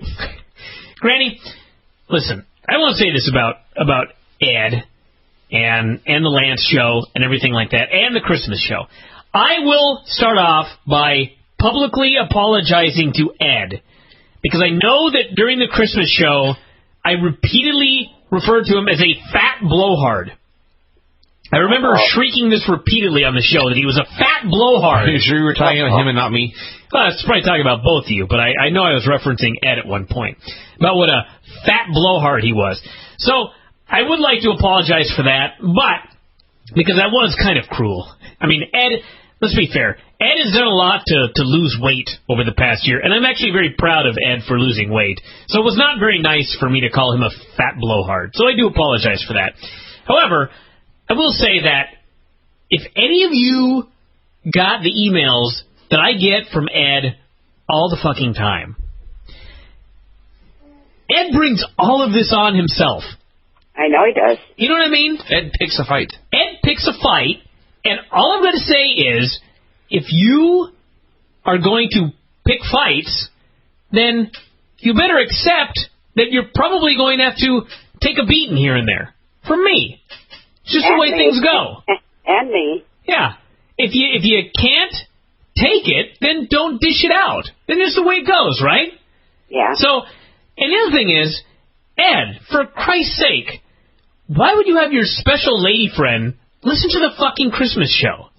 You know what I mean? A great way to lose a woman. Terrible wait idea. a minute. She talked to you guys. Don't you remember that? I do remember that because we were sober. That was when he started, yes. But you know, you don't have to have her listen to the entire show. Let me just give one piece of advice for everybody here, and there are going to be exceptions here and there, but just in general, this is my philosophy about this. I realize that all of the guys listening to this are big fans of wrestling, because if you weren't, you wouldn't be listening to this show. But don't drag your lady friends into this. If they happen to be fans, then that's one thing. But if they're not fans, don't drag them into wrestling. I mean, this is not just my advice, but this is advice of many a a sad man over the years. Many a broken relationship has come from professional wrestling and getting women involved in it. If your girl happens to be a fan, or she happens to hear this show now and then and like the Granny Show, that's all fine and good. But there are certain things that, like, the Christmas show isn't for everybody. You know what I mean? I have often said it's for nobody. The Christmas show is not for everybody. And I realize that Ed's lady friend was a fan of wrestling before getting into this, but he's got her on the show now, on doing his show, and he has her listening to shows right now, and especially if you're Ed, and you're going to play this game, and you know that you're going to get a receipt, Ed, maybe these are shows that she shouldn't listen to. That's all I want to say about that. But I do apologize for calling Ed a fat blowhard, but Ed, if you're going to dish it out, it's going to come back to you. That's just the way that it goes. So, that's what I have to say about that. Okay. Yeah. Hey, I have one saying. What's one saying, Granny? Beans, the musical fruit. The more you eat, the more you toot. What does this have to do with anything we were talking about? You wanted to say an old saying. That was the best you could come up with? Yep. Not something about how if you can't take it, don't dish it out, or whatever my old saying was that I fucked up. All right, Granny. Let's wrap this up here with I don't know what. What do we wrap Where it up do you with? go from here? I don't even know where we go from here. Well, let's just chop it off for tonight. And what I wanted to do next week, and I had a bunch written down here. So you were talking the other day about small towns and not having any crime and stuff. So I've got a whole bunch next week of stuff that happened. You know. Stuff that happened, you say? For instance, one man in Virginia robbed a bank with a Hillary Clinton mask. That just happened last week, actually. That is days ago. And it happened. Yeah, that's true. It's going to be a hell of a show. All right, Granny. Well, we'll look forward to that next week. Oh, yeah, I'll have a bunch of those next week for you. Yeah, all right. That sounds good. Okay, and Happy New Year, everybody. Happy New Year, Granny. It's been a great year. It has been a pretty great year. Actually, it's been a horrible year, but I like to think positive. Oh, how can you say it's a horrible year? I'm just talking for the world, Granny. It's been a great year for me. I won't lie. But it's been a rough world. It's been a rough time for the year, and I have sympathy for the world. Did you take my advice about how to keep the kittens off the counter? We'll talk later, Granny. Okay. I'll talk to you after a while. All righty. All right. Bye. See you. Oh, goodness. Join us next week for our new segment, Stuff That Happened with Granny. I can't get over that email from Ed. I just can't get over it. Like, he's mad at me. Like, he flat out said he can take it, but his lady friend was upset about it. So, he's blaming me for having her listen to a show where I gave him a receipt for being a blowhard. Maybe not a fat blowhard, but a blowhard nonetheless. You know what I mean? Is this go on the list of things that are not your fault? Yeah, this one is not my fault. Well, I mean, actually, you know what? It wasn't my fault. I mean, listen, don't get mad at me about things that I said during the Christmas show. That's just bad. Don't take that stuff personally. Don't take anything here personally. I mean, what here is there to take personally? You know what I mean? No. Except when I call you a fat blowhard. I should take that personally? Well, not really. I should weep. Yeah! You should turn into a blubbering mess. A blithering mess of blubber. I'll see what I can do.